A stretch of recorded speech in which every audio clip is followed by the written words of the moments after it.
Hey, what's going on, guys, and welcome to Elloria's Descent into Chaos. We are here with episode 19, and bit of recap is the group finally made it to Bitterbrook, which is the port town that is located on this small section of this island that they are currently on, located near the Shadow Continent. And Bitterbrook here is nestled within a natural cove that is flanked by towering cliffs of dark slate and basalt, and its unforgiving terrain surrounding the town is peppered with sharp rocks and dense thickets of brambles that discourage travel by land, which is why it was a rough terrain for them to get here. And the climate is typically overcast with heavy, chilling sea mist that envelops the town for a majority of the year. Which, speaking of, it is the 13th of Veilfall, I believe. In the current The 13th of my calendar thing. Why do I not have that pulled up? That should be pulled up. What is going on? wow, right up. All right. 1 second.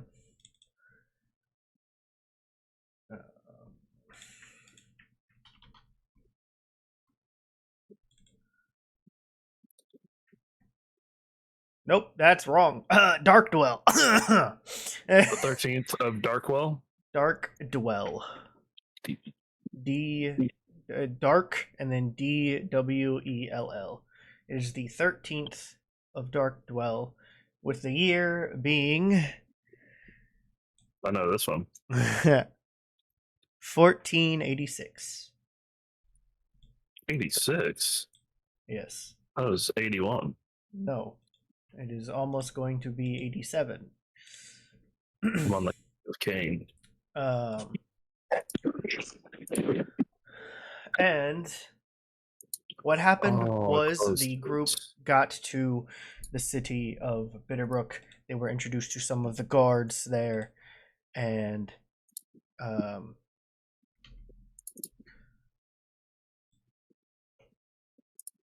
were kind of thrown off by the appearance of them, as well as the commotion that was going on near the harbor of the town, where a half giant landed with the burning corpse of one of the pirate captains from one of the ships that is now sunk into the sea, but also half ablaze.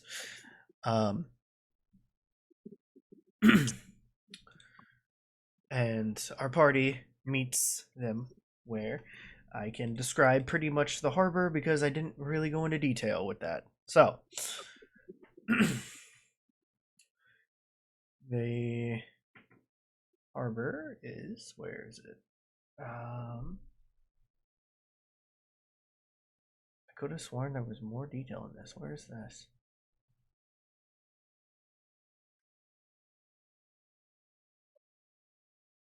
Okay, well.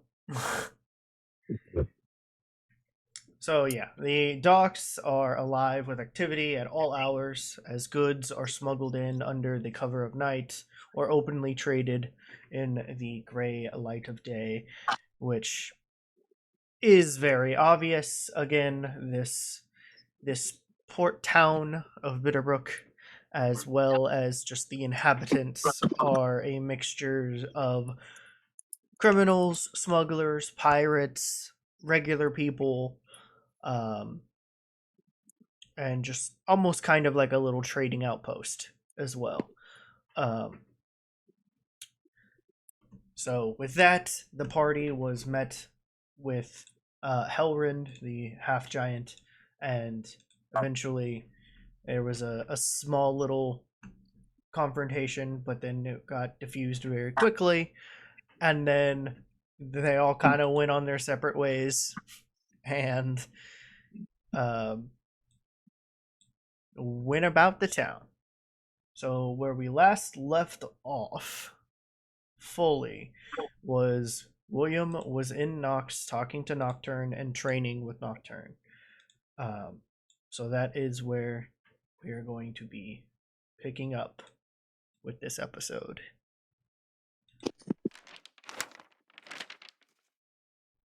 So, William, Oh, have what's up? you have finished one of your rounds of training with Nocturne at the moment, and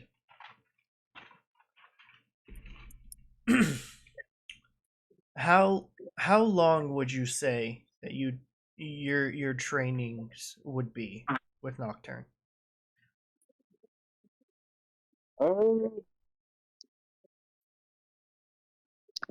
say a good 8 or 9 hours. Okay. Yeah. See if the old man can keep up that long. He can. um, Pretty much the entire time you've been here, um, you had a conversation with him about trying to keep um, shadows slash like entities like for a long amount periods of time, and he kind of told you that you have to put a bit of your soul into it. Um, that way they last longer and stay. Um, and pretty much, I think that was what we were talking about, where the importance of your training for right now was that, but then also still your combat training in general. Mm-hmm. Um, so if you're saying it's 9 hours, then it's split probably half and half. So 5 hours doing one thing and then four the other. Okay. So, and for you, if that's how you want to do it, then combat training is 4 hours, and then trying to put bits of your soul into shadows and make them stay permanent, then that would be the 5 hours. Yeah. Is there anything else you want to do, or are you done with your training? Um,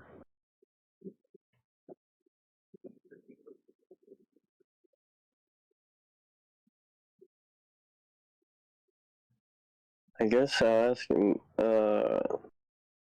if he knows where the next town is. I guess the closest would probably be Gloom Reach. Okay. Which direction? Well, it's nestled in a desolate valley.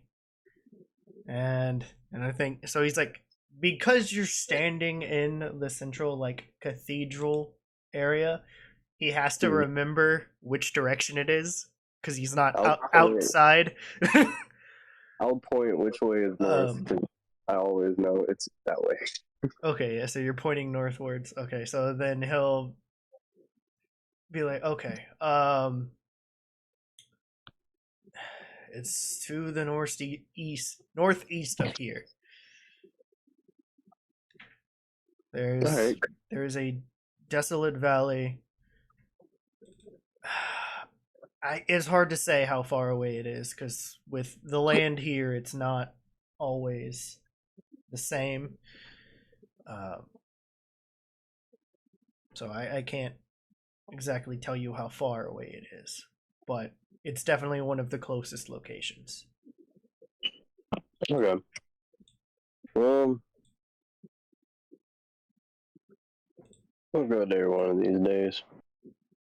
Um, Unless you got anything else to cover, I think that just about wraps it up for me. It's been about 4 hours in Elloria, and I can almost guarantee you everyone else has already gotten in trouble. Well, considering that I met some of your friends, I don't believe that they would. But there's more to your party Yep. than most likely.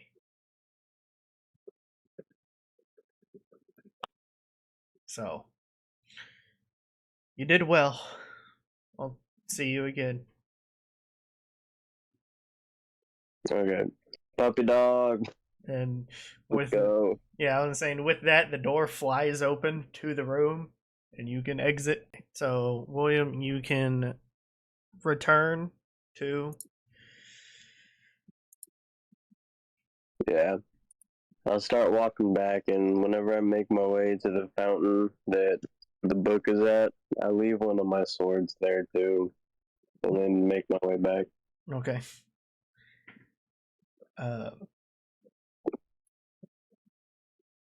And I'll pop back into my room in the cart. Yep, because that is where you left. So you'll do that. Would this make any noise, or like would Yeah, kind of. would the cart shake a bit? I guess because technically you're like re-entering from a space Yeah. and all that. Okay, so funny enough, the two characters who are in the cart currently are Zarlius and Fuller. Fashionably late. So I think when we last left off, Zarlius and Fuller, you guys are actually chilling in the living room area of the cart.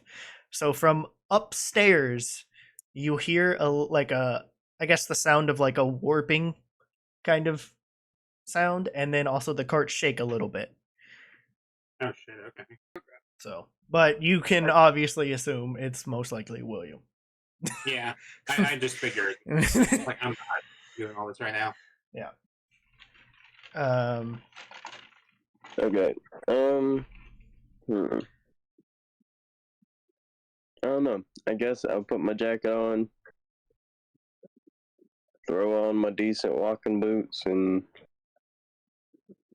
just throw open my door and yell, "Dave, Nefri, come on, let's go."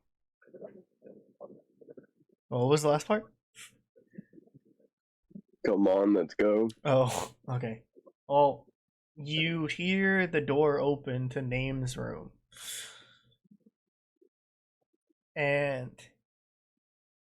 he walks out.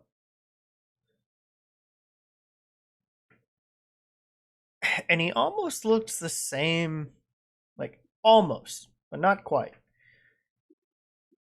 The same size as when you first met him. I'll be there, dude. You're getting bigger. So he's almost, How tall is he now? I think about how tall is Arden? Because I think they're about the same height. No, Arden like fucking 6'7", 7 foot. Oh yeah. Let me see. No, 8 feet. Okay, yeah. So name Wait, is he's 8 feet? No, Arden is. No, I'm pretty sure name is. Hold on, I have to get his character sheet. I'm pretty sure. He's like 5 something. I think he's 5 foot. Yeah, Oh, he's, you big ass mushroom. he's 5 something. Hold on, let me see. Where's name? There he is. Name and Nevri. Let me get both of them. Because the other thing is Nevri would be down by the kitchen area where Fuller and Zarlius are currently at. So you would see her. Name is 5 foot. I'm also gonna collect all the armor and weapons that I got from the Yanti and the bandits. Okay. Get all that shit wrapped up in a big old bag. All right, you do that. I think most of it would be in the armory. Yeah. So you walk downstairs. You walk downstairs with name, and then that's when you see Fuller, Zarlius, and Nevri in the living room area. Hey, what's up? Y'all want to go shopping? You talking to me? No, I'm talking to the other Oh. fucking bluebird. Sure. Okay. Hi, Floyd. Good to see you. Glad you're out of your fucking room. Oh yeah. Zarlius, do you want to go Sorry, what? shopping? Sure. Bet. Never get your shit. Average dude This reaction. is like Steele today, okay? This is like the average like conversation. Mm-hmm. Can we teach Alright. Steele today? I think it'd be a useful skill. Give me a couple minutes. I gotta gather a couple things, and then we can go. and And then I'm gonna go in the armory and get all the shit. okay, and then you do that, and you told Nevri to go get her stuff, and all right. So technically, so what happened was because technically she doesn't have a room, but she's kind of sharing a room with Name. So he kind of like split the room is split half and What half. she does? We made her a fucking room. John has a room. Remember, there's only 6. There was or a certain room. There wasn't enough John room. can sleep in the fucking greenhouse. She Okay. likes sleeping in nature anyways. I'll make her okay, that's fine. I'm gonna tell John. It's okay. Well then, yeah. All right. Sure. Because John is barely in the cart anyway. Then his room is now Nevri's room, I guess. Oh no, it's okay. It's okay that it's not right now. We'll fix it. Okay. Well, whatever. It doesn't matter because normally she's fine. She's normally in the kitchen anyway, or just in the living room area, so it doesn't We matter. just have this kid sleeping on the couch. Yeah, she's sleeping on the couch. It's fine. She's a teenager. Is it our What is season? what is Nefri? Is that the giraffe thing? Or...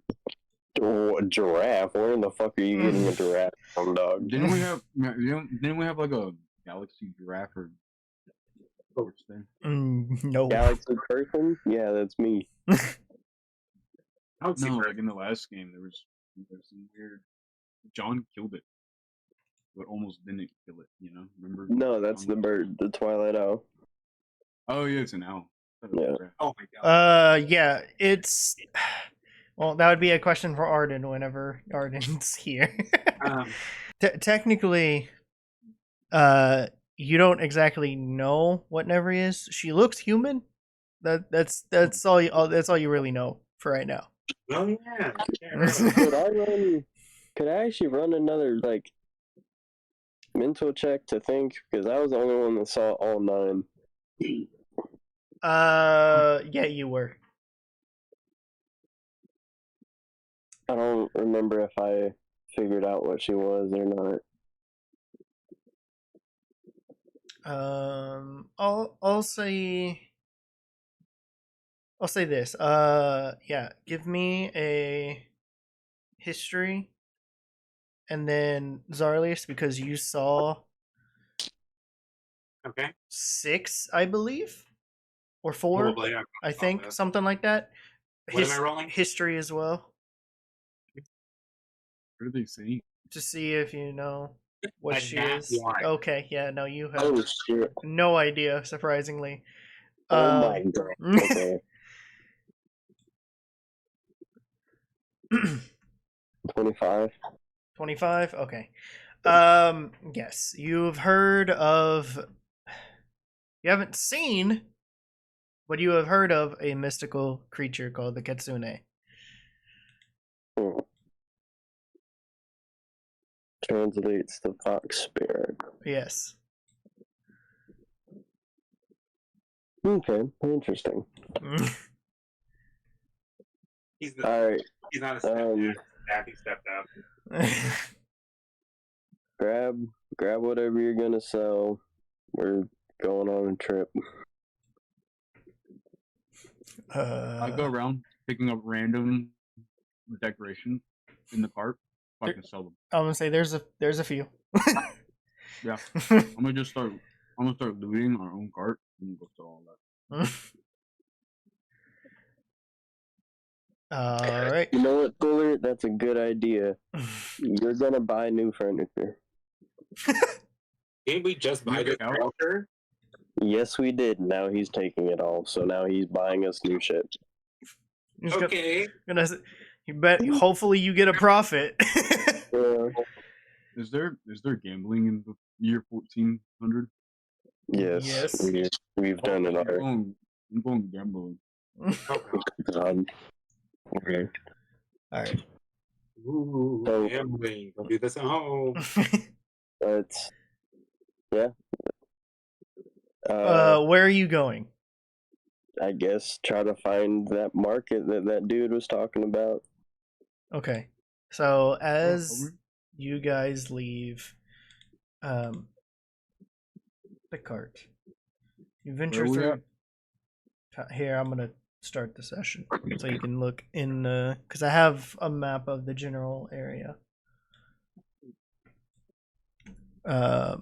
And I'll pull it up here on the screen too.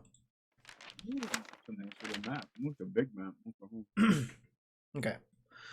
So you guys walk out of the cart and eventually oh yeah, here, let me add. Stealth is only +5. This is what I get for being a big ass bird. Let me add name and every. There we go. Okay. So you guys venture away from the cart and away from the tavern and eventually make it towards the center of town,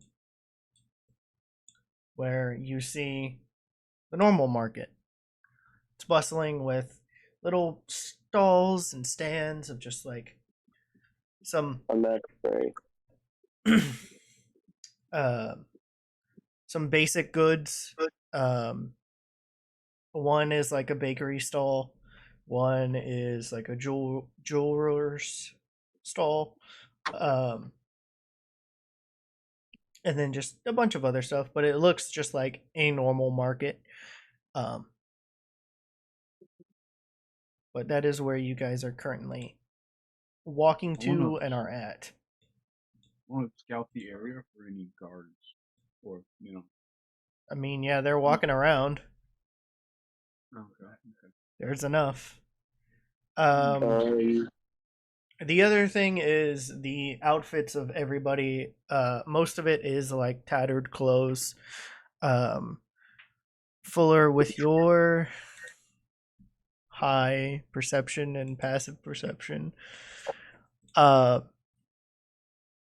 you see some of the guards that are walking by, and with your high passive perception, you look at like the clothes that they're wearing and like some of the armor that they have.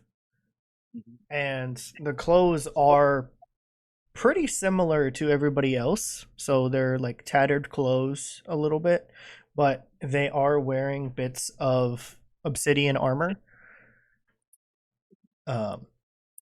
Because that is one of the local treasures of this place. Obsidian armor. Is there a market to buy it here? Mm-hmm. So currently you guys are at the normal market. William, what market are you trying to find? I guess since this place looks poor, the other one. Okay, you're looking for the Shrouded Market. So The other one. I'll say give me Yeah, another I don't know the names. I wasn't paying attention to the guard. I'll say give me another history check to see if you remember which direction everybody else went in.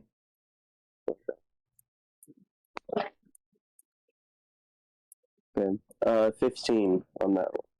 Okay. 15. Yeah, that's good enough. You remember that they continued past the market, pretty much in the direction that you guys are walking. So technically, these guys are off map. And you guys are continuing this way. Yeah. Okay.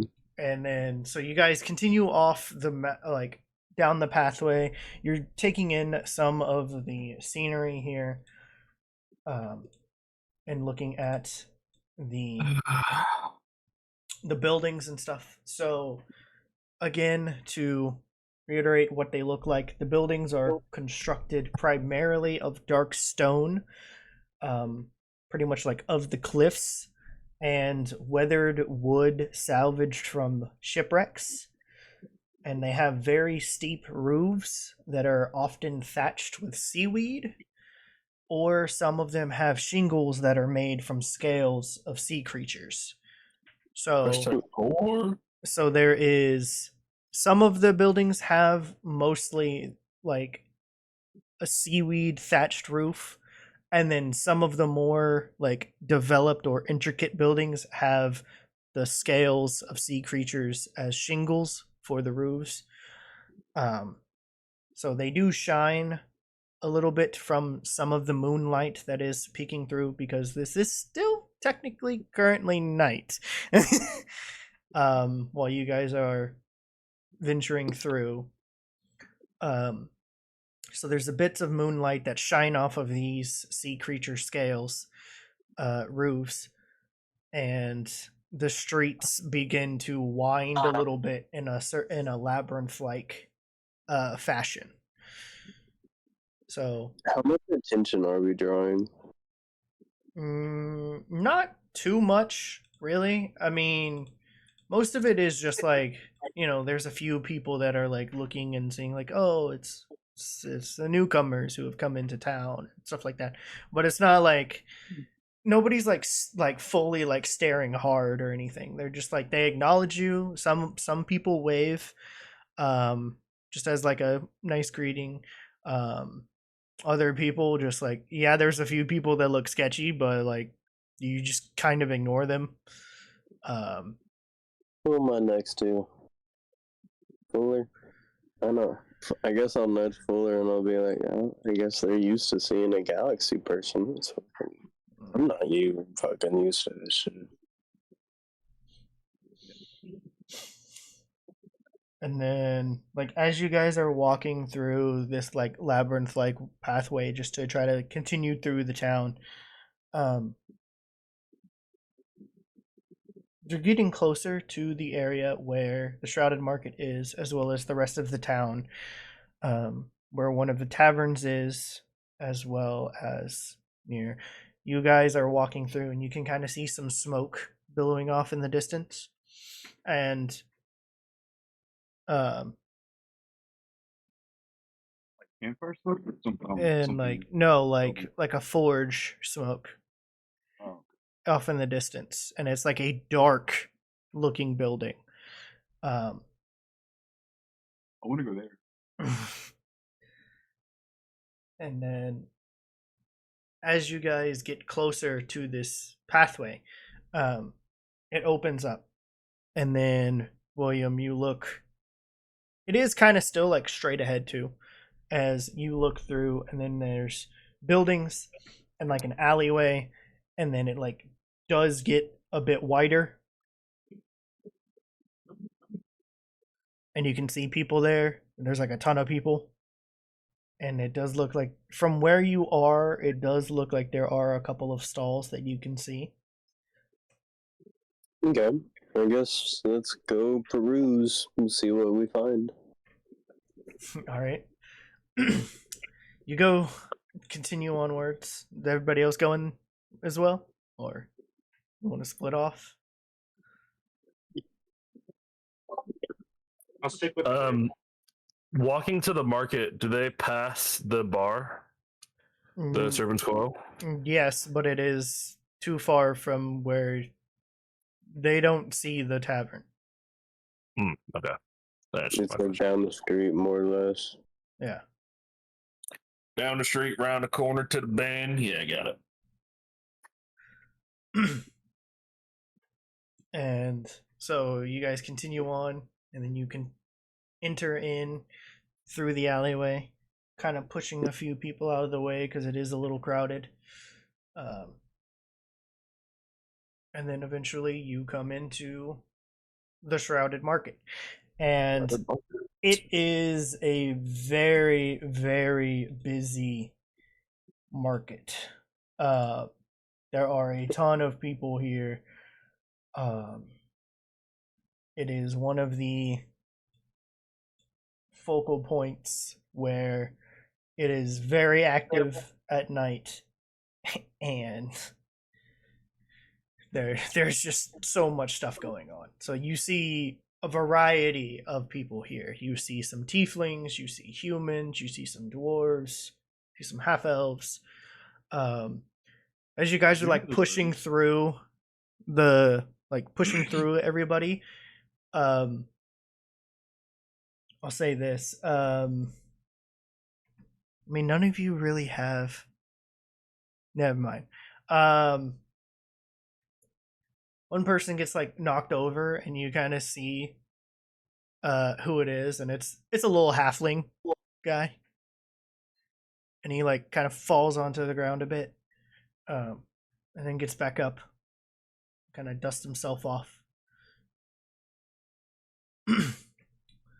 Did he pickpocket whoever he bumped into? No, he got bumped into. He didn't bump into anybody. He got bumped from where he was standing. Like he was standing on like one of the chairs or the stools, and he got like bumped off. Like as you guys were like walking by, just because of your builds. Pickpocket. Yeah, I mean, if you guys want to do I guess an investigation check on yourselves to see if anything's been taken. On yourselves. to see if anything's been taken, sure. I think it'd be something else because since it's it's an intelligence check, but yeah, fair enough. Investigation is intelligence, dum dum. That's what I just said, dum dum. And it'd be something else, like a 27. But okay, yeah, you pat yourself down, you look into all your stuff, even like what you're carrying. No, nothing's been taken from you. Also, I'd like to mention I carry my gold pouch in my chest. Okay. I'm making that fucking clear. I have my gun on my hip. I have that big ass bag. Other than that, it's just the belt that's keeping my gun on my waist and my clothes. And that big ass bag. Okay. Was I bumped into? Yeah. I mean, you have been bumping into, and also people have been bumping into you since you've been walking through this pathway. Can I roll a sleight of hand to bump in and steal something? Sure. I will also say that one of your daggers from your backpack is gone. Zarlius. Is it a good? Wait, was it my good dagger? No, it was just one of your daggers. Your good dagger should be on you Yes, it is. in your equipment. But Okay. from your backpack, one of your simple daggers has been taken. Oh damn! And Fuller, an investigation 14 to 18. Sleight of hand. Honestly, Fuller, you don't really have much, so no, you're good. You have everything. What if the pickpocket felt bad and gave you Wait, what? What? Once the pickpocket. Instead of them, they reverse pickpocketing it. I mean, you could, but I mean, nope, nobody has. And then, sorry, it's a 14. Okay. I mean, it is a crowded area. So, yeah, sure. Zarlius, you take off of somebody as you're passing by because it's so crowded. You find, or you take one of their pouches that was like hanging to the side of this one person. And again, because it is like this area is definitely like it's It's shadowed. It's in an alleyway. It's in a dark place. You can't really tell what people look like. You can get some of the features, especially for like the tiefling. You can see like the horns and the tail, but like for everybody else, it's like they're either cloaked as a human or anything else.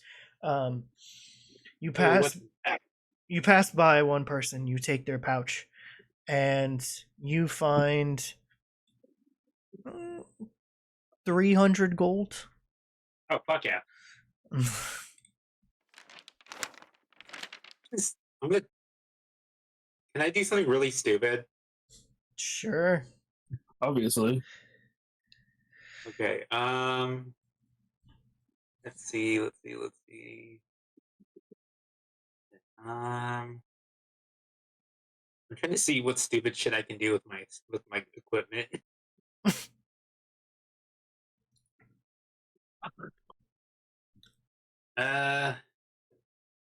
Can I count the rabbit's foot as a way to add to my score? Sure. Okay. Another sleight of hand.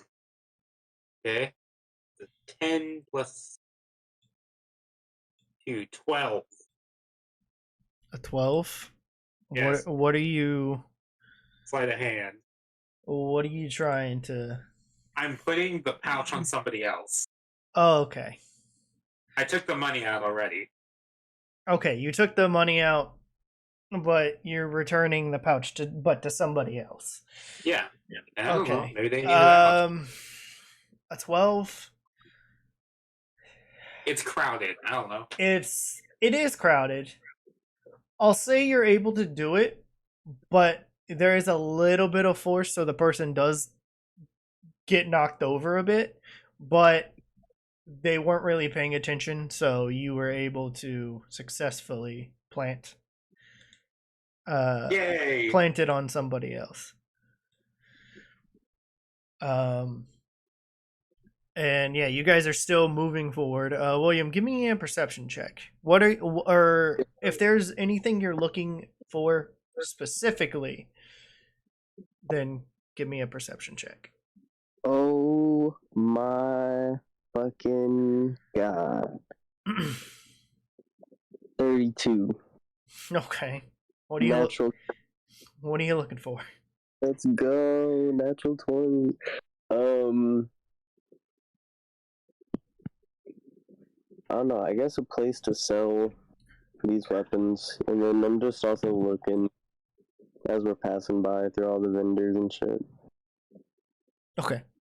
And then I'm keeping an eye out for anyone like super sketchy. Gotcha. Or as always, the gallows.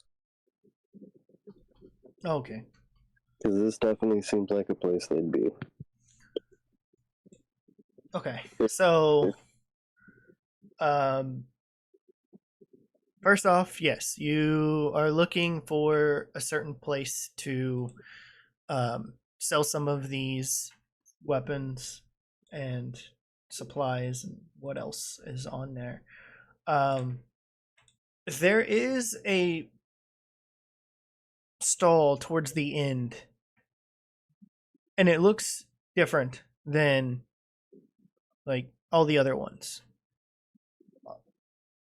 Obviously, it looks very nice, but also the designs on it are a little intricate as well.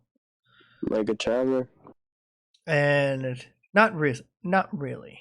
More like the head person who kind of like runs this place. And with the high enough perception, Mm-hmm. you can see sitting at the table is a male tabaxi with glowing violet eyes that are definitely visible in this dark space, with a little bit of lantern light shining.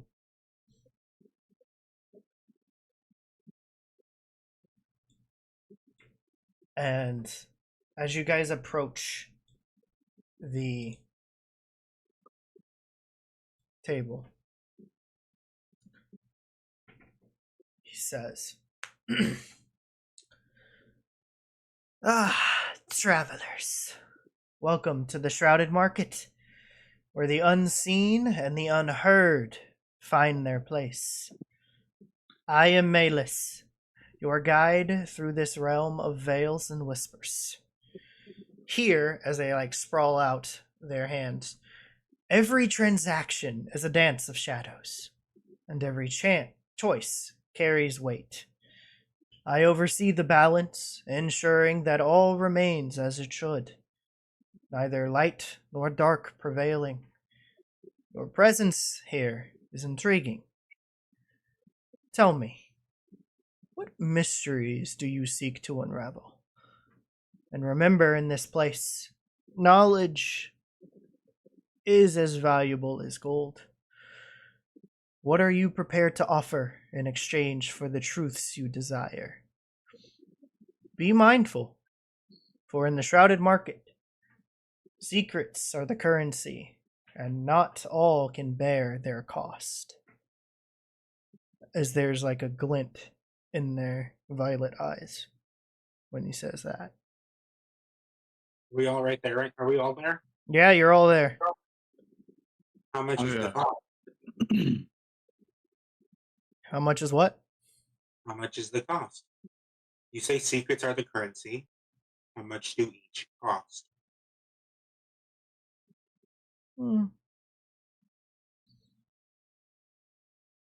For you,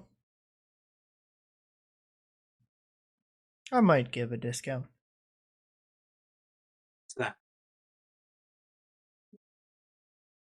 Normally, it's a pretty high price because, secrets are ones that like to be kept by many. But if you're willing to share, there's always a price. Normally, it's 1,000 gold. But for the discount, 500. Yeah, I have 15 gold. Take it or leave it. What do you? I'm gonna. Hold on, Jared. Hold on. What do you? What do you know about the names Mateus and Elloria? Anything? Nice. We give a history check. Can I roll persuasion to see if you take my 15 gold? Sure. Take it, and that's it. I'm gonna say sure, go for it. And Never mind. I'm gonna say with that, I'm gonna do an insight roll on you for that. Yeah.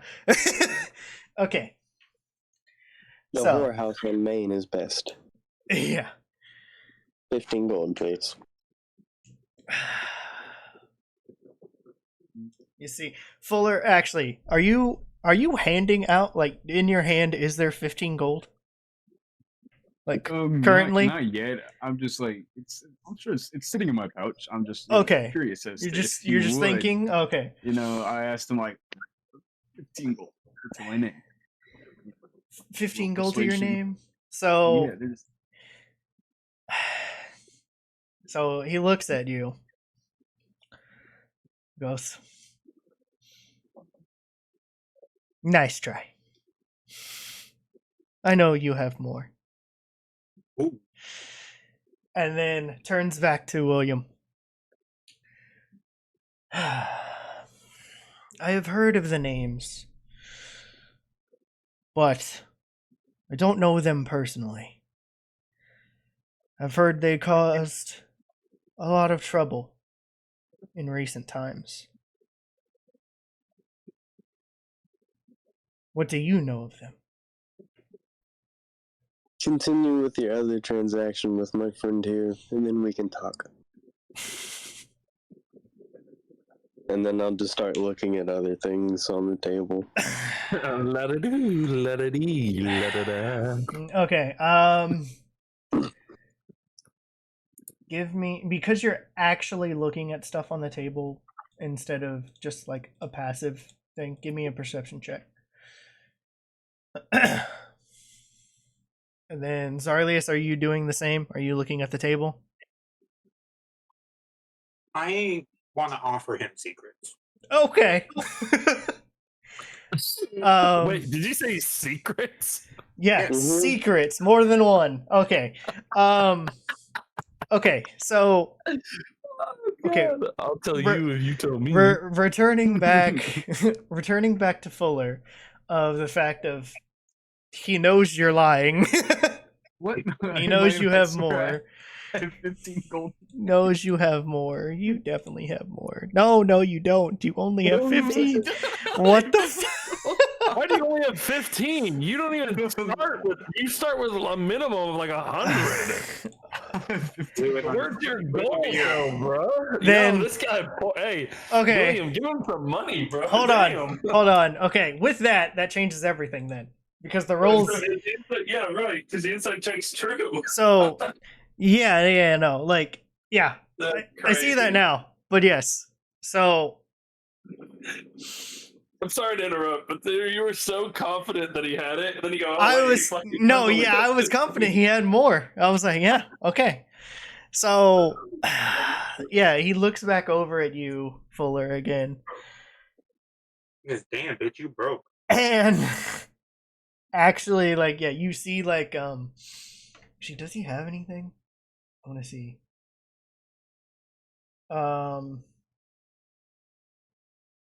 No, he doesn't, surprisingly. Well, I'll just say this. He has like one of those little like every once in a while, because he's like an appraiser, he'll have like the little monocle thing and kind of just like looks over at you again with the monocle on. It doesn't do anything, but looks at you again and sees that like there's a bit of like worry in your face that yes, you Oh. do have 15 gold. Yeah. And is like, he's like, he sighs a bit, looks at the looks at the table.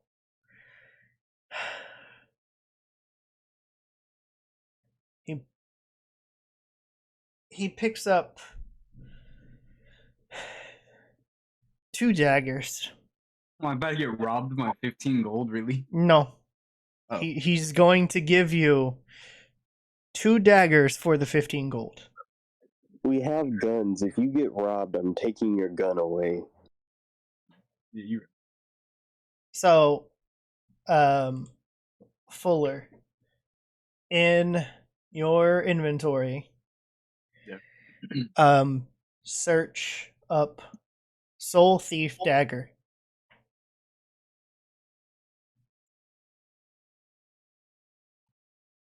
I'm curious as fuck. What secrets is Zarlius gonna sell? I know. Yeah, dude, this cat dude's better find out who has a micro. So do I go to manage inventory? And... Yeah, manage inventory, and then Soul Thief Dagger, and then you can add one, but then also customize it to where there are 2, so you can dual wield them. Gotcha. So here. And then customize, and then dual wield, because he gave you 2. Gotcha. So customize and then dual wield. There we go. Yeah. Gotcha. There you go. And then you can then get rid of your 15 gold. Yeah. Move. 15. Did I get robbed at some point? Why do I only have 15? I don't know. Wait, didn't you get bumped into a bunch? No, he didn't. No. No, he like as weird as it is, I've been looking at his inventory and he only has a little bit of stuff, but I did not notice the 15 gold. Damn. I was broke in several languages. Yeah. I showed up broke as so. Apparently. And then after, oh yeah. So William, what was your perception check Fuck. for the table? Oh, it's gonna be Ray. You okay, darling? Get it out. Go on, kid. Fuck, Frank.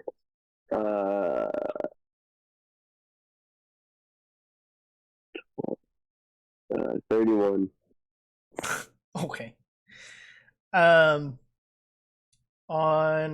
one part of the table, you see what looks to be a pair of gauntlets sitting on the table. And like scanning through the rest, you see a couple of books on the table.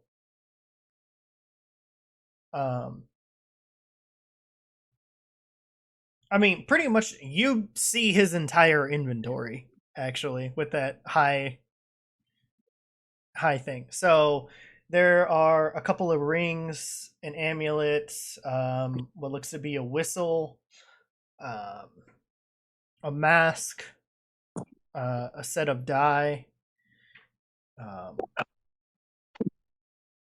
and then a couple of bottles. And behind him on like a, I guess kind of like a mannequin, is like a cloak kind of thrown over it. But yeah, you pretty much see his entire inventory on the table with that high roll. Okay. Plus the 2 daggers that he just gave to Fuller. Yeah, I'm gonna wait till after Zarlius' stuff. Okay, so yeah, That- and that was the thing, was there were only 2 of the daggers, so he gave the 2 daggers to Fuller. Okay. So those are gone. And then Zarlius, you see Maelis turn from Fuller to you. Okay. And says, "You ask about secrets. What do you have to share?" As you see him like stroke his face and his whiskers. Anything you want to know?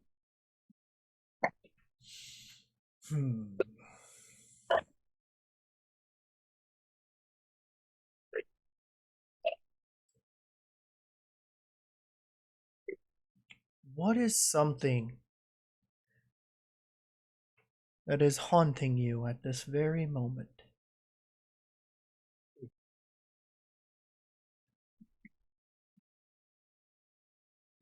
In this very moment, I'd say the loss of a sibling.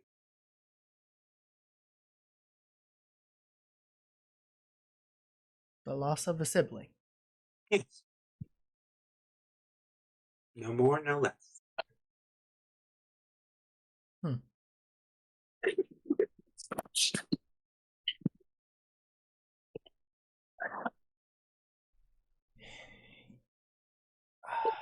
What do...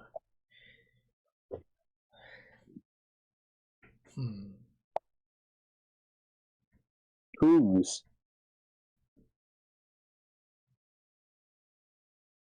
Wait, you asked that, William? Yeah. Whose sibling? Yeah. Zarlius? My sibling. My younger brother.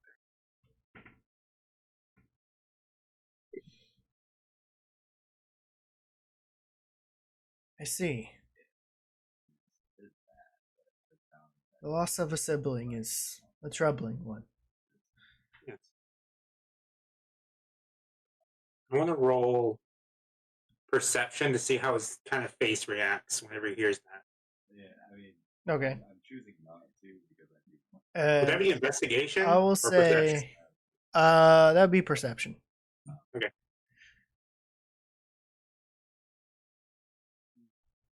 Well, 12. His face doesn't change too much. But you definitely know that, yes, you could tell that he has lost somebody. You don't know who, you don't know what, or something. Yeah, one of the things. So there is a similarity, but his face doesn't really change that much. Yeah. Um, Who have you lost? well, working in this business is a tough one, especially in this location and Yeah. this town. But I do what needs to be done. And what I've lost, I can't get it back. So I just move forward. Understandable. Was it your own fault? There's a pause.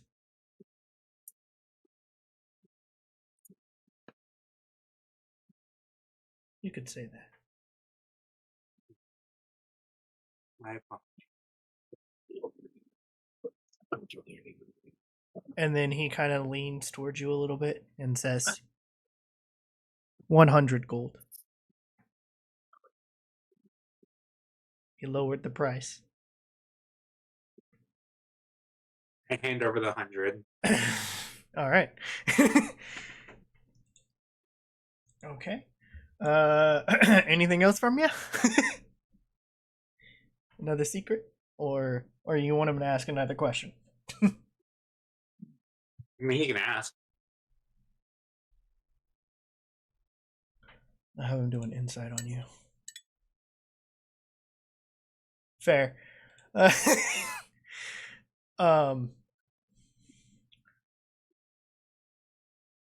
He, as you are handing over the 100 gold, you see these glowing violet eyes, just kind of like a piercing, like very vibrant color, kind of just like stare at you. Mhm.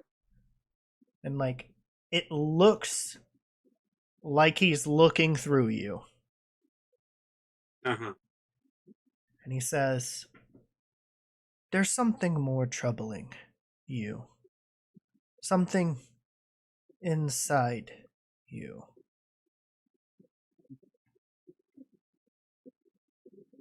You have more secrets, yes? Yes. I don't know what you're going to give me, though. We'll see. It must be a very fine secret indeed. That's for you to find out. A weird cackling laugh escapes his mouth. I like this one, as he leans back in his chair.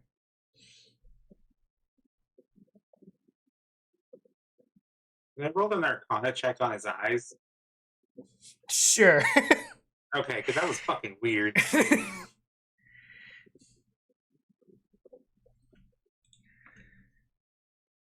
19. Thank God, I never have a high roll. A 19. Yes. There doesn't seem to be any magical effect to them, Hmm? but they are very striking. Okay. Very striking. But there's no magical effect to them at all. Especially in the current location that he is Yeah. in. The fact he is in a very, like, dark place, but there are a little bit of lantern lights. There's a little bit of lanterns to kind of light up the area, but Yeah. overall, it is a dark, like, grayish kind of feel to the color in the area. It doesn't, there's not a full, like, it's mostly dim light, is what you can see. But his eyes are so violet that they are piercing in this darkness. And He's an on though. you see him look down at his wares Mm-hmm. and says, I have something in mind if you'd like to share your second secret. Okay. As you see his head and eyes turn to the pair of gauntlets on this table. Right. Can I come up close to him to say that? Yeah, sure. I slipped and fell, and now I have a passenger. There's a soft little laughter just from the slipped and fell part. And you hear him kind of whisper under his breath, "A passenger, huh?" You could say that. Or a hostage. Depending Can on what I they do an insight check on that dude? On Maelis? The cat. Yeah, the cat, the tabaxi? Yeah. Oh. Sure.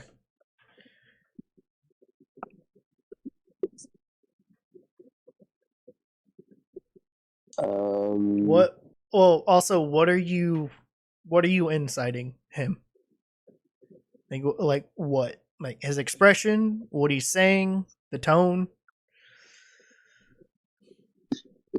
Like just about just the way he's saying it. What type of feeling I get from the way he says it? If he knows something, if he might have an explanation of what Nox is or something like that. I'm trying to keep the place a secret until the world gets to know. Okay, so you're trying to see if anybody else knows about Nox. Yeah. So, because there's multiple facets of this. Because Zarlius didn't really say where it happened. Yeah. He kind of just said that he slipped and fell, and now there's a passenger. There's this curiosity, really, that kind of piques. But the way that he said, like, passengers, is kind of just like this. He hasn't heard of anything like this before. So he's intrigued. But there doesn't seem to be any knowledge of Nox from what you can tell from him. Okay. And then Sorry, Zarlius. I just needed to make sure. Go ahead.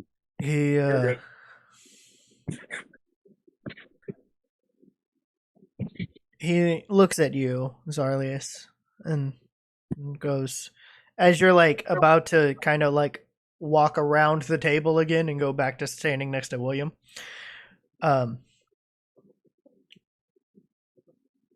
You kind of see out of like your corner of your eye of him going to reach for the gauntlets, and he puts his hand on him for a second, and says,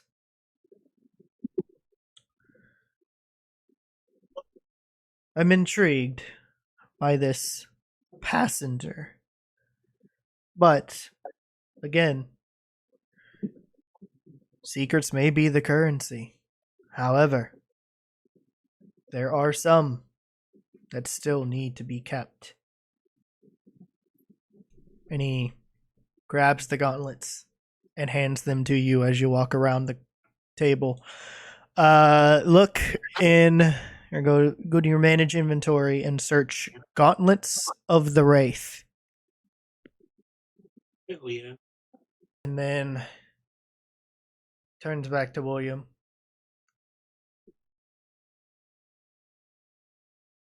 What's up, Chucklefuck? Anything fancy?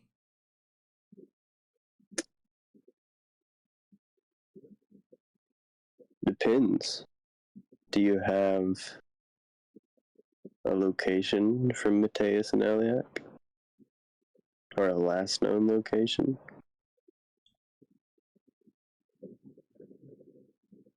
I haven't seen or heard of their locations, let alone met either of them.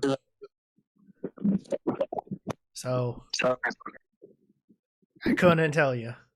Table. Well, what? How much for the whole table? How much for the whole table? Oh God. What's on the table? Okay, so there are now 1, 2, 3, 4, 5, 6, 7, 8, 9, 10, 11, 12, 13, 14, 15, 16 items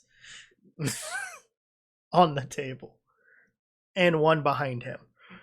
For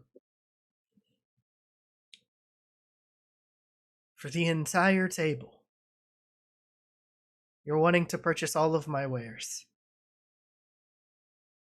On one condition. You get word out and find me something. You got 3 days, and then I'll be gone. Think you can do it?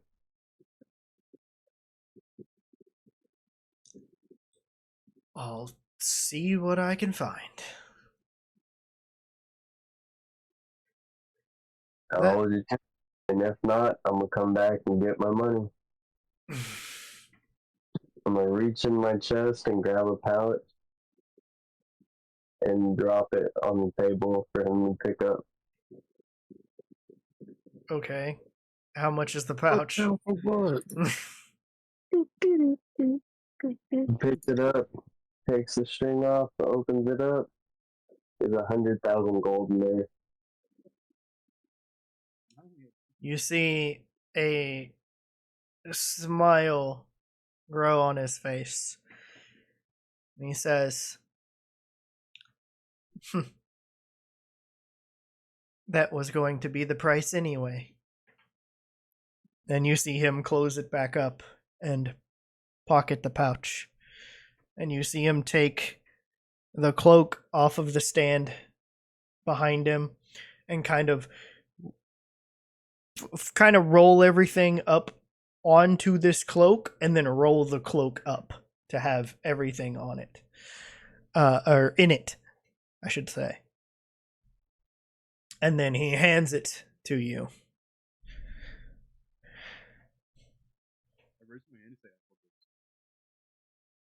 Now, do you know anybody that will buy all of this junk? I'll throw the bag of weapons and armor on the table. Oh, yeah. Yeah. So yeah, he'll look at him. I'll be like, well, I'll see what I can do.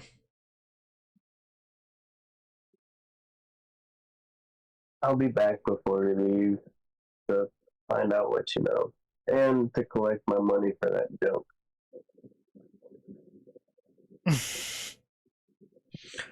Very well. I'll see you in 3 days. You know anywhere where we can buy accessories, like jewelry or something? There should have been. You see him kind of like question. He's like, well, definitely not here. But if you're looking for simple jewelries and intricates, then I would say the normal market. If you're looking for more wares, try the blacksmith. Okay. Is there an underground blacksmith by any chance? This place seems to be underground even for the type of city that this is. So there must be something else going on. In fact, let's sweeten our original deal. I'll throw an extra 10,000 gold in the pot if you can tell me what you know about the Gilded Gallows.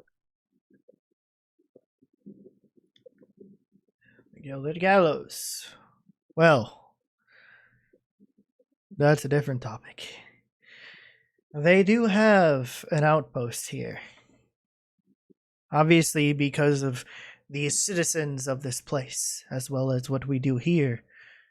It's not very secret now, is it? But for an underground forge, definitely not. There is only one, and that is the Obsidian Forge. You most likely saw it on your way here. But, again, with the Gilded Gallows, there is a small outpost. Can you give me a name of someone to talk to? Just a beginner, that way I can get my foothold in with them. I've been tracking them for a really long time, and I just need to talk to them. I've heard names of I've heard around of two names. There is Alara Windrider and a guy called Captain Harlan Voss. Harlan Voss, you said? Yes. Harlan, Harlan, and Voss, Voss. And Alara Windrider. Do you have a possible place where I can find these people? It is nestled at the edge of the harbor. You will definitely be able to find it. There's a wooden structure adorned with intricate carvings and gold accents. Thank you kindly. And I'll drop another 15k on the table. Okay.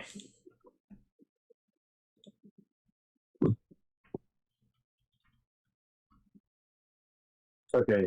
How big is this cape rolled up thing that he handed me? It's pretty big.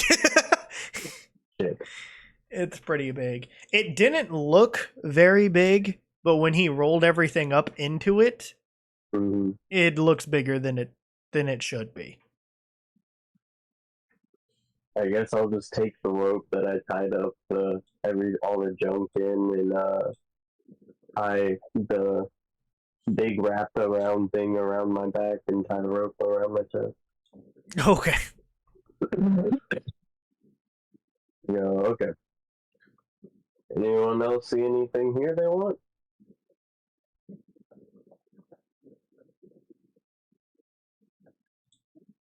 Or Zarlius?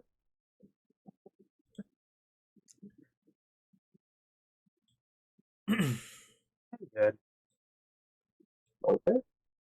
Let's go off to the regular market and see if we can find this jewelry place he was talking about. Alright. You guys head back to the normal market? Yeah. Alright. So while that is happening, for Hellrend,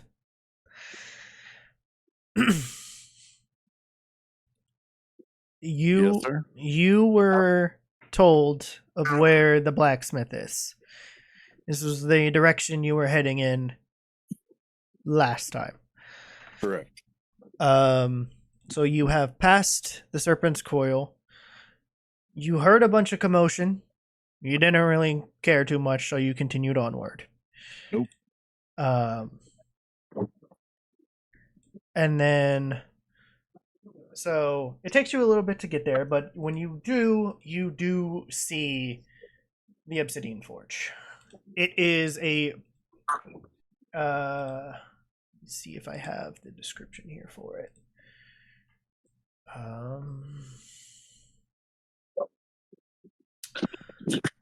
Yes. Okay. Well, no, this doesn't show that. Okay. Well, you get there and it is a dark, stoned building with smoke bellowing out of it. And on the door, there is a sign that says the Obsidian Forge. And as you walk into the forge, you see. Hold on, where is he? There he is. Okay.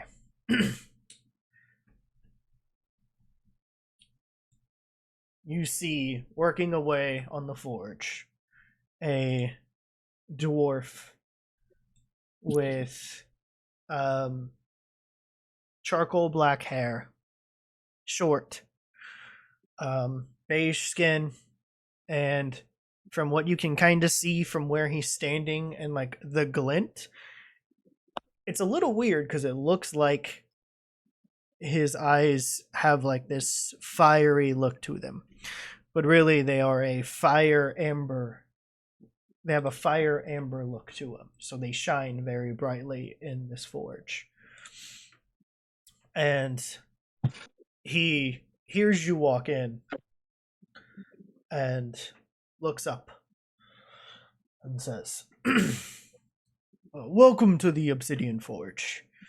I am Graven Dark Anvil, master of the craft.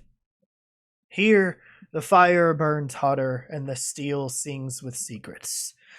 You've come seeking weapons, armor, or perhaps something darker. Know that what I forge here carries a weight, a power not to be taken lightly. What do you desire from the flames? Speak plainly, for in my forge there's no room for deceit. Remember, every creation has its price, and the quality of my work is matched only by its demands. Are you prepared to wield what I forge?" As he says with a smile. I will laugh at that, kind of like it was condescending and a big booming laugh, and say that there is no weapon that I cannot wield. And he gives an responding laugh. Right. So, what do you seek? I would like to procure a chariot made of steel of large size. You see a puzzled look on his face. That can be done, but any other materials? Yes, you can use wood, but I'd like the framing to be steel. All right. So we have shadow steel and obsidian. What do you prefer? Yeah, I guess you're asking for iron. I can do iron. Okay. That's what you're saying, right? Steel's a higher caliber. Yeah. Okay, iron's good. I'm just steel is my normal thing. Gotcha. Well, when do you need it by? I'm not sure. I don't have much to do. I'm sure something will find me, but you tell me. What time do you need? Well, for how, I guess to say, what are the dimensions that you need? Because I guess that depends on how long it'll take. How big of a chariot do you need?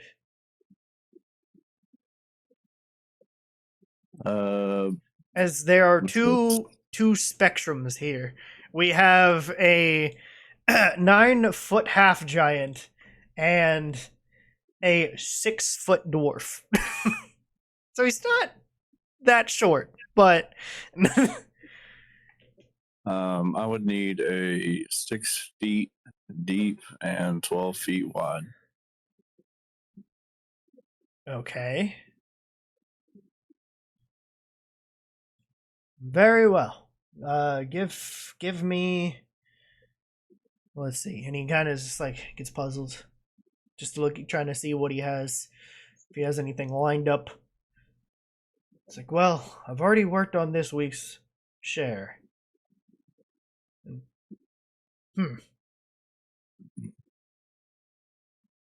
Give me 2 to 3 days, and come back see the progress if I haven't finished yet. Sounds fair.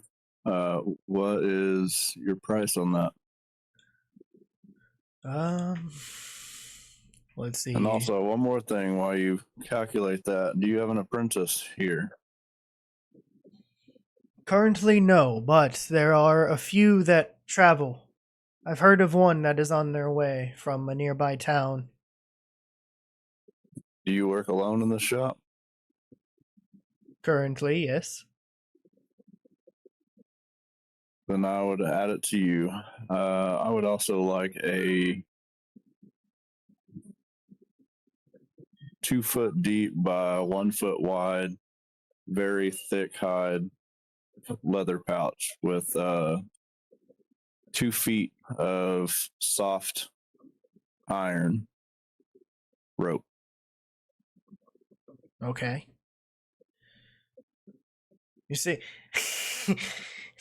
you see again another puzzling look on his face because it's like, this is something I haven't done in a while, or before, but it's worth the challenge. And I would like it to fit on this belt here that I have on me. okay, he like walks over to get a good look at the belt. Goes, okay, I think I got what you have in mind. Yeah, I guess throw on a 4th day. And we'll see what I can do for you. Okay. And one more thing. Do you have any anvils available for me to use? And you see a smile on his face. Ah, you're a blacksmith as well. And he turns around. Yeah? That's also that's assumative of you. I just wanted to do some Looney Tune stuff. So, yeah, he turns around and you see you see an anvil off to the side that's not being used. Okay. And he goes, yeah, you can use this one over here. And then from master to master, what do you recommend in your workshop to use for a skinning blade? Oops. Well, most of the stuff that we have here is either made from obsidian or a material that we mine in the mountains called shadow steel. But that's pretty much what I work with. Okay, what are the aspects of this shadow steel? It is unnaturally dark, almost absorbing light, and it's tough. It is very tough steel. How much per ingot do y'all have that? Well, he kind of looks over at what's over to the side a bit. It's like, well, I have this much in stock right now. I haven't heard word from anybody who's come back with more, but there should be enough between the both of us to make something. Okay. I will take 1 bar of that, and I would like to craft for however many hours you'd like it to be a 1 foot skinning knife. Okay. So yeah, it won't take too long for you, just because you know how to work the forge. So 12 hours tops if you're being super, super careful. yeah. So That's it'll real life. be about, because again it is still currently night, so it'll probably be like early in the morning by the time you finish. which isn't too bad. So, and as you're using the forge and also just kind of like every once in a while just like looking around and stuff, you do see that he has a bunch of stuff already made and kind of hanging up on stands and on racks and stuff as well. So he's been working on stuff for a while. So now he has been tasked to make the chariot. So that is what he's working on. You see him take 2 bars of shadow steel, combine them together, and extend it as long as he can to match the dimensions that you said for the chariot. And for a dwarf of his stature, he is able to definitely and most skillfully craft the the outer edges of the chariot in not really record time, but pretty fast. Okay. So yeah, if there's anything else other than that, then you guys are pretty much just doing this for hours. Okay. That hunting knife, I am going to design it and I'll put it on my inventory. I can add it right now. Yeah. It's just going to be for skinning. I'm not going to use it as a combat weapon. It's like ceremonial. Yeah, I gotcha. What else was I going to say? I got one of those too, but it ain't for skinning. Fuck. Damn it. Lost my train of thought. There it goes. Oh. The lumber for the cart. Is it around in a shop? Not quite. There is like, so because of where the location of Bitterbrook is it's in a cove, but outside of it there is like a dense forest that kind of just use the forest outside. So there doesn't have any of that wood currently. Yeah, so there's not much of the there's a little bit, but it's not like enough to like we'd have to go like there'd be a day where he's out there chopping wood and bringing it back. So okay, well, if we have downtime, not right now to do the storyline, but whenever we take a break or whenever we do something and it's a time skip, I would like to go out there and make my own little sawmill with my axe and shape and build, cut down all that stuff, and then I'd like to fire it and make it charcoal and like really dark and burnt and sealed. Yeah. But that's on a later date. So right here, I finished my little dagger. I'm assuming in that couple hours. Yeah. Okay. I can. Dagger. And then by the time that you finish your dagger, he already has like 2 parts of the framework already done. Okay. So he's a bit halfway there, but like that's because he's like spent pretty much one day to make certain parts, make another day to do certain parts, and then also another day to go get stuff. So yeah, it's all right. He has his process and he's sticking to it. So all right. So I finished my dagger. They're doing their thing. I've already commissioned that. When I have downtime, I'll go chop wood and fire it and get it set up to bring back to him. Now, currently, I guess since there's nothing else I can do here, I can make my way. I guess I'll make my way to the nearest marketplace. I guess they're at a current marketplace that sells everything. Yeah, they're heading to they're heading to the normal marketplace back on Okay. on the map, like where we have the map. They're heading Okay. Yeah, back they were over in the here. place where you got their rhino. Yeah. All right, I'm gonna head back to that marketplace, but before I walk out the door, I will say, "Oh yeah, and we talked about price. What was that price going to be?"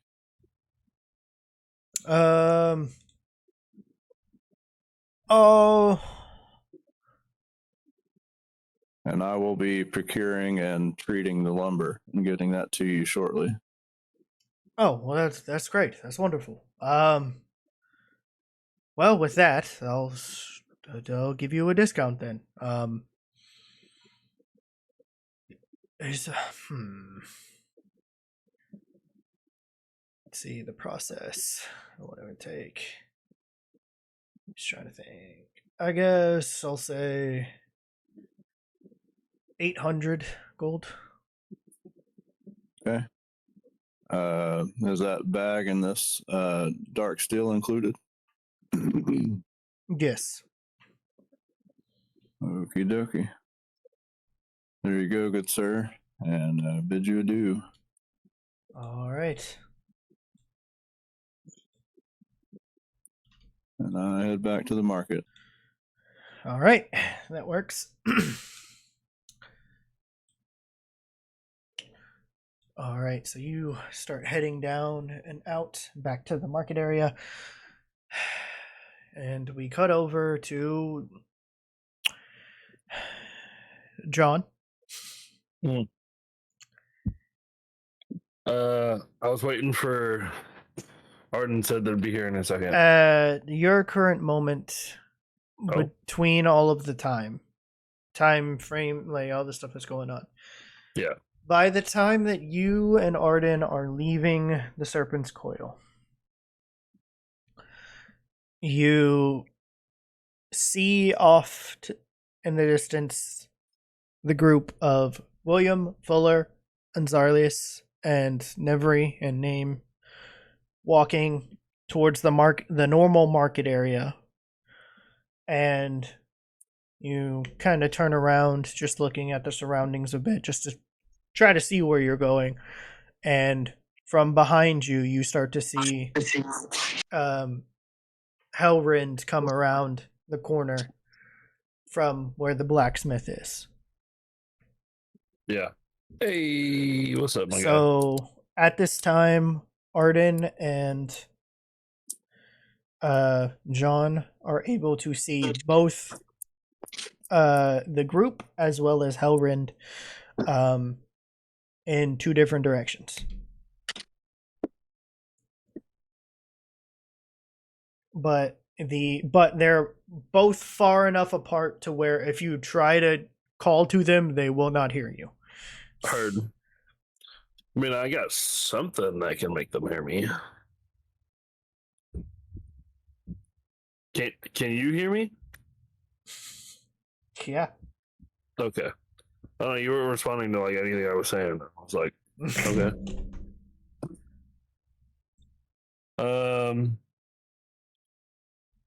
Arden, what do you want to do? We're outside the bar. You look a little worse for wear. That is true. You did lose about 400 drinking games. And I'll lose a lot more. I don't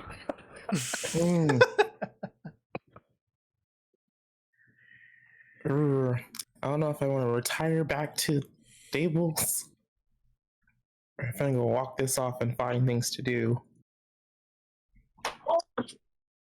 I mean, the choice is yours. Well, Arden, how about go to, you see William over there, and I'll point to where they are if they can see. Yeah. It's William's not over there, so, and Zarlius, and it looks like Fuller. I'll say this: the pathway from where you guys are looking towards, it's not as crowded as it normally would be. There Mhm. is a few people walking by in the streets and just doing stuff, but it's not like you are able to see the group. And then if you turn around, you're obviously able to see Hellrend, but there's not that many people in his direction anyway. So is Hellrend just walking, like not doing anything, or yeah, anything? He's just walking around. yeah, he's currently walking Okay. in your direction. But yeah. I'm carrying my great axe. Yeah. Well, duh. Yeah. I thought you were. I heard something about lumber. I didn't know if you were actively carrying lumber. Not yet. Until we have our fast forward skip.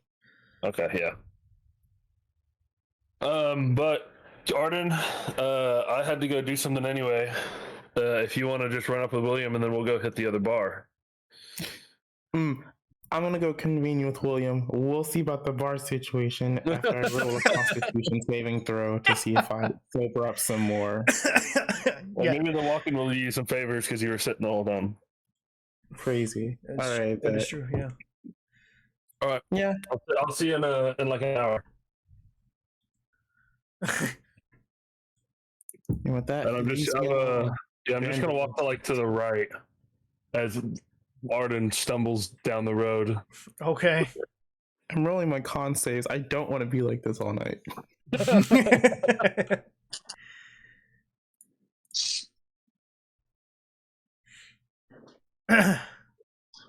What's going on? So Arden's walking back to all y'all, except yeah, for obviously you not guys, and then I also sent all the stuff that you got just now. Jesus Christ. Okay. Hey, you asked for it. You bought it all. It's 4 pages of. I just mean, stuff. he said currency is everything, and I said, "All right, bitch, bet. Tell me what you know. Find out more." Right. I mean, that's kind of that fuck around and find out, but in a good way, not the bad way. Yeah. So, I'll say this, Arden, you are now on your own. Are you heading to William, or are you doing something else? No, I we can see go. him. Not yet. Okay. I'm gonna go find William. Okay. So Well, you can see him, but yeah. Yeah, so you see John point into the direction of where the group is, and then just walk off. How many fingers am I holding up? How many? Yeah. How many fingers am I holding up?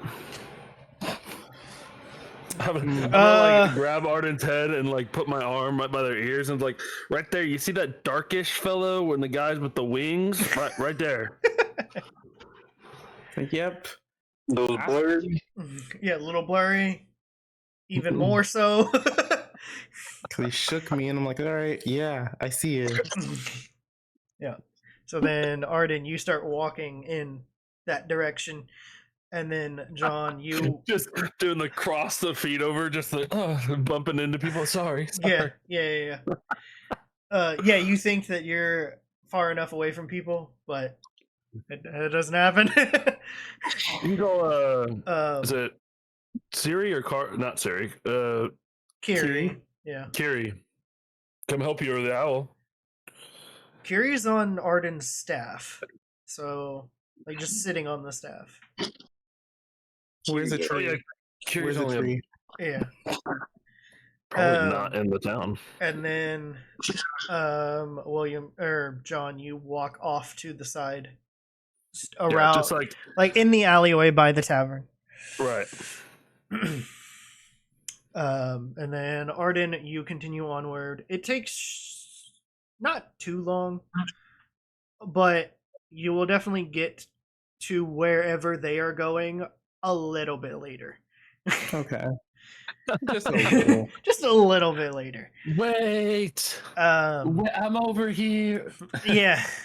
Wilson. They started throwing vines that way. Oh like, gosh. Yeah. ew. R.I.P. the town. And then Oh, So where's this market? It's back to where you were. It's the market on the map. Okay. There's this market right here. So you guys make your way here, back over here, and then eventually Arden will be right here.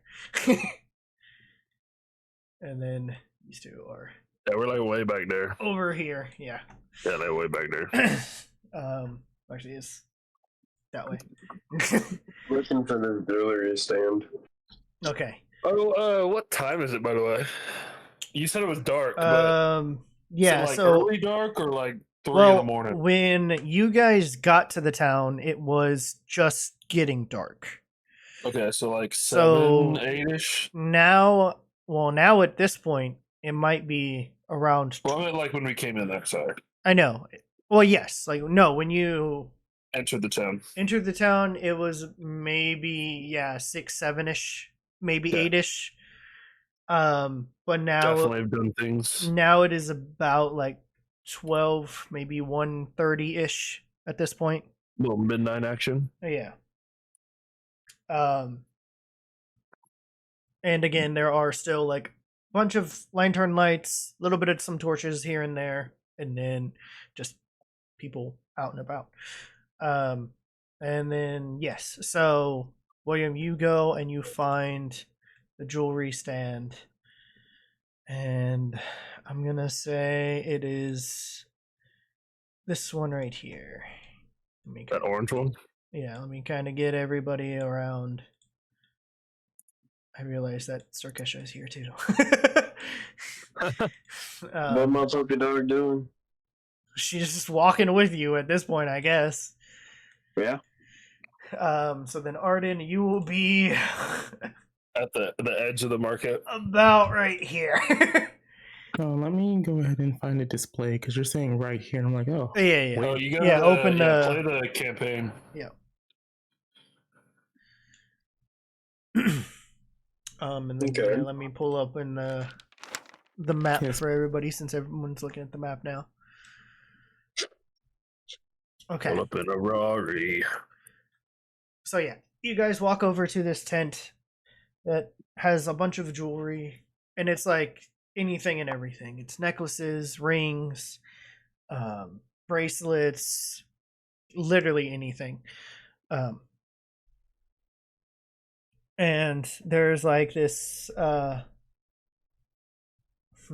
me see. I gotta look at who's going to be the shop owner.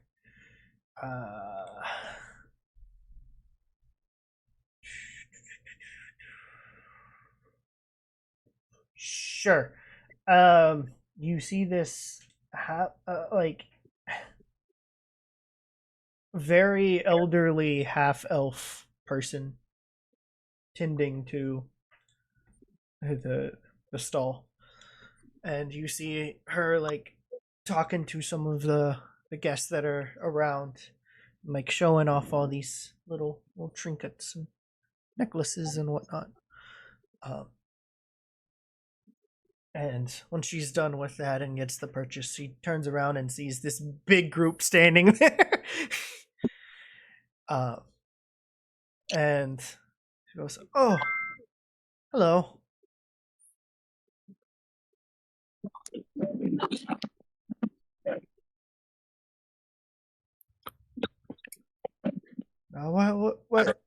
What can I help you with?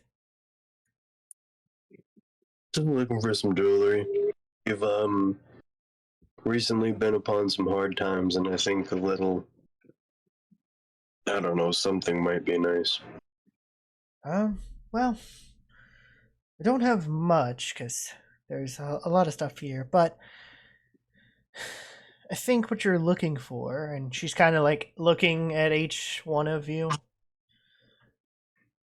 and eventually she gets to Nevri. And it's like, well, she looks at her stuff, goes, well, this might work for the little one, as she looks towards you again, but also kind of eyeing Nevri. And she holds up a fox charm necklace. I like that one. What do you think, Nev? She looks over and you see, because she's on the other side. So she looks over and she didn't see it at first. And she walks over to you and looks at it, sees it in her hand, or sees it in the half-elf's hand. You see her eyes kind of widen a bit, and a smile grows on her face. Yeah, I like that as well. It's pretty cool. And so yeah, now she is over here. What about for the rest of them? And then she looks over at everybody else. Oh. And she kind of turns around and looks at what's behind her a bit, which you guys can't really see. And she starts digging through some of her stuff. You see that, like, when she does, like, half of the items kind of just get pushed to the side. They don't fall off the table, but they kind of get pushed from where they were, like, neatly organized and everything.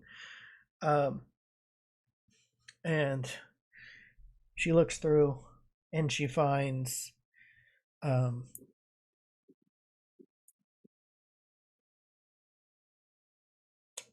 bracelet that has like rabbit feet kind of as the pattern. Mm. And she kind of like finds it, looks at it, looks back at the group, looks back at it without even like acknowledging anything else. She goes and like puts it behind her, so it's now facing you guys, but it's on the table next to the fox, like next to the fox necklace too. She just placed it on the table right there, so she put both of those there. And then she kind of like turns around, or like again, she's not even looking. She just did it like one hand behind and just placed it, and then goes back, and then looks around. So as she's like doing and digging through this, I'll say, Arden, you have now reached about halfway to where they are. Oh boy! So you're getting there, but you're not quite there yet. But I'll say, this time. I will say, you do see the back of William and Nevry and Fuller. You don't see Zarlius quite yet. And actually, you do see Name, and he looks about the same size as when you first met him. So he's not fully back to 5 feet tall yet, but he's close. There we go. But that's what you can see at the current moment. Back to them, she's still like shuffling through some of the stuff and trying to figure out what could fit everybody else. And she looks through. You see her kind of like open up a chest, which, you know, when she said she didn't have many wares, it's like a little sus there. But she opens up a chest and starts rifling through it. And there is a necklace that she pulls out, and the center of it looks very galaxy-like. And again, she does the double take where she looks at it, looks back at the group, looks back at it again, and goes. You see her shake her head you see the back of her head, and you see her shake her head. Yeah, this works. Does the same thing again, puts this on the counter, and then starts rifling through more of the chest a bit. And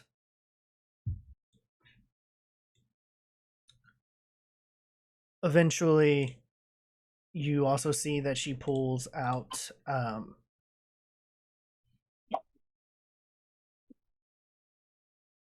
what looks to be a dark feather, but it's made of gems and it's very intricate as well.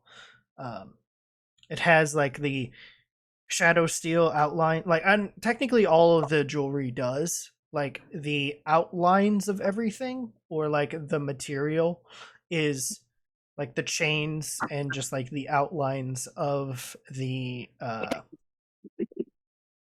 necklaces and bracelets and gems and whatnot is all made from shadow steel, and some of the images and like the rabbit's feet are made from obsidian, because that's most of the stuff that they have is either obsidian or shadow steel made. So that's all of that. So they all look similar, except for the fox charm. It does look a little orangish. There's a little bit of orange colors in there. But I would say the eyes are made from the obsidian. With that, and then you see her kind of look over again and see that literally standing in front of her is a mushroom and its name. And post it up. She goes, "Huh, that's new." And she kind of like looks at him. It's like, this is a walking mushroom. She's kind of doing like the head tilt, kind of looking at him, trying to see. Goes, "Huh, what can I find for you?" She looks at her stuff again.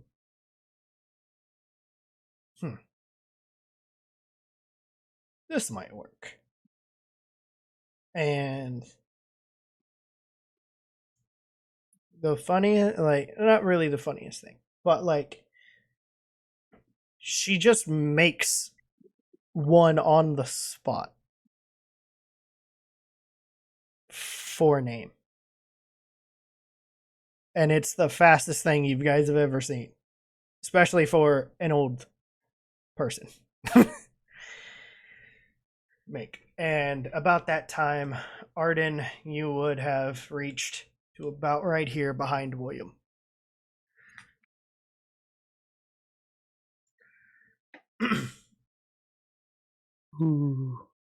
And Arden, when you get Arden, if you don't slur, I'm gonna be upset. Right behind William, you see on the counter all of these like necklaces, gems, bracelet, or necklaces, bracelet, and just like other intricate looking like charms, kind of just on the counter, but obviously in the direction of the group. And she, you see her finish making a mushroom-shaped charm for name, and kind of just puts it on the table, and then looks up and sees you. Do you say anything? Oh, isn't that prettier than a petunia in summer?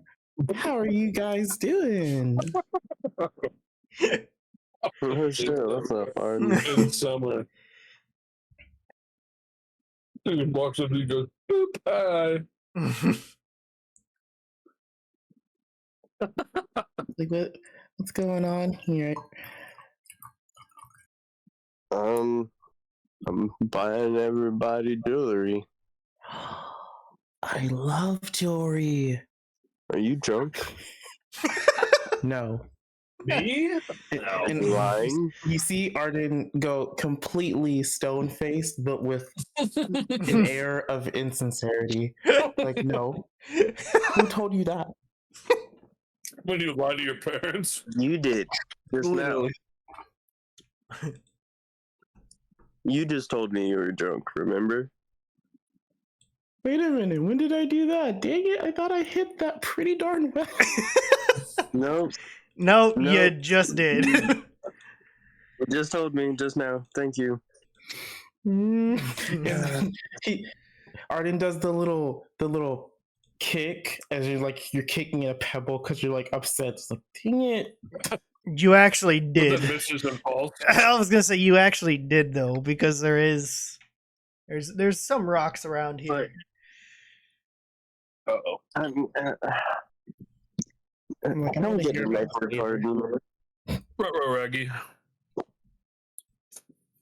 What? Where's John? He went with you, didn't he? Well, yeah, he kind of went with me and then didn't leave with me. I don't know, man. He told me, he pointed and said, hey, there they are. And I kind of just smelled the flowers and kept walking towards y'all. Go walking. Can I roll to see if I remember what he told me last, to see if I can get insight to where his whereabouts might currently be? Sure, give me a history check. Lexicon of the Lost or just straight natural art? I feel like it You were would. drunker than Yeah, a I feel skunk. like it You would don't know what a be. lexicon Yeah, I is. would say it's just a straight roll. I figured, damn it. Okay. You don't know what a lexicon is. Oh, 13 plus 7, 20. Ha, I Damn. do remember. Okay, so yes, There you go. you do. You know he's still around the Serpent's Coil. You just don't know exactly where. So Supposed he's to be. around here, and Arden kind of like makes a circle and a few like blossoms sprouting that way. He's Just around that way. somewhere over there. So as you Okay. as Arden, as you like use a little bit of magic to do some blossoms or whatever, the stall lady looks at that, sees you do it, and goes, and obviously clocks that you guys are friends and in the same group and everything as well, just by the interactions you guys are having. And as quickly as everything else, she turns around, picks up this other necklace, and turns around and presents it to the group or on the table with everything else. And it is a cherry blossom petal necklace. That's pretty dope. Oh, that's And it was like an instinct where she just saw it, turned around, picked it up, and turned back around. And it was like really fast. So I'll say, even with your guys' passive perceptions, I will say obviously Fuller and William would see it. But Arden, you did not. Got it. Until you turn back to the stall and you see her still have it in her hand, but as she's presenting it, you see it immediately. So what I owe you, miss? She goes, oh, well, for the lot, I'll just do 100 gold. It's not much. No problem. How much do you normally run them for? Well, I mean, it's not much. I don't really sell to make money. I just sell them because I got nothing else to do. It's just a hobby of mine. Oh, you're hitting William's soft spot. Okay. Very well. Here's your 100. Thank you very much. Everyone take your shit and let's go. Wait. I want to look at her. No, Arden, take your fucking necklace, put it on, turn So- around, walk. Arden, what you're looking at I is look at her. an elderly half-elf woman. Mhm. Oh, Is the stone made out of wood? Yes. Okay. On the counter of the wood, I concentrate my magic and I perform cherry blossom to give her a tiny cherry blossom sprout onto the counter from the wood itself. W.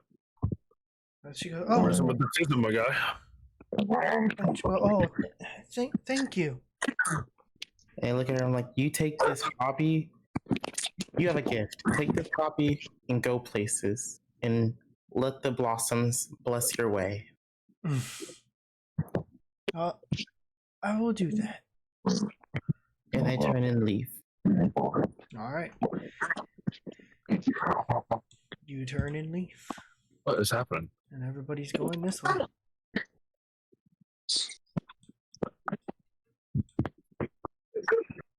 And you guys leave. Okay. All right. During this time, we'll cut back over to Hellrend walking down the street on the other side. Walking fast and I'm homebound. Hellrend, as you're walking down the pathway, you saw from your vantage point, also because it was also kind of like the terrain does go up a little bit. You could see the group, and then you could see the human and the furbolg from this group that you met recently near the tavern area. And then you see the two separate, where the human goes into the alleyway and the furbolg continues down towards the group. And as you're walking down the street, getting closer to the tavern, eventually you are struck in the back by a weapon. Okay, tell me what I feel. You feel a sword slicing into you. Not stabbing, but slicing. Okay, well, I start to catch on fire and smoke and flame up and get a little bit bigger. Okay. But it said flame on. Yeah. And I'll say you take 11 damage from the initial attack. Okay.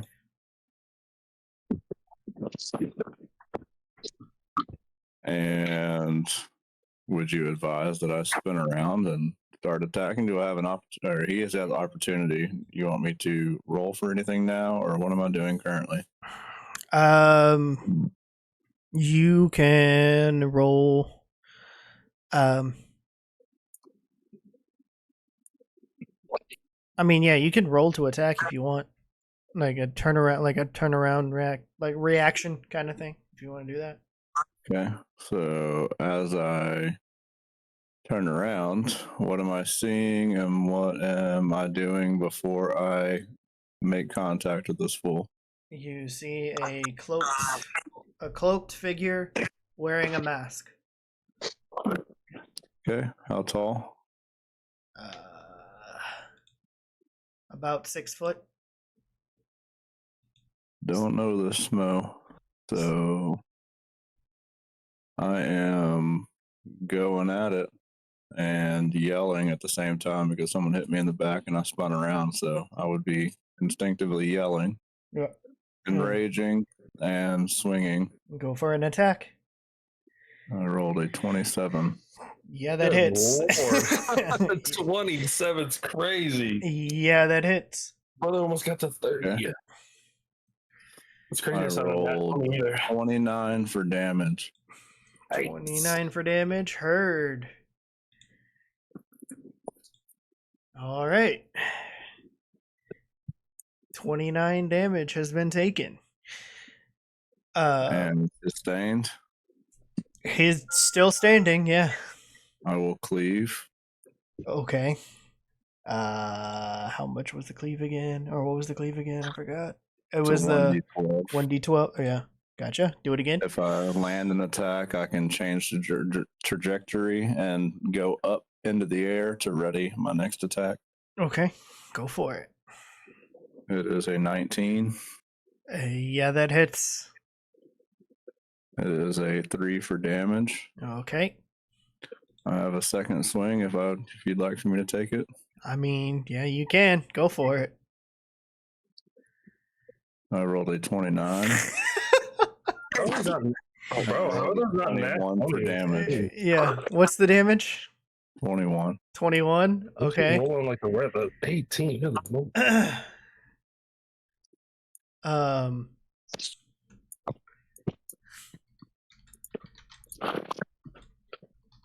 Motherfucker. So, all right. Yeah. With that, you've taken your thing. Mm-hmm. I mean, I could add fire damage on either of those if you'd like, but I'm not going to. Okay. So, you get struck once in the back. You take some damage. You turn around immediately and do 3 slashes into this person. The cloak gets tattered a bit. Does this cloak catch on fire? Hold on. Okay. So give me 1 second here. I gotta figure this out.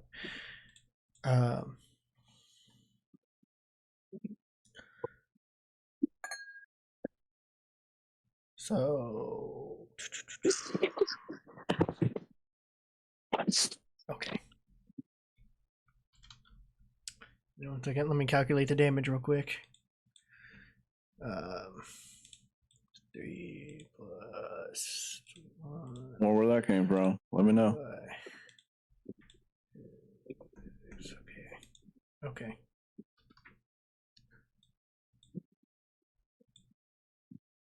Okay.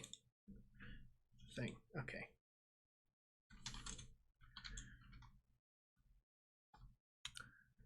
All right. So I'm just gonna swing.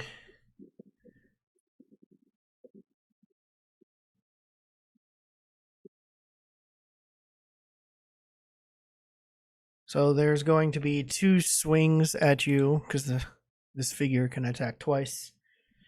Okay. Half damage. Yeah.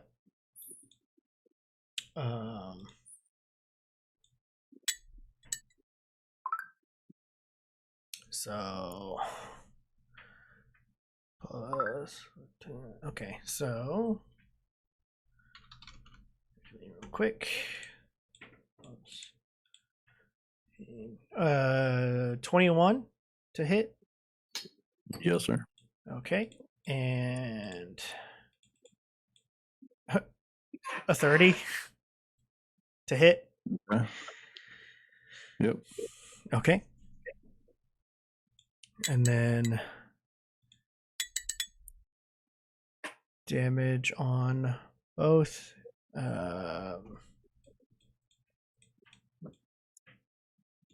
25 total, halved. Oops. Like 12. Yeah,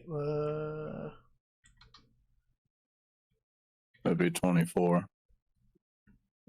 I can do 12 or 13, whichever you'd like. 12. I think you take is it the lower or the higher? I can't remember. I think you take lower. It's lower because Lower's of rundown. rage, yeah. Okay. Oh, and not that one. So you ready for me? Okay, and then there's one more. There is okay, and an extra 4 damage as well. Is that the second attack? No, that was the extra damage. Okay. They have some kind of ability stat. Yeah. Okie dokie. Is he ready for me? Yep. Let's tango. 25. 25. Okay. 29 for damage. Trevor, look at your messages. I am.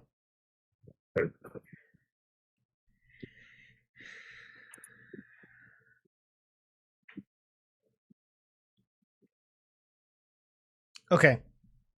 So, yes, they both hit. And there will be one of their abilities is they can attack you again as well. Just a 16 hit? No. No? Okay, so that misses. Okay, what is the damage for 29. 29? Okay. All right. Still up and moving. Yep. Still up and moving. And they've moved. They're still near you. They haven't moved out of your range or anything. Okay. Well, I'm going to do the same thing. Cleave and hit. All right. That was supposed to be a 19, but we'll count it as a 3. It's a 14. Okay, 14 does not hit. Sweet. Getting madder. 21. Okay, that hits. With another 29 damage.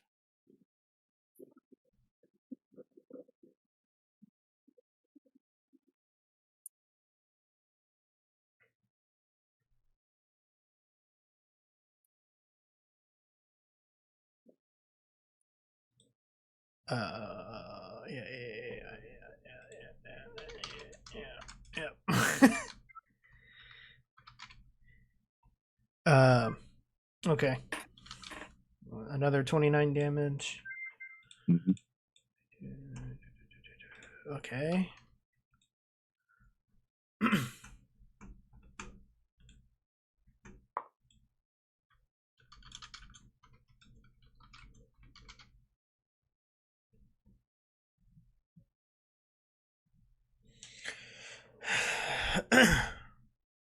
All right. And this you see this figure get like a pretty much a second wind. So 1d10 plus 2. Okay.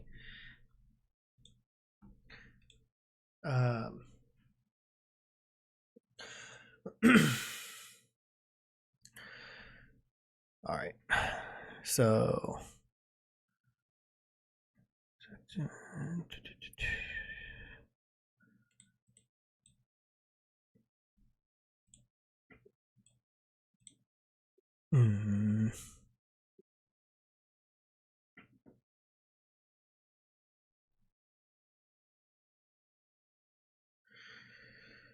okay.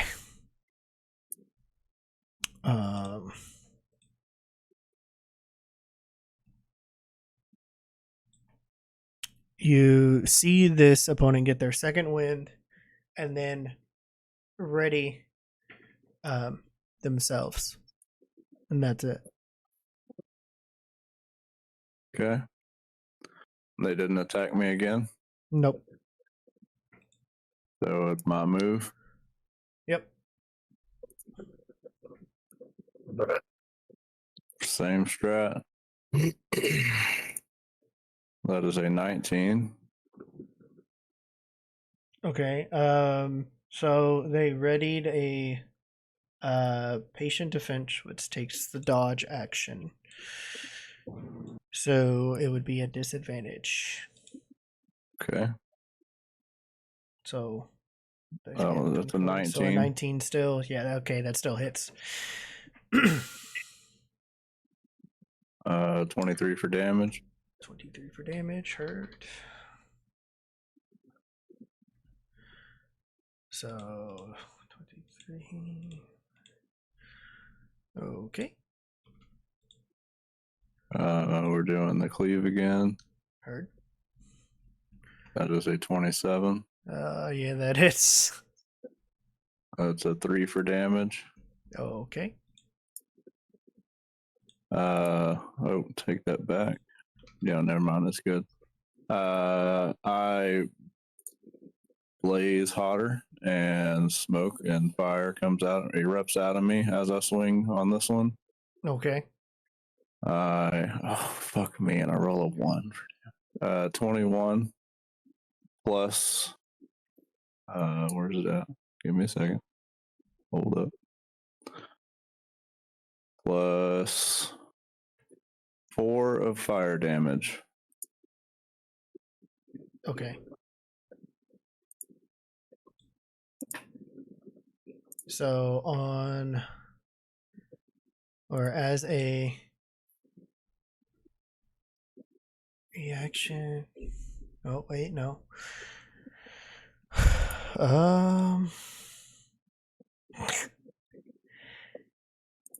Okay.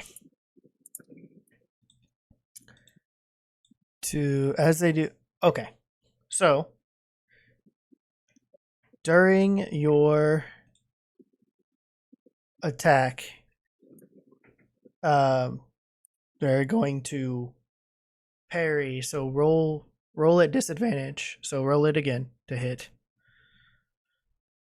because they parried. Okay. The fucking 15 I rolled a 4. Okay, so yeah, with that they parried. So they parried your attack, and okay. With that attack does not hit.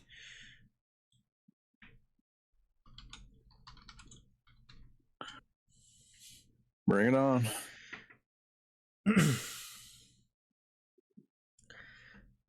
Okay.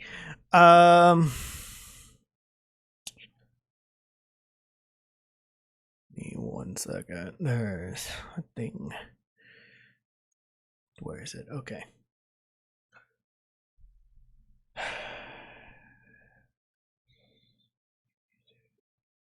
Okay. So you see what looks to be like they're about to attack you, but they get enveloped into the shadow and disappear. Okay. So they disappear. They disappear from your sight. Yeah. Okay. I go into my Titan form. Okay. That makes me 18 feet tall. Okay. Group, give me a perception check.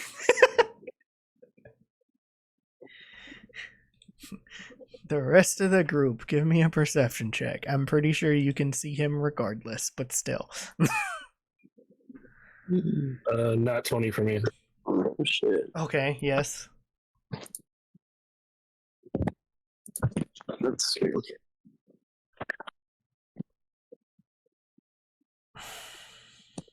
Also, not 20 for me. 25. Crazy. Okay. Lucky bitches. I got a 3. You got a 3. Zarlius is back. I mean, the reason you wouldn't see him, it is dark as fuck outside, so. But he is on fire. But he is on fire. So I'll give you advantage then with perception. Burning building. Then I'll say that Zarlius. I'll give you advantage. So roll it again. Okay, better. 18. Okay, better. There you go. And yes, you do have dark vision. So yes, that would help a little bit. Yeah. Okay, William. 20. Okay, 25, 18, 28. And Fuller, you here? Okay. Well, here, I'll roll it. I'll roll it. It's fine. I'll roll it. He'll see. He'll see. He'll see. Yeah, 16. That's fine. That works. Yeah, no, you like. I would have said even with the 3 for Zarlius, you would see him. I would have said yes. You do An see. 18-foot tall fire giant. I You hope do he's close. see. Yeah, you all see Hellrend in the distance, just ablaze at this point, and there's a bit of commotion, a little bit of screaming, but some people that are nearby have seen the altercation, so there's not really the screams that you guys are hearing are more in your location. But over to where he is, there doesn't seem to be as much because they saw the altercation and know why he is like this. But they've all backed away from him and everything, especially because of the fire.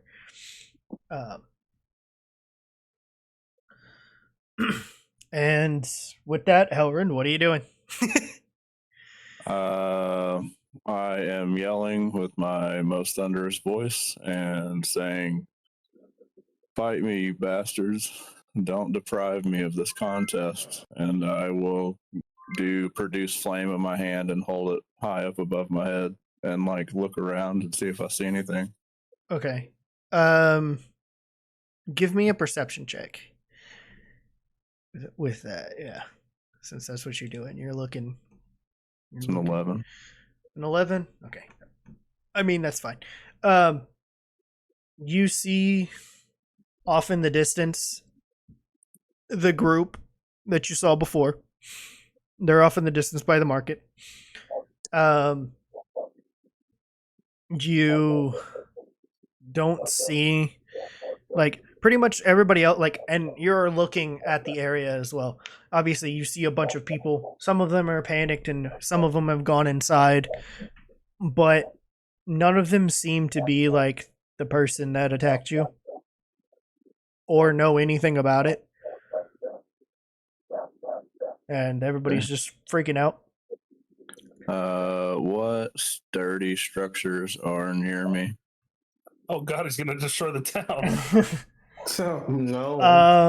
I mean, Don't there's destroy the town. Yeah, there's a few. There's a few pretty sturdy buildings. Where you're at, you're somewhat near one of the taverns, the Serpent's Coil, but obviously the doors are shut. Everybody's inside. Nobody's really. There's a few people like peeking out the windows and whatnot, but there's not. Like, it doesn't So seem. the group that I saw was their group, or was that the furry creature and the human?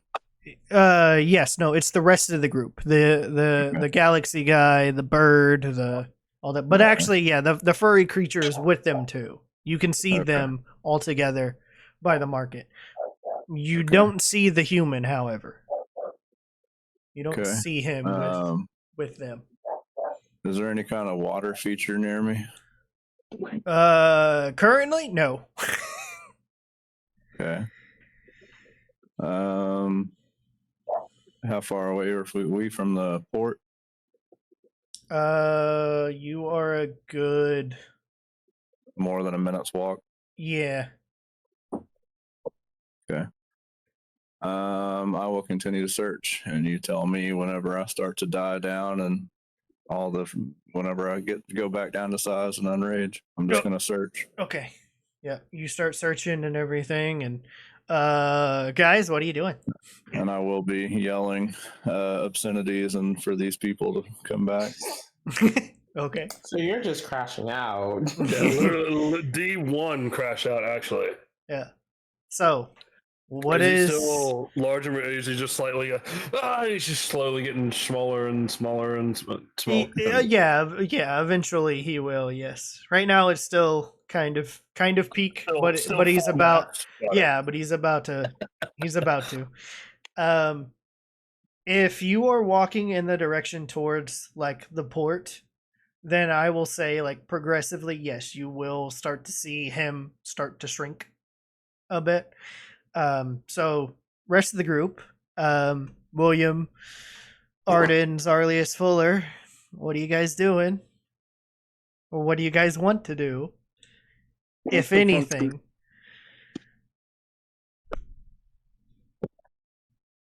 What just happened? You, as like, you guys are kind of like in the middle of the walkway now at this point, off to the side. So you'll see a few people like running past, and then like as you say like what happened, somebody does say, "Oh, the big guy got attacked by a cloaked figure. I have no idea." And they just kind of run for shelter. Oh boy. Okay, everybody. Well,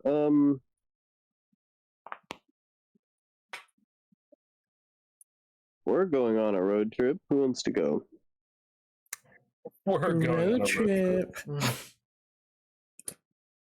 I'll turn my earring on and I'll say, John, go to the end of the dock.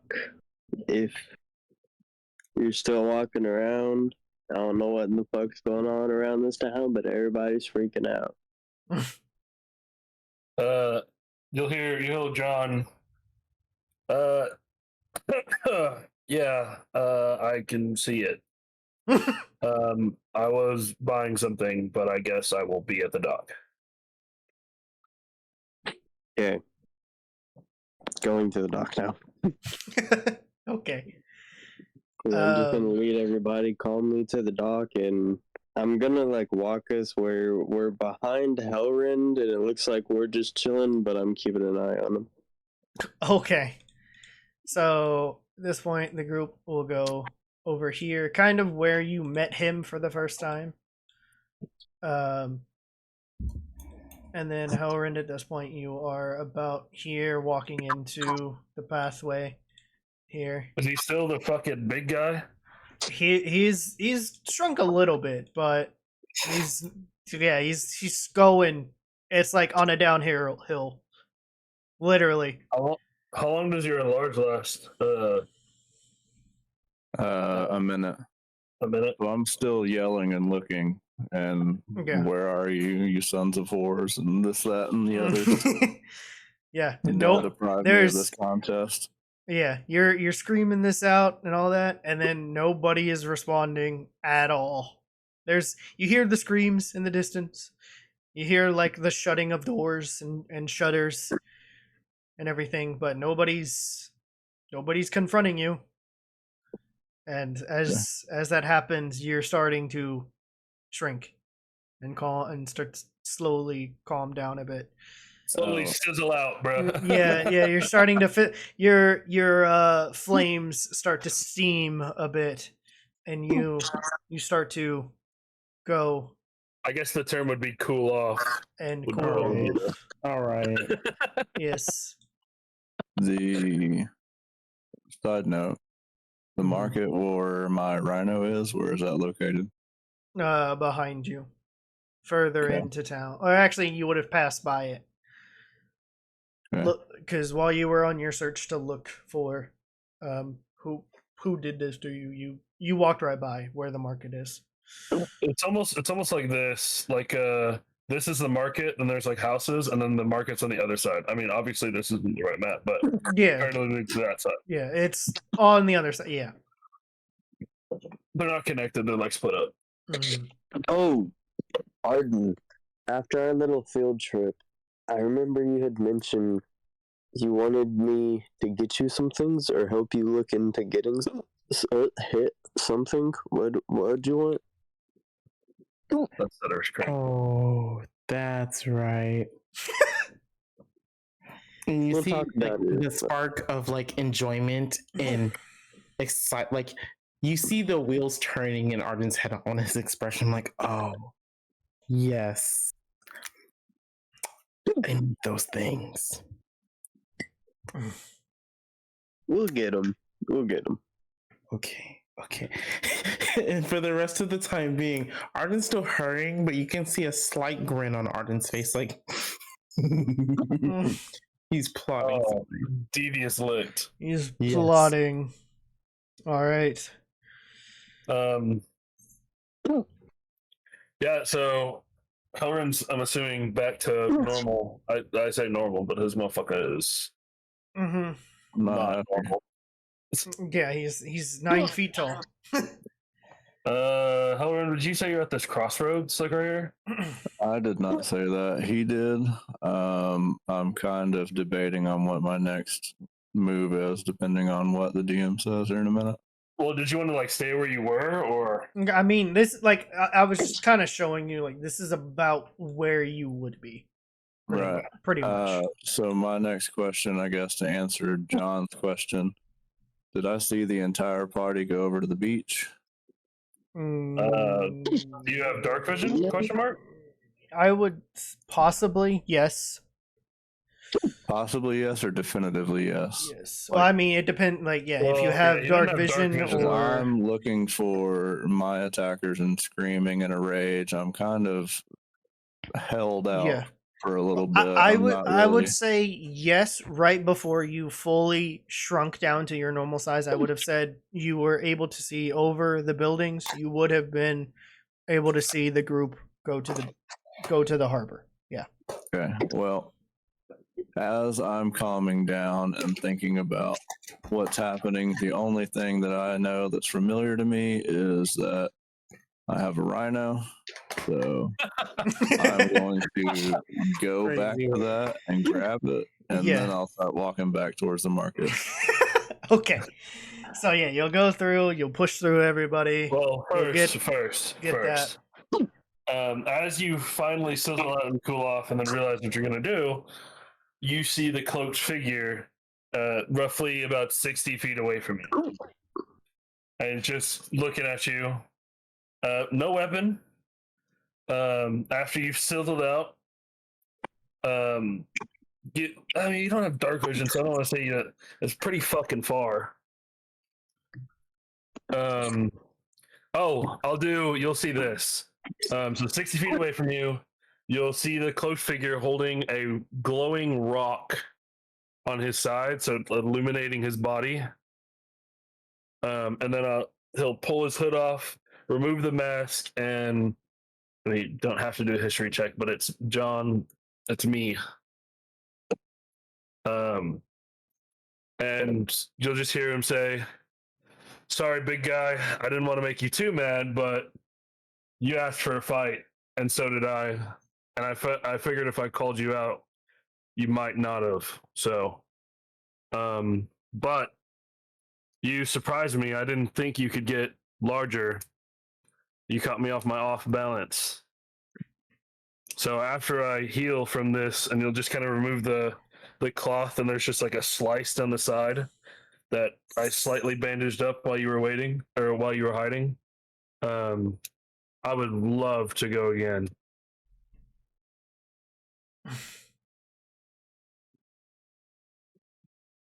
Somebody want your character killed.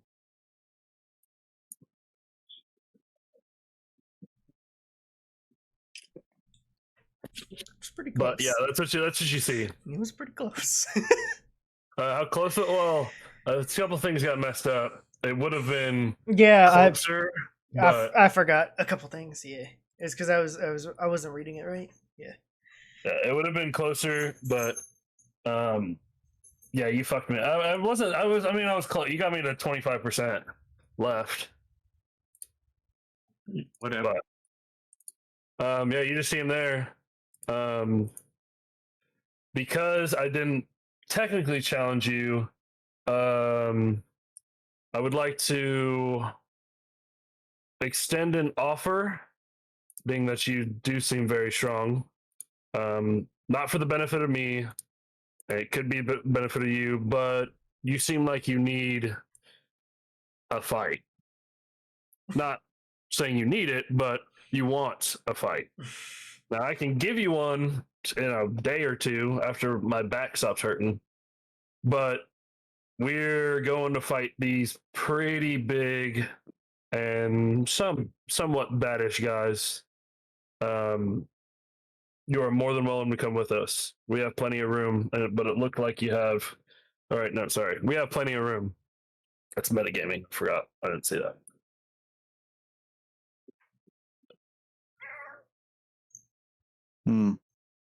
So you're done with your speech? Yeah. I did not like that at all. Is that what you say? No, that's what I'm thinking in Okay. my head. I didn't. I would prefer an open challenge than a backstabber, and then somebody that runs away from a fight mid-fight without dying for glory. I thought that was a bitch move, so my character is not going to like your character at all. This is fair.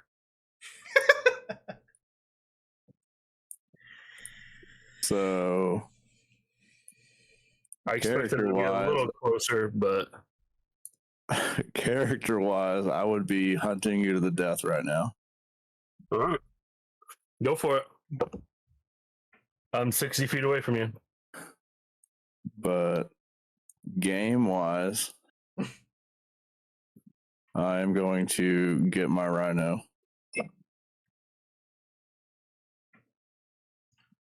So just basically walk off without saying anything? He's going to storm past you.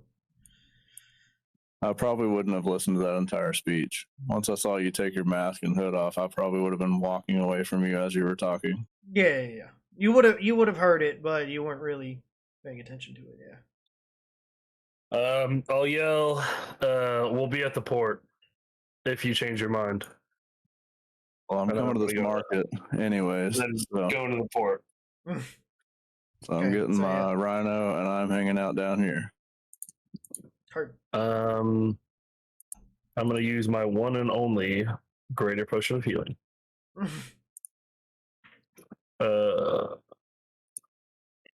Good. Yeah, I'm just going to the port to meet back up with the group. Okay. Eventually, you stumble off over here. I would have taken the potion before. And you run into everybody here at pretty much the landing site of Hellrend, where there's just a crater in the ground. And everybody's kind of just standing here.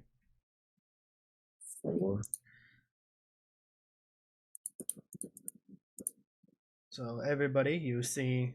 Oh, that was terrible. You see John walk through the forest a bit, eventually getting to where you guys are. Got me back, but almost half.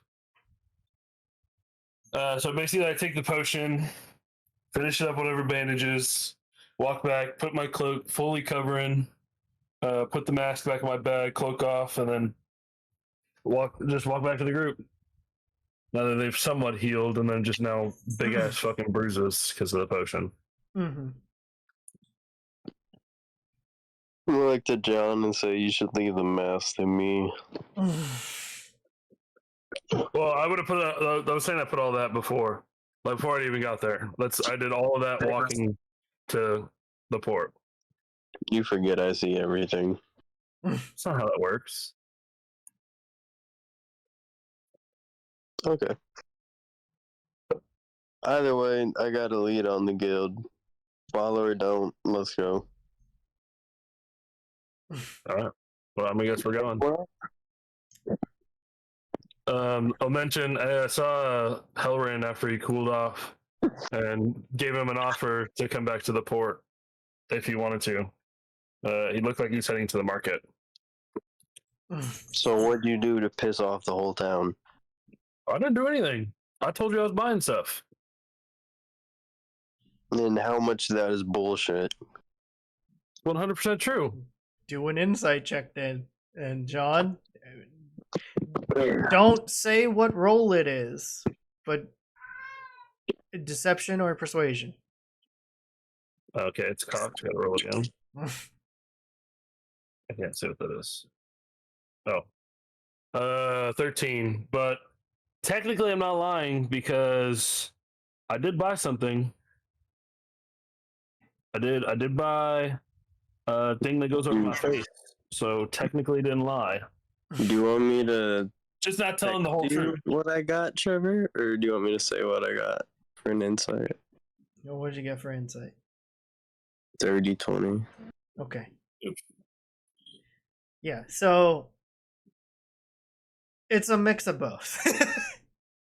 He's not lying because he did buy something, but there is a way that, like, you can.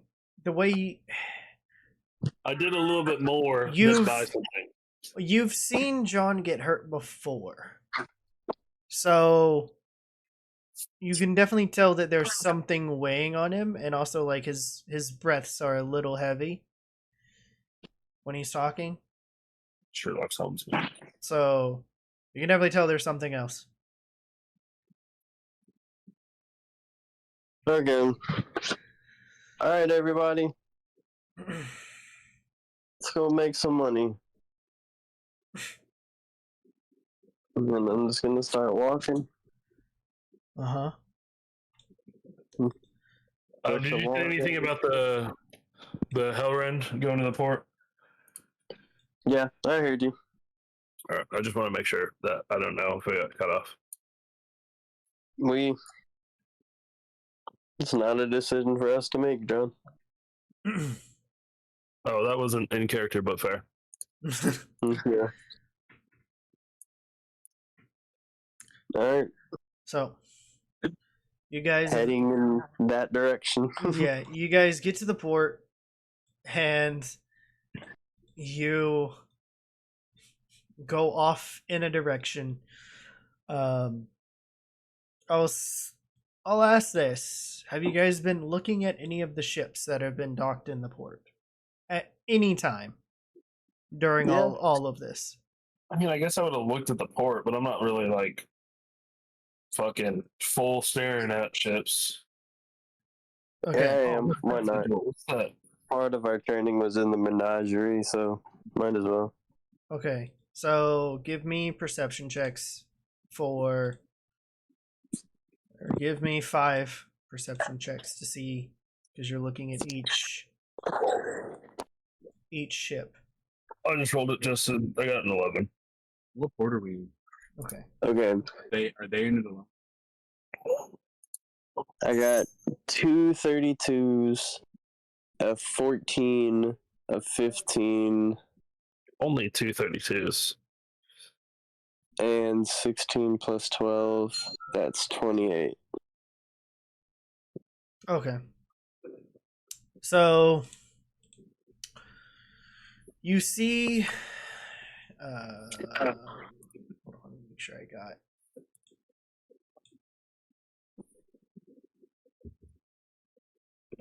okay.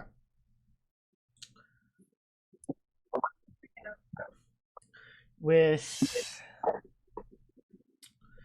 what was the lowest one? 2, but 14. 14. Okay. So with the 14, you see this ship right here. And most of it is obviously visible from where you're at. So even with that low-ish roll, you're able to see what the ship is and everything that is on it or being taken off of it. It is on the side of it, it is called the Goblin's Gambit, and it is a small sloop. And it is pretty much a scrappy ship, known for its unlikely goblin crew. And you can see a couple of goblins kind of unloading stuff, loading some cargo,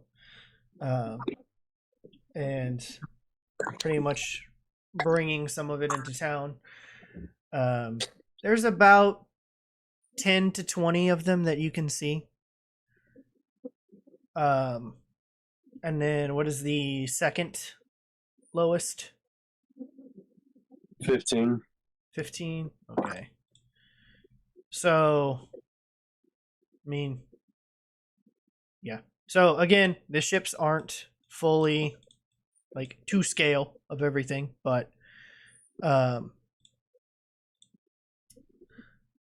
or also design wise as well. But the next one near it is, let's see which one's the lowest. Okay, it is called the Sea Serpent's Whisper. It is a ship renowned for its beautiful serpent figurehead that is said to whisper to the captain during foggy nights. Its sails are a deep emerald green, and it has a reputation for speed and maneuverability. And what was the next one? 28. 28, okay. Also with the Sea Serpent's Whisper, you can see it's about a medium-sized ship with about, what you can see, about 20 to 25-ish people on board, kind of moving stuff around and taking stuff off. With a 28, you see the Twilight's Dream. It is about a medium-sized merchant brig that has about 80-ish people that you can see, or around that much. It's a sturdy ship known for its long voyages and has just returned from a trip. And you see its figurehead is carved in the shape of a sleeping dragon. And that's about it from what you can see. For that one, it is a little further away, but even still, you can kind of see it because it is a big ship. The next one, I'll be good. The next one is Bitterbrook's Pride. It's a small frigate. It is a battleship. That is painted with bold stripes of blue and gold. And it is, however, heavily damaged. So it is being somewhat being repaired right now, but also there are still like people getting off of the ship, and you see a bunch of injured people, and that is that one. And then finally, the biggest ship, or the second to one out biggest ship, is called the Mistress of the Tides. It is a passenger galleon ship. It is a luxurious ship. It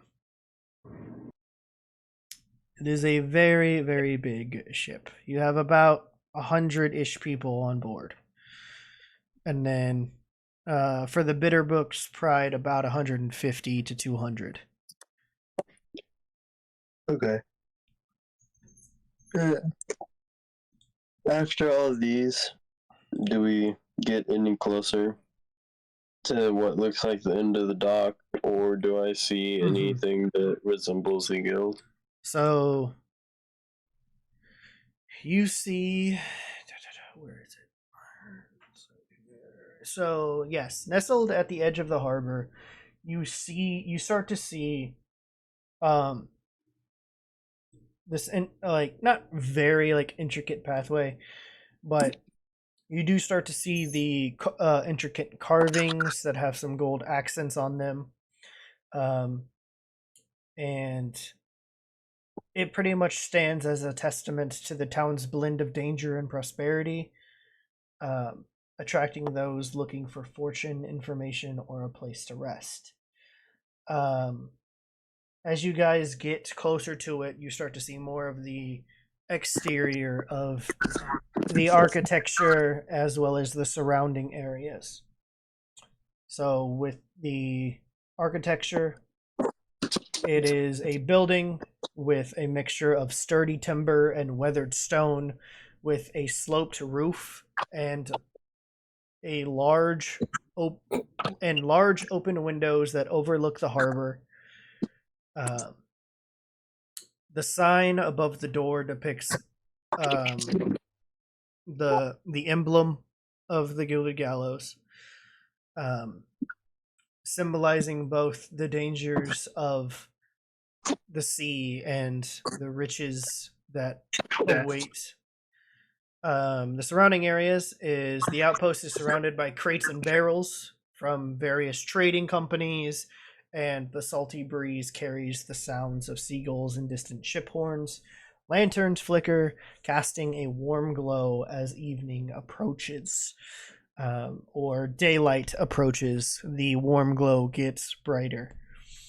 And you guys are currently outside the door. Is there anyone outside? Currently, no. I'm gonna knock on the door. Okay, you knock on the door. Is there a certain way that you knock on the door? Or do you No. knock on the door? Just regularly. Okay. So, with the door, there is the symbol of the Gilded Gallows towards like the middle of the door. And then above it, there is the sliding door that opens up, and you just see this pair of eyes. Hello. Can you Hello. open the door so we can talk? Who are you? Who are you? I'll open up my shirt and show my tattoo. Okay. And then the door, or the sliding door, shuts, and you hear a couple of locks on the door. So the door swings open, and standing behind the door is what looks to be a female smuggler. Whatever that looks like to you, that's what she looks like. Hi, I need to talk to whoever is the highest in command here, please.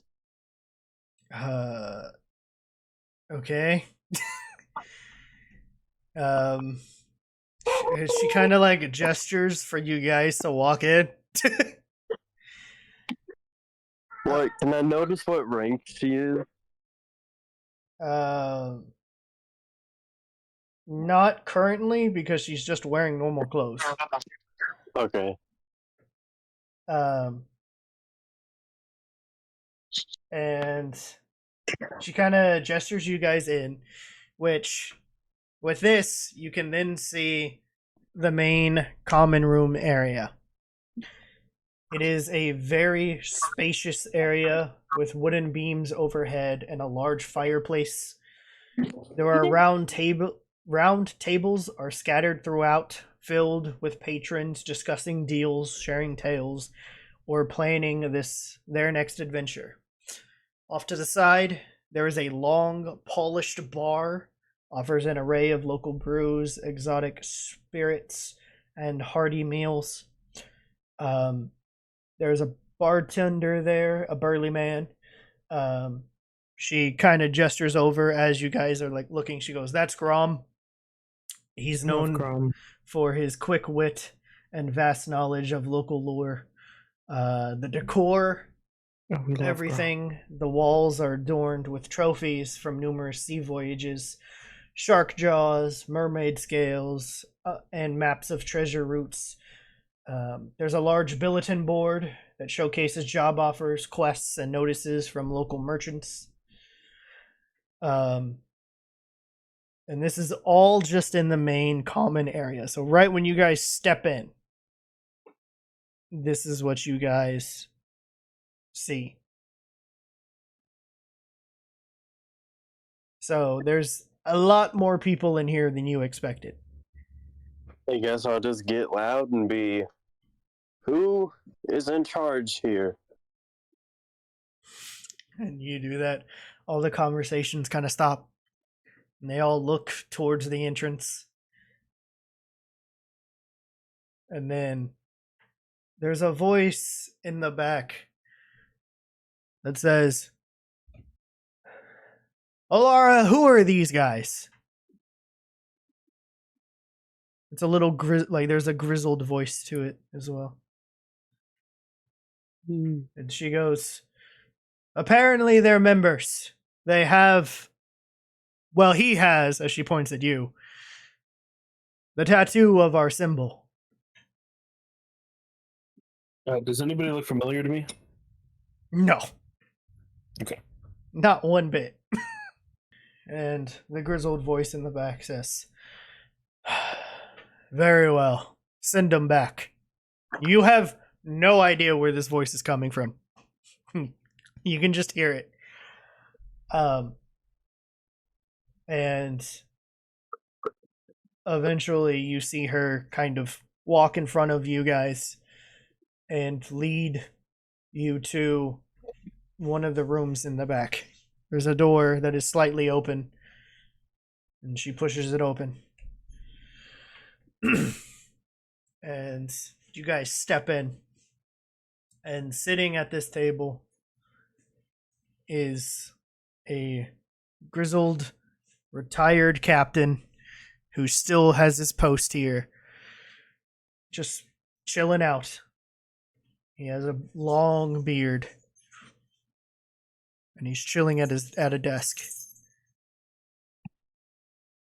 You must be Heron. Heron? No. Harlan.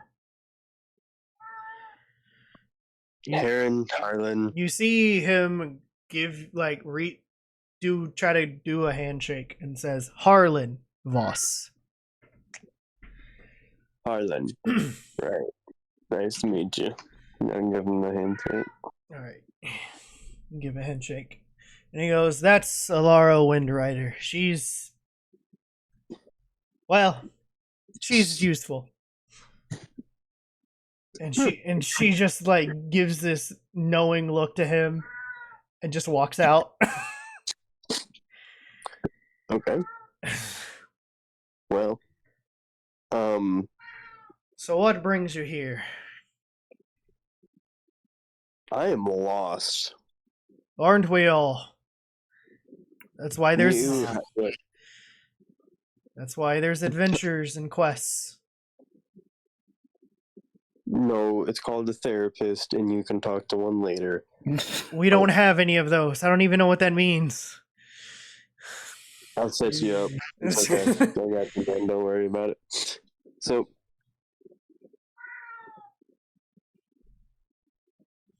and I'll point at John, I'll go, he's in the guild, and I'm in the guild, and that bird over there, he's in the guild.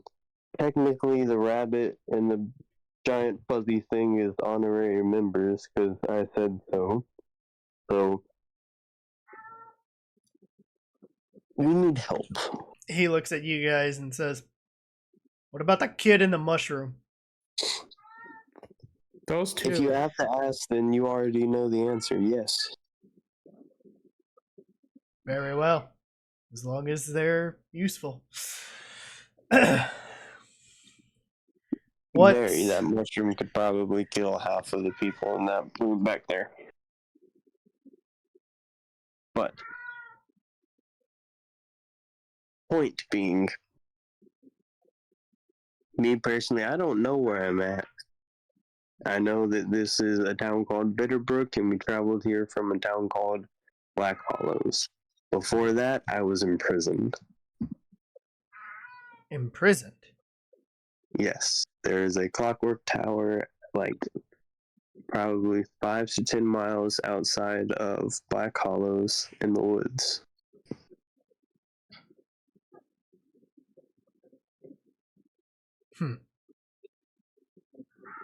I haven't really ventured that far that way, but I trust you.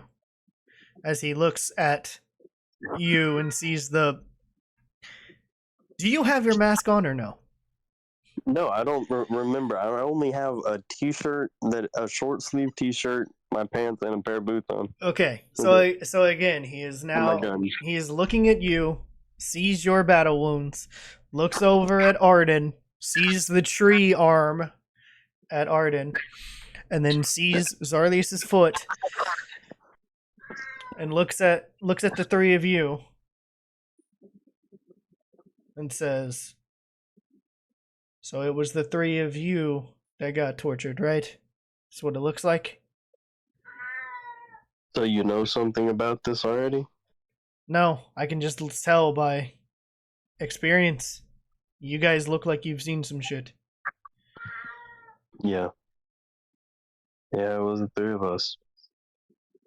And he looks over at John. What about you, good sir? Well, I'm just following the crowd, but I guess we're here for answers too. Very well. So what do you seek? Well, for one, is everybody in here guild members? Yeah. Other than the few with me? Yes, everybody in this building are guild members. In one way or another, yeah. Yes. None of them... I'll say this because you did ask if anybody looked familiar to you. None of them look like mercenary people at all. So they look like thieves or They whatever? look like thieves, smugglers, like the other parts of the guild, yes. And then there's this guy. the guy I'm talking to, I'm assuming? Yes. Who is... He's he's retired, but because they have nowhere else to put somebody, or because they don't want to put somebody here, he has stayed here. So I just go, well, what's your rank and duty? I was a captain. I'm retired now, but they decide to keep me here at this post. Plus I live here, so not necessarily a part of the guild, but just kind of doing work for them. I mean, I've been with the guild for a while. I've seen all there is. But I also handle some recruitments. Well, other than you, if you still hold your captain position, is there anybody else higher up in here? No. Is it just you who's the captain, and I'm assuming run this place? Yes. All right. Well, these two are with me. I'm also a captain. Here's my rank and identification. He looks at it. John Steele. It's a fine name. As he hands it back to you. Yeah. Didn't get to pick it, but we were doing business for the guilds in... I forgot the time. I think I wrote these notes.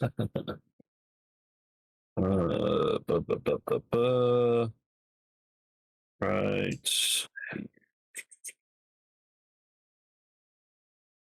That's all right. Like I was gonna say he sees you try to struggle and he goes, "I'm assuming you mean Black Hollows, the only other town that is on this island." Oh.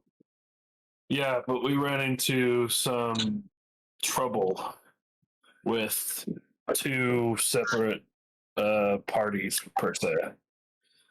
One You see him lean forward in intrigue, hands clasped on it, and listening intently. One being a necromancer and a human, and then the other one being a sorceress of somes. Don't know if I don't feel really necessarily comfortable saying this in front of everybody, but if we could find a better place to talk. You're in a room. Oh, I thought we were still on the thingy. No, you're in his. Okay. You're in his like the captain room. Oh, got it. Well, we ran into a group. Eliac, Mordred, a necromancer, and a guy who goes by the name Mateus. He says he's the fucking son of Tiamat, is what he said.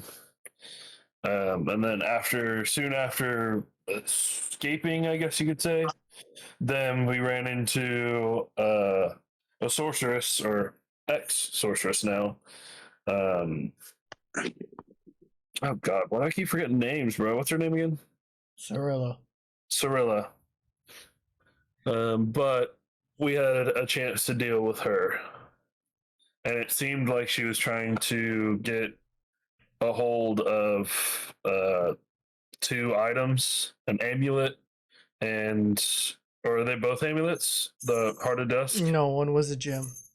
An amulet and a gem, neither of which we recovered.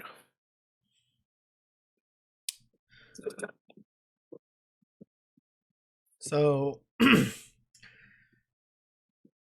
listening intently to your story and what has happened,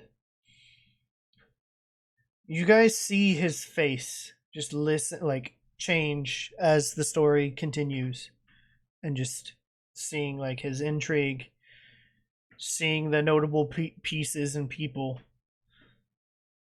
Goes, and you guys survived.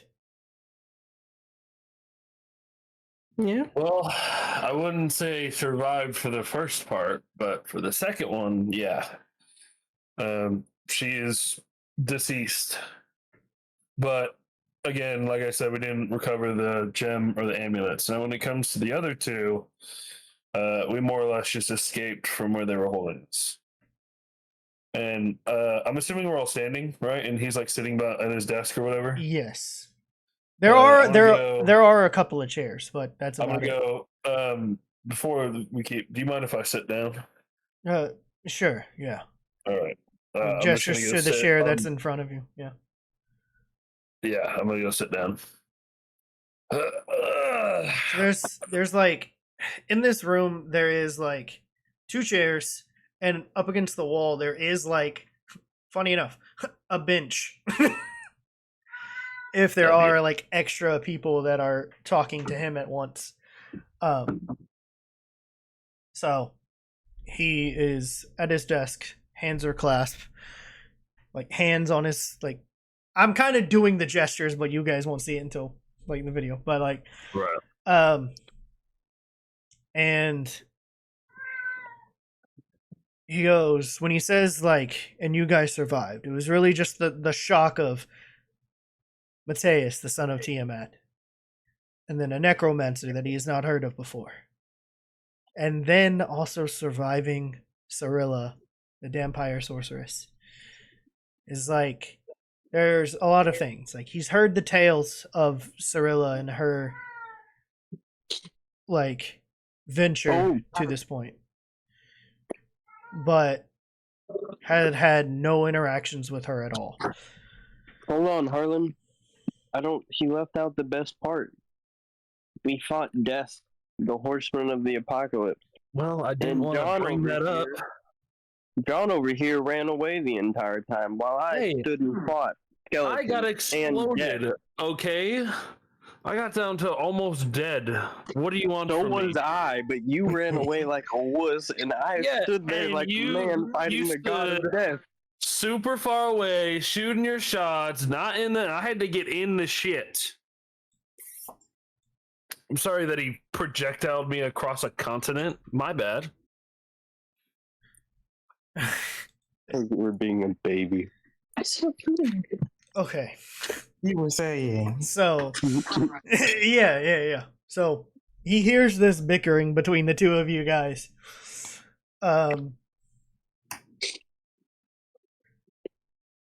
And goes,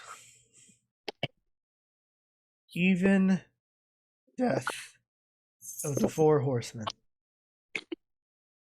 Who are you guys? We're pretty fucking badass. That's who we are, goddammit. We're Operation Back Hurt. No, I'm just kidding. Are names really that important? We just go. We're just a group of people who all got brought together because of this.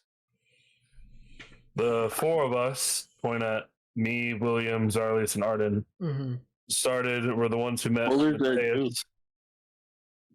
Well, oh yeah. No, he wasn't No. there. He was talking about at the beginning. Yeah. Because we met him at Britter, not Britter, Black Hollows. Black Hollow. Yeah. And then we met that one. Also, is the mushroom in here? Yeah, everybody's here. Okay. Where is he? We pointed at these five, at name. And then we met that one at Black Hollow. But like I said, we didn't really fight the first part. We fought the second one. And now we're just here trying to figure out why the fuck there's so much here. Island that has 2 villages. This island is part of a bigger continent. The Shadow Continent. That's kind of how that works. And this is just one small piece to the giant puzzle you guys seek. The world is even vast. There's more to explore. And also, he looks towards Arden. You're not from here, so I know you're from another part of the world. Yeah, well, I'm not fucking from here too, but you're human, okay? Well, I'm the only fucking regular person in this party. What are you talking about? Oh, I'm saying he knows everybody is not from here. I'm talking about how Arden, a person of nature, is in a dark place right now. Right. And Arden kind of consciously glares at him like, you know.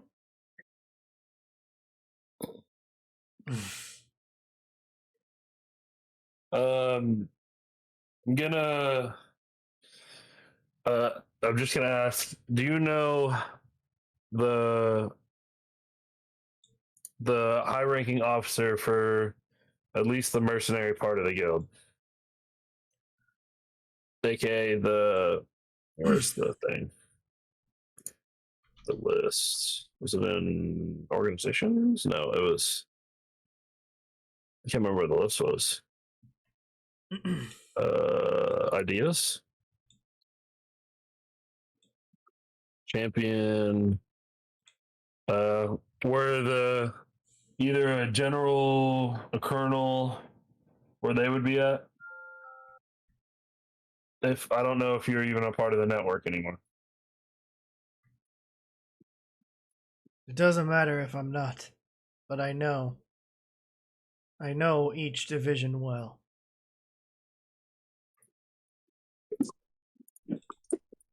You know Ander Blackwell?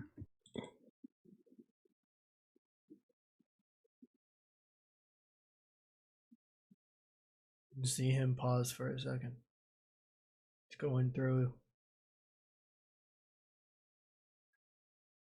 No.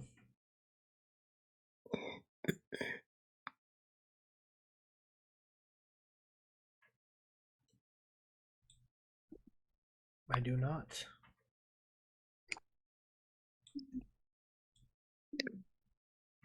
Do you know of the town of Whitestone? No.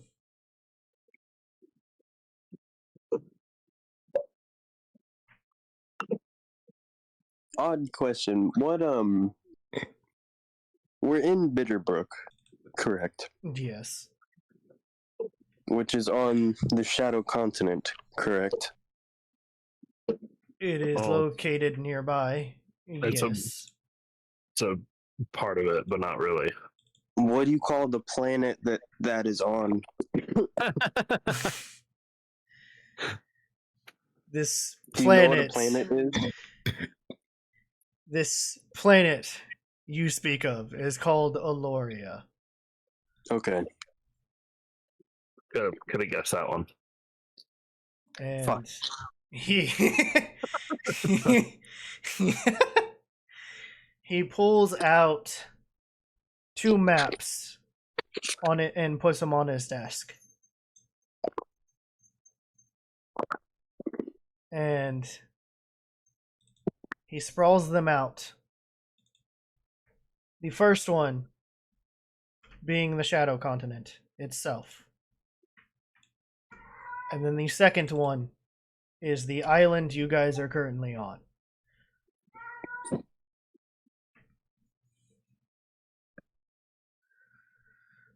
Okay, I see. I was like, so where is the? Oh, it's right there. Oh. So so basically, we are part of the Shadow Continent. Basically, Yes. this whole map. Got it.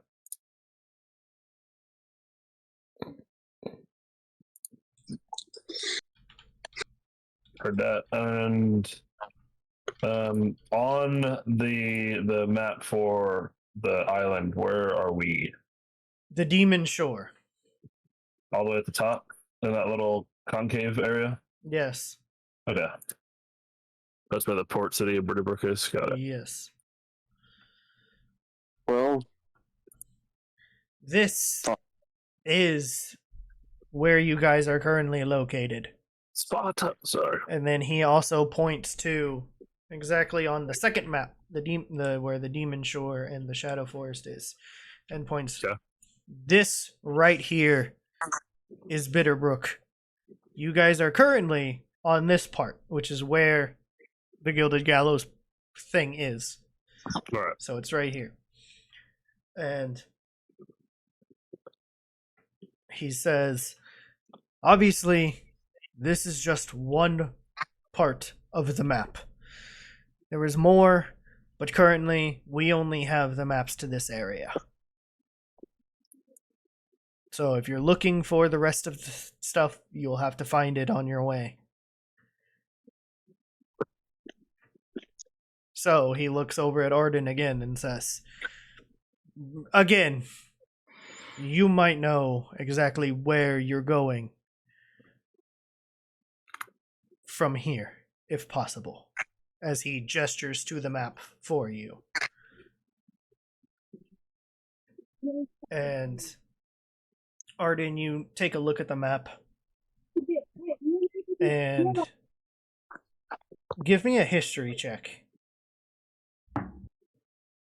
Got it. 18. Okay. With an 18, you know the direction of where the Twin Territories is, or where the Gardenia is. You take your finger and place it onto the map where his is, to where where Bitterbrook is.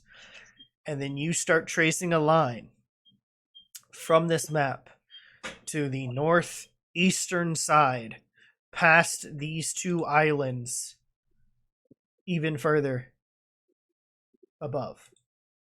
And just in a diagonal line in that direction, you just take your finger and just swipe in this direction.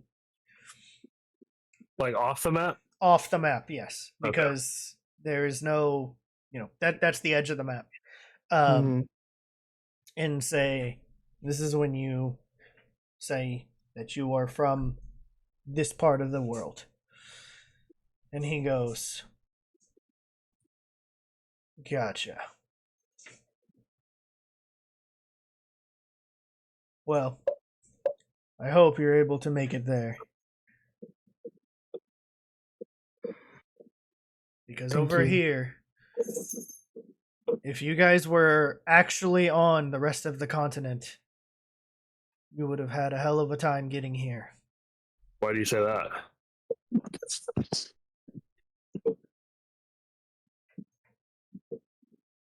Because there are more dangers that roam those lands.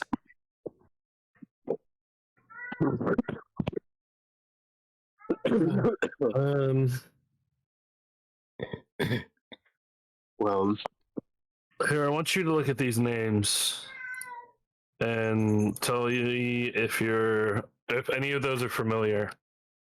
And I'm gonna hand them the members page that you have Okay. and see if any of those names sound familiar. what is this? Piece of paper. Can He I see what this is? Sure can't. he grabs the paper and looks at the names and starts reading them out. Oh, motherfucker.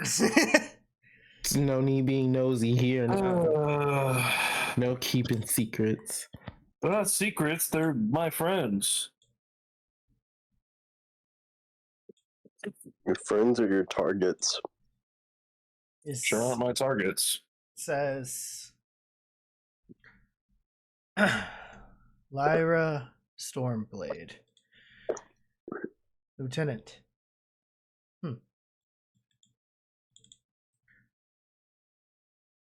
Rurik Stonehand,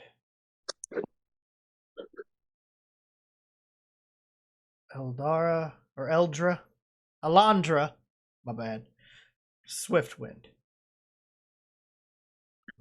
and Marcus Mirth Glint. I've heard these names before.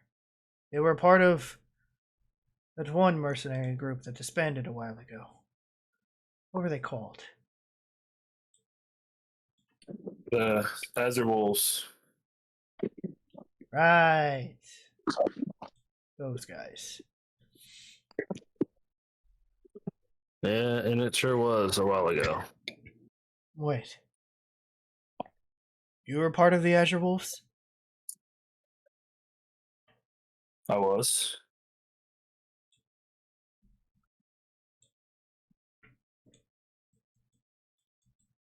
So you were there when they disbanded during their peak. Back in 1471. I walked out with her when she did it.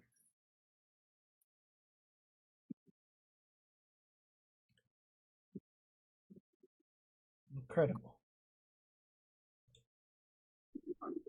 Does that somewhat answer your questions on why or how we were able to do what we were able to do? No. But it does say that you guys have talent. So I'll give you that. I can tell you how John does what he does. It's called whiskey.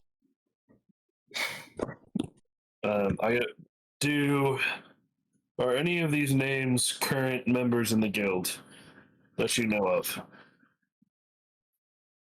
Last time I was at one of the guild meetings, like a while ago, before I retired, from what I heard, yes, they are still current members. All of them? Where exactly, I'm not sure. But I asked all of them. the names that I just read off, yes. I'm surprised Elloria would. I heard she's a strong woman. That's an understatement. But do you know when the next meeting is? Unfortunately, no. Because I'm retired here. I have no connections other than what goes on here. How does the guild get in contact with you? They don't. So everything here is just ran by you, and that's it. Yep. You gotta make a living. Are any one of those guild members out there of any higher statue above a lieutenant? Maybe even a lieutenant? No. The closest one would be Elloria, Windrider. Or sorry, not a lieutenant, a sergeant. Sorry. Let me see.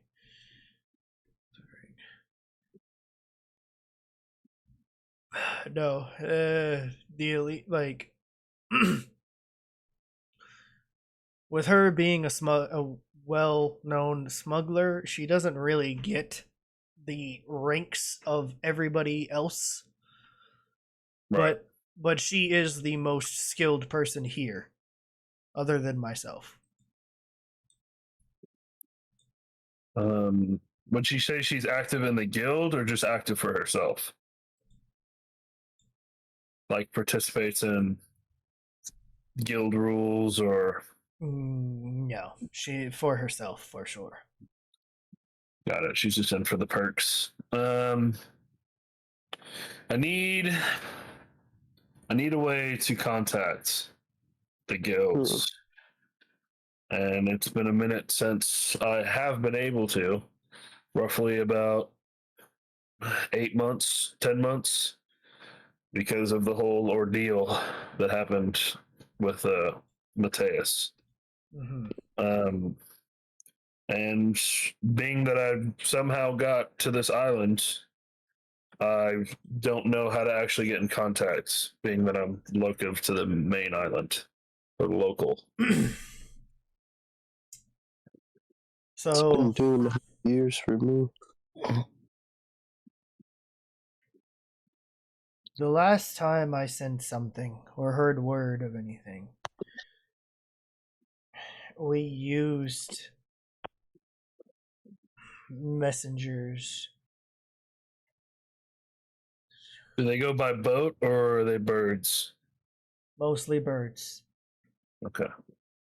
There is at the top or upstairs, there is a room with a big window if you want to send one, I guess. Yeah, I'd have to write what I would want because I don't have really a letter, but that shouldn't take that long. Whether you'll get a response, who knows? But if so, don't say it was from here because you'll probably never be back. Well, it's the only place on the island that even has a carrier for. So if we do send a letter, then we'd probably have to wait here or just go to the mainland and figure it out from there.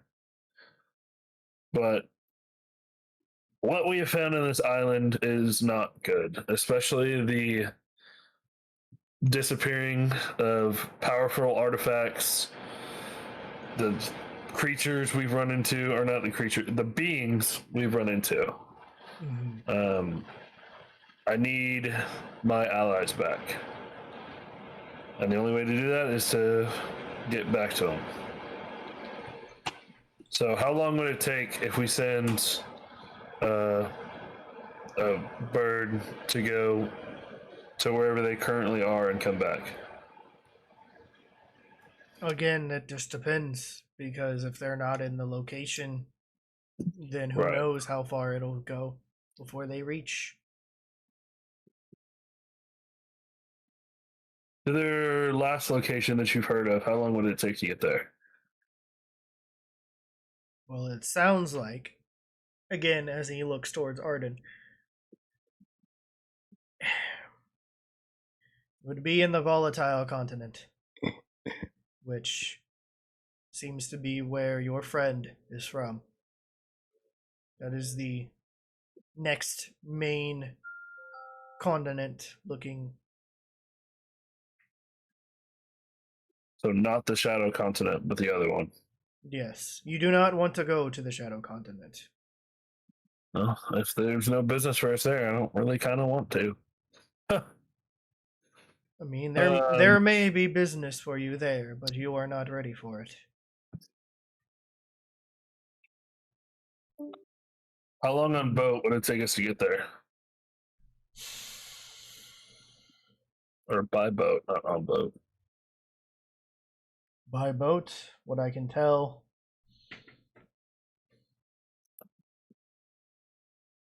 from my travels before, 6 weeks maybe 7, depending on the weather. But that it All right. also depends on the ship and the crew.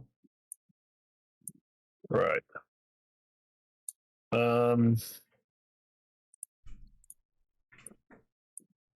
And then by bird, it would probably take a week to get there and a week back, just if they're there. 2 to 3, probably. So just to get there or to get back? All around. All right, so 2 to 3 weeks. And by that time, we'd be halfway there. Well, seems like we got a lot to think about. Doesn't look like you're going anywhere, so if you hear back from us, you'll know. Thanks for your help. No problem. Good to see some members still around in the Gilded Gallows. Well, doesn't seem like a lack of them, or I guess they're lackeys, but... Has there been a problem? No. It's just, this is a small outpost. Not that many people come here. And again, I'm retired, so what does it matter? The last, you said you got a last letter. What was the letter about, if you don't mind me asking?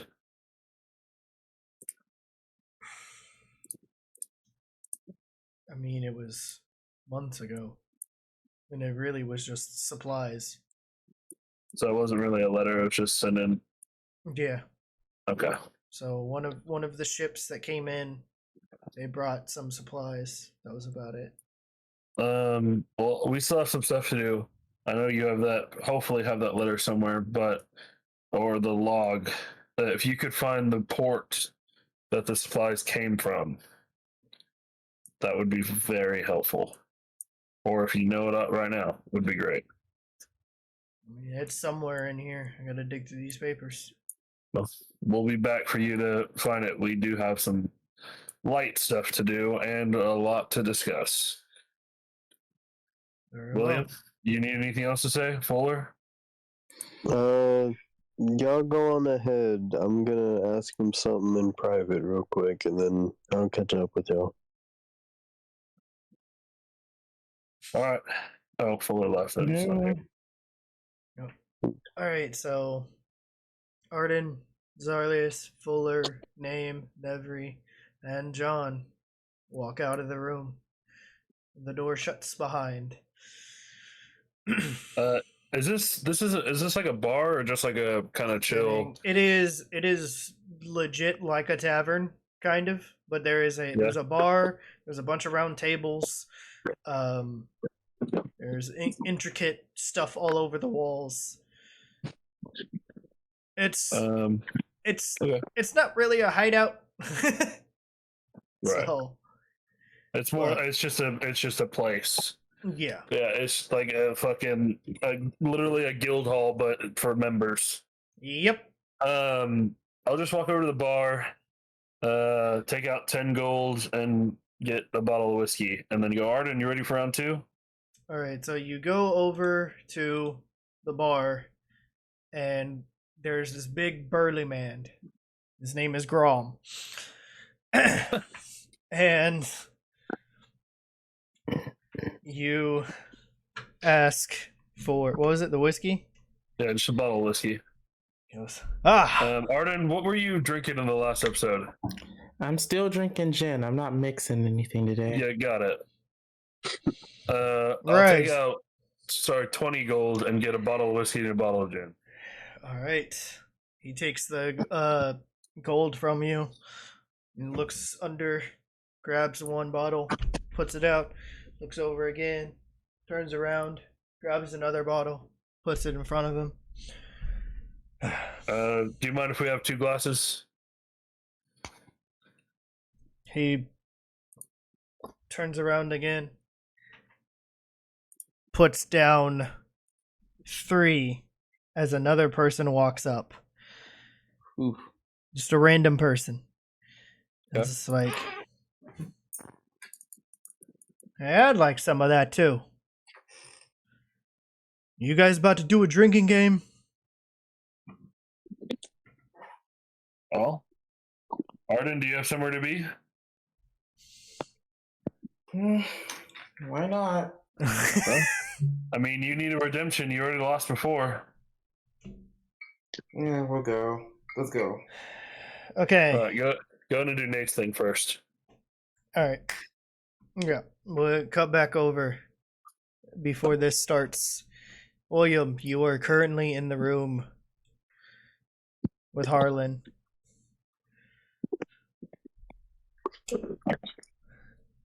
So, from everything I can see and what I can gather, this is a smuggling operation, correct? Somewhat. There are a few assassins, but they're not even. They're part of one of the ships that came in.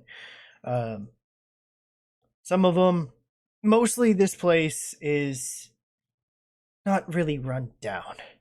But because I'm retired, I don't really have my status as much anymore within the guild.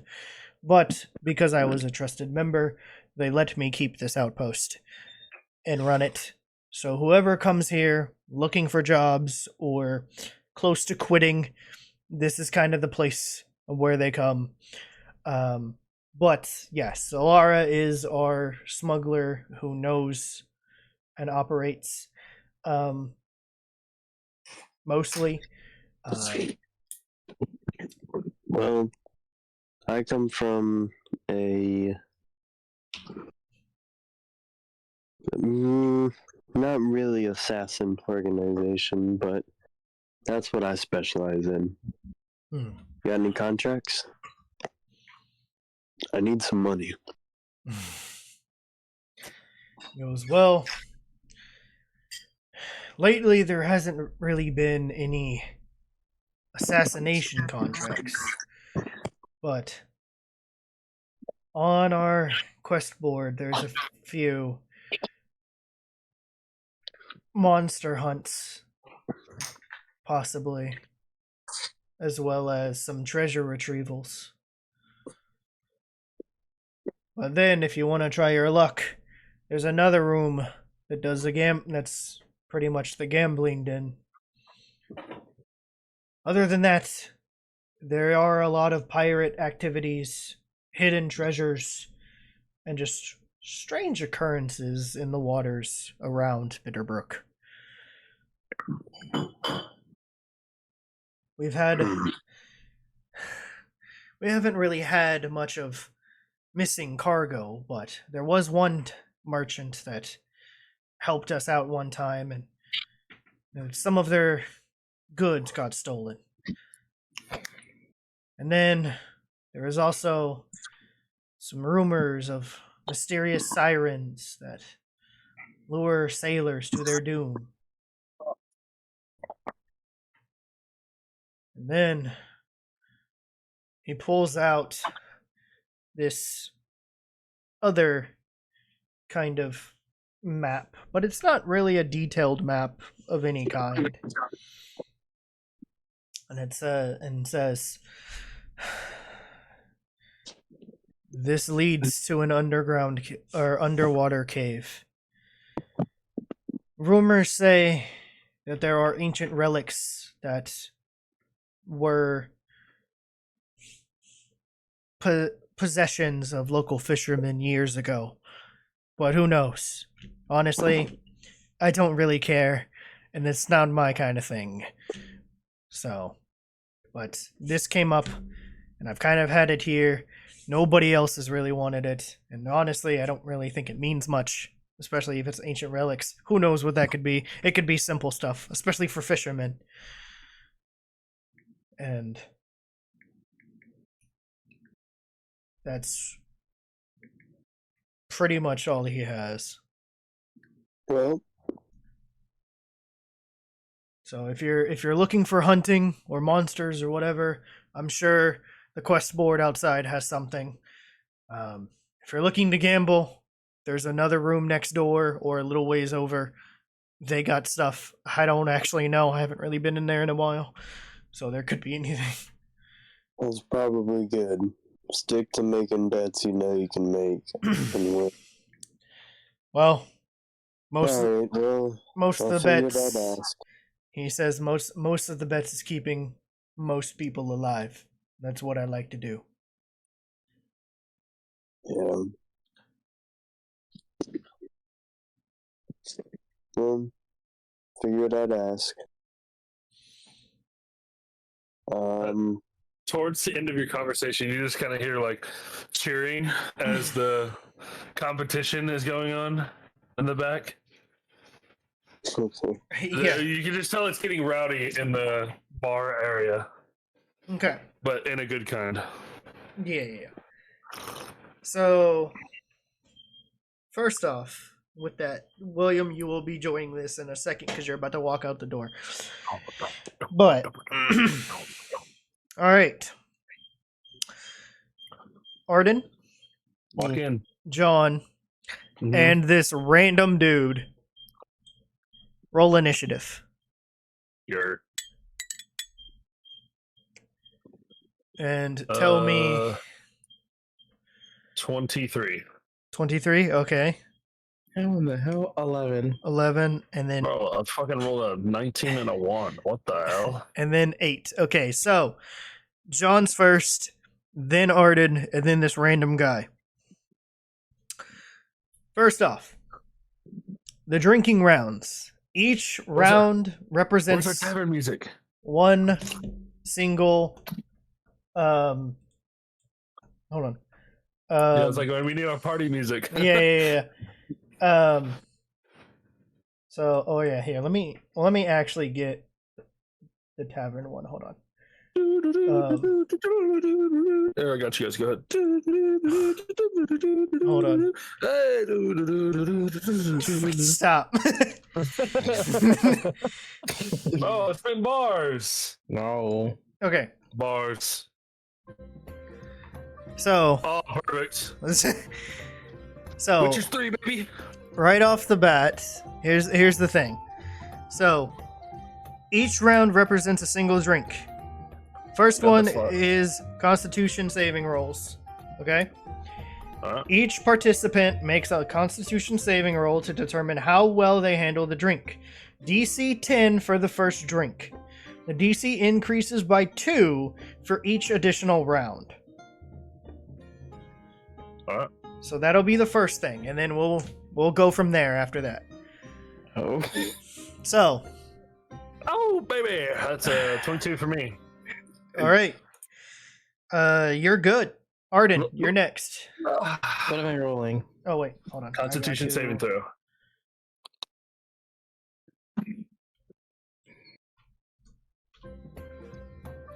All right, why not?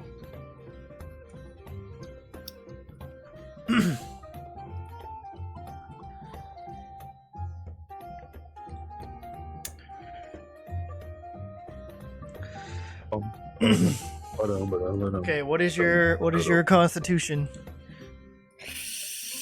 Arden. Probably shit.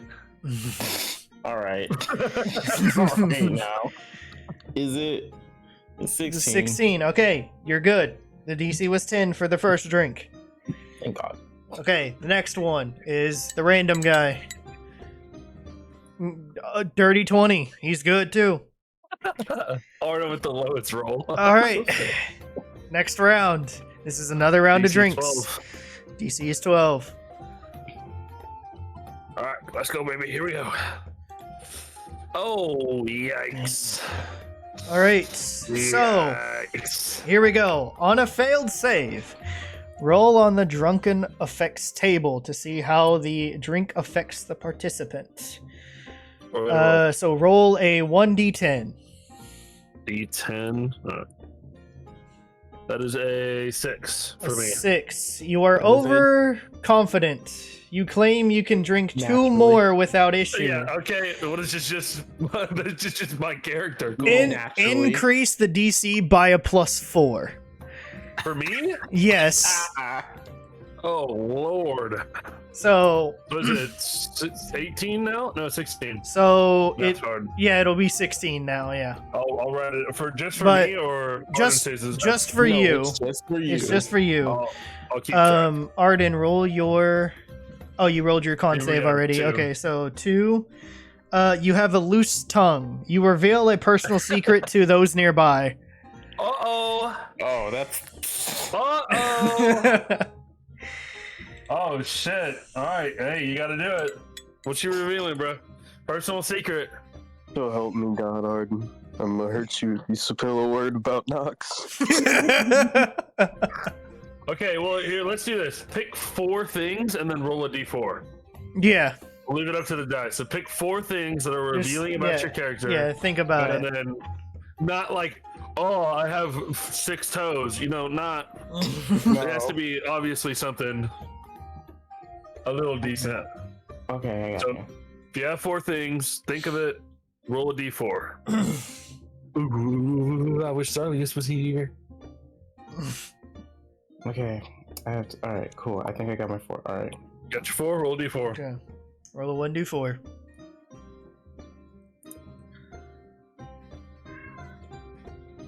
Ah, 3. all right, D3. Okay. My so notes the- tab at. Notes tab for Arden. I hate it. Alright, number 3. Oh, hey guys, did you know that like sometimes I'll put a rose underneath my pillow and I'll kiss it goodnight to make sure I have. Mother. God damn it. You hear like some of the people like cheering in the background, like yeah, like they didn't hear any of it. Yeah. Because really it was just John, the bartender Grom, and the other dude that are next to you heard what you said. I actually hate Uh, that. You'll see me just look at you kind of weird and go, yeah, seems accurate. Yeah. Okay, so now Oh, you gotta do the NPC. so NPC got a 13. He just saved for the second drink. Oh, little bastard. Just saved for the second drink. It was Mother, like, we're yeah! losing an NPC. All right, John, yours is now a 16 DC. Alright, yikers. Good roll, good roll, good roll. Nat 20, baby! Ooh, Okay, you succeed. Arden, it is your turn. Okay. DC 14 now for Arden, right? Yeah, this is what, third? Yeah, third drink. Yeah. Yeah. So I'll keep track. So Arden's at 14, I'm at 16. Going to 18 next. DC Mhm. 14 For me. for Constitution. Yep. Ah, fuck my life. All right, let's go. Never mind. Let's not go. 12. Yeah, Okay, so you nice. fail. So roll a Roll a 1d10. D10. And then yours And was just I will 16 for the next. I will say if it lands on a duplicate, roll again. So Fair. So, 5. so 5. Ooh, this is great. So this is what William will hear. Rowdy spirit. You challenge someone to an arm wrestle or a fight. You're the weakest character. This You is have a negative 1 to your strength. this is what William will hear when he exits the room. Oh, God. Come on, motherfucker, come on. Yeah. So you, Arden, you turn around and you just see this guy that's just chilling at this round table behind you guys, since you guys are at the bar. Luckily enough, he looks similar to you. So we'll do this. We'll do a d20 roll. Whoever has the highest wins. So you versus Arden? Yes. Roll a d20. Just one d20. Well, you should add your strength modifier, but... Oh, yeah, plus... Yeah, plus... Well, there would be a minus. A -1 for Yeah, Arden. so maybe let's Yeah. just keep this to natural roll. Yeah, it's -1 just for a- Arden yeah. and a +2 for the other dude. Because that's usually the average strength. And that is what it... Yeah. Because those are like guild members. At least that's what the So... bandits have. Yeah, Arden, what'd you roll on your d20? Am I doing D20 as it is? Yes, as it is. Oh. Because you just challenged him. This is just a rowdy spirit. you're It's all good. this. Okay, Okay, I got 13. so 13. They rolled a 16. Oh, get fucked. So you go, but he looks about the same size to you, but he's a human. So you think you got it, and then just bam, and that's right when William opens the door from the captain's room, and just sees Arden lose at an arm wrestle.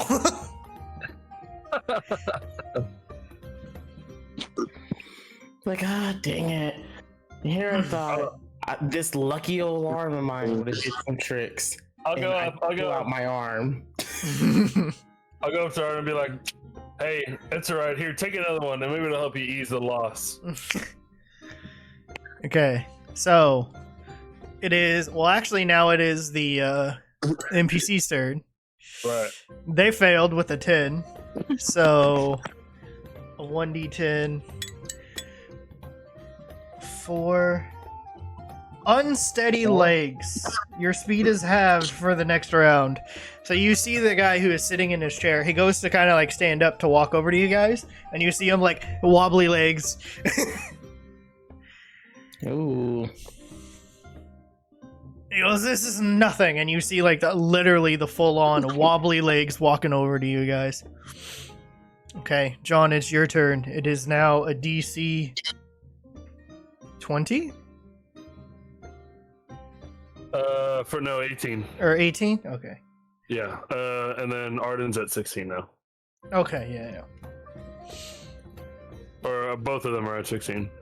Mm-hmm. Oh, that's a 13. Okay. Roll a D10. All right. There we go. That'll be a big old 9 for me. Oh gosh. Fainting spell. Yeah. You're out of the game unless healed for 1 HP.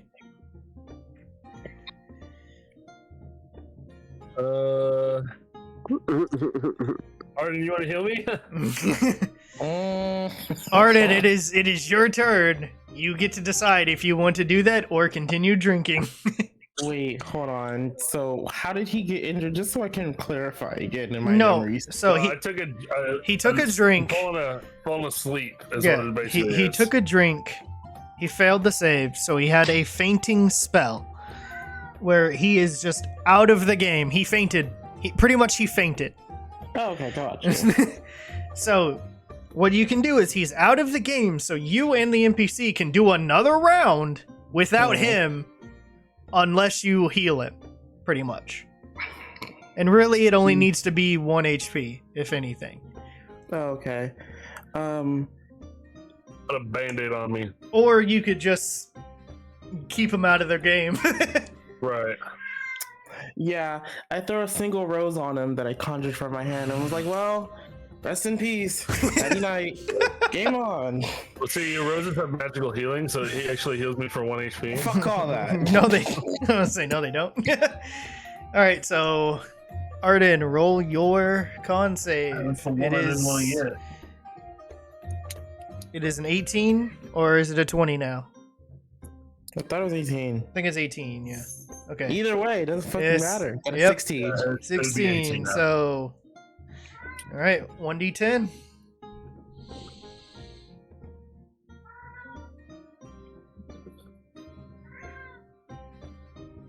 Stop playing with me. Okay. 10. Hell yeah. Oh no! Oh no! Stop playing with me. Oh no! Stop. Arden, Please. you start to projectile vomit. You lose 2d4 HP from exertion and are out of the game. All right.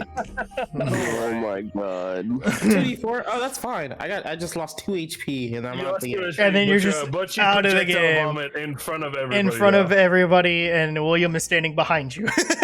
No, he's gonna talk to me about this later. I'm fucking in trouble. Okay, and now for the NPC. Let's see. Is this an 18 to? No, that's a fail. Let's see. 1d10. Okay, we already had 4. He had 4 already, so. Yeah. Ooh. 10, we just had 10. Well, he can have 10. It's not if. Okay, We well, roll again. well then that's it. The game's So over. everybody just Everybody's fucking out. vomits. In one round, everybody fucking dies. Everybody's out. After this dude finishes his drink, I'm gonna shoot my gun 3 times in the air and just be like, "What in the fuck is going on? Arden slobbered. Where Yeah. is Name and Nefri?" You see them chilling at the bar. You just know the crowd disperses and just names at the ground by your feet because he's 3 feet tall. No, he's 5 foot. He's He's a 5 foot boy. he's like Yeah. he's like 4. Pretty short. Well, no, he's like 4. He should be like 4'8" right now. He's not 5 foot quite yet. Something short. Okay. He's close. Bro, I can see the time card in this one. In the beginning, name's height. In the middle, name's height. And I guarantee you we're going to talk about this shit again. Yeah. Oh, that's funny. All right, but yeah, everybody is knocked out. And then I will say with the gunshots, this is another thing too. Also, this is where this can we can disconnect that. I will say from a little ways away outside at this time from where you are, because you were just chilling by the market area after collecting your rhino and all that. Off in the distance you hear how many times did you shoot, William? Twice? 3. 3. 3 times? Okay, you hear a gunshot 3 times off in the distance in pretty much the direction you think the rest of the group went. Okie dokie. So whether you want to investigate it or not is up to you, or if you just want to chill and do whatever, this is your time. I would say about now it is close to early morning, so probably like 5 in the morning at this point now, maybe 6. So the sun is rising now. I have no idea what he shot at. Yeah, you don't know who did it or what. You just heard the gunshots. Okay, well, I don't know how long it took them to talk or do whatever they're doing, but I've since tried to feed my rhino some fruits and vegetables, and Yeah, that can easily be done by the market. yeah, and then I'm also looking for any kind of like a rug or a blanket or some kind of fur or something. There is this stall right here. This one right here in the middle. Okay. That sells rugs and whatnot. Okie. I'm gonna go over there and find a black rug or fur or skin or something for the base of the cart or my chariot. All right. And they're like, it's just a elderly man. He goes, "Oh, here, these are my wife made these," and he gives it to you at a discount at like 30 gold. Okay. Looks great. Thank you. You're welcome. So I just got like a little padding or a rug or whatever to lay and sit on and do whatever in the back of the chariot. Yep. Alright. And then, I mean, this is like technically, I mean, not even a day, but it's close. But you can, if you want to, you can go to the forest and chop wood or whatever, if that's what you want to do. Yeah, if the party doesn't need me, then that's I want to fine. say it doesn't seem like it. They're off doing their own thing at this point. I was preoccupied while you were talking a little bit, so I didn't hear exactly all what went on with them, and also by design, so I don't metagame. Yeah, no, you're good. But yeah, if you say cut trees, I can do that, or if the party is going to rejoin me in the shops before anything else happens, then that's also what I'm going to do. Yeah, I mean they're still currently off in a building right now, but they will eventually. I have had my bird on him the whole time. Okay.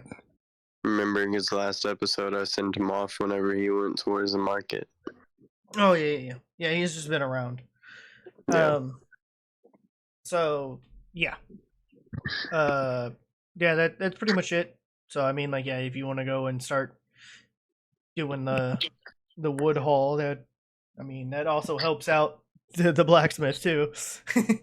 Yeah, I can do that. Like I said, as long as the party doesn't need me or doesn't intercept me, I guess that's what I'll be doing. Yeah. All right. So you go and you start heading off. You kind of just like wander through the town because you haven't really been here. So you kind of just wander through the town until you find like the main gate, and standing there are like these 4 guards. And then obviously they're not really doing, like, they're just standing there. They're not really doing much. The gate is wide open. And yeah, I mean, they're not, like, they acknowledge you, but that's about it. They don't really, because it is also, I will say, it's the same 4 guards that you saw at the very beginning when you got here. So they know who you are. They don't really care, so they're just letting you pass. All right. Well, I guess I'll go out there and set up a makeshift little sawmill for myself and use the tops of the trees and the limbs and stuff that I'm not using as a bonfire, and I start processing lumber. All right. So you'll start doing that, and then here we go. We'll do another cut back over to the group after the gunshots. What's going on? Guess I'm just standing there looking around at everybody like, what? Arden's just like, Arden rises up and is like, oh. I was gonna say, from behind you, Elloria Windrider, she was just leaning up against the door, waiting for everybody to leave from the captain's area. She was just she was just chilling. She goes, "These idiots decided to do a drinking contest." When the shots would have gone off, I would have woken up and then fell back out of my chair. I can see they were already drunk. I look at them like, it's time to go home, isn't it? Like a defeated child being caught from doing something. Like, is it time to go? No, this is what we're gonna do. I'm gonna walk over to John and I'm gonna cure poison, make him sober. I'm gonna walk over to Arden, cure poison, and make him sober. Now that you're both sober, look at the fucking mess y'all have made. I would, but I'm still on the floor. There are a couple of tables that have been pushed over, a couple of chairs. There is a bunch of projectile vomit everywhere. Oh, gross. I think I fell in it. Oh, you definitely did. Because when the NPC guy, no, I know. Human, yeah. This is in character, John. I think I fell in something. Oh, you definitely did. Yeah. Go to the cart now, everyone. Go. The cart? I would. I was gonna say. I'll meet you there. Funny enough. No. Funny enough. The cart is at the Crow's Perch. It's Which at the is- tavern. It's way far away from where you guys are at right now. I don't even know. I don't even know where we are, like to the map. But Can Top- I talk top to right. Sarkesha? Sarkesha's not linked up to it anymore, motherfucker. No, she's not. She was near. No, She's with you guys. She's literally out. sitting next to you. Yeah. Sharkasha, can you motherfucker? Yeah. Yeah. Wait, I Because got this. everybody, Wait, we're by a dock, right? everybody is here. Yeah. I mean, yes. This is all in my mind. I'm There- talking to Sarkesha. There is a few, like, if you're looking at the map, there is like a few of these little like boats and dinghies out here too. But you're like even further to the northeast. There's a few Okay. of those out here. So How much feet is Hey. that? bear in mind, there will be some wooden platforms if people decide to fall on them. Hey, Sarkesha, Mhm. how many people you think we could theoretically blink? Like, do you... 4, right? You, me, and 2 other people? Sounds doable. Okay. I need you to blink us into the ocean. The ocean. She goes Okay. over. She goes On over. the count of 3. I would really like not to. I didn't want to say it, but I think I hurt my back when I fell. You can't hear any of this. That's Oh, fine. heard. Cool. You see- In my head. John, what happens is you see Sarkesha walk over to you, grab onto your armor or whatever, or sleeve, and then I'm grabbing Arden by the scruff of the neck. she kind of puts a paw over on Arden.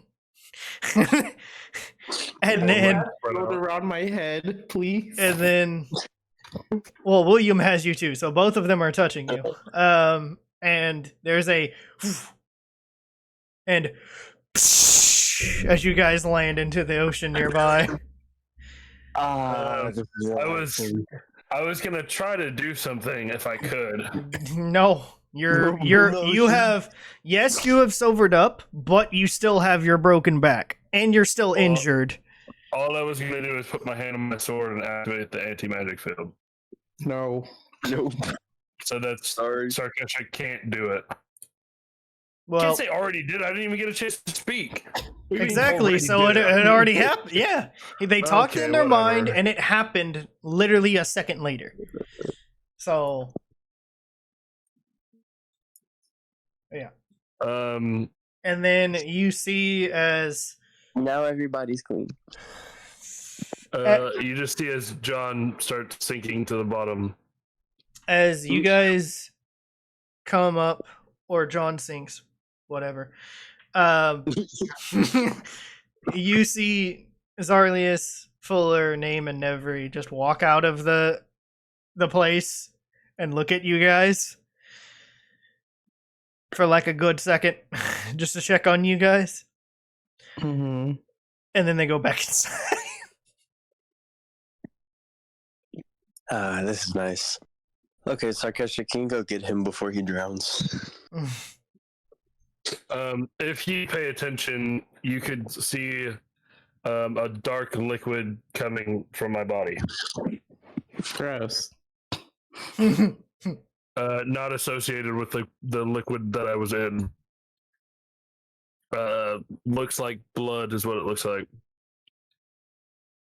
Double gross. Okay. Double gross. Okay. If you cared. Yeah, keeping note. Well, yeah, Sarkesha goes down, grabs you again, and then blinks you back onto shore. Yeah. I'll help Arden out of the water and go, okay, now that that's settled and everybody's clean, Mm-hmm. what else do we have to do today? Well, I'm gonna sit here until my back stops hurting. Where does it hurt at? You see that long line that goes all the way down Your spine? there. I vine whip him on the spine. Okay, no, I'm Arden. laying on my I'm gonna back. fix it. I am laying on my back.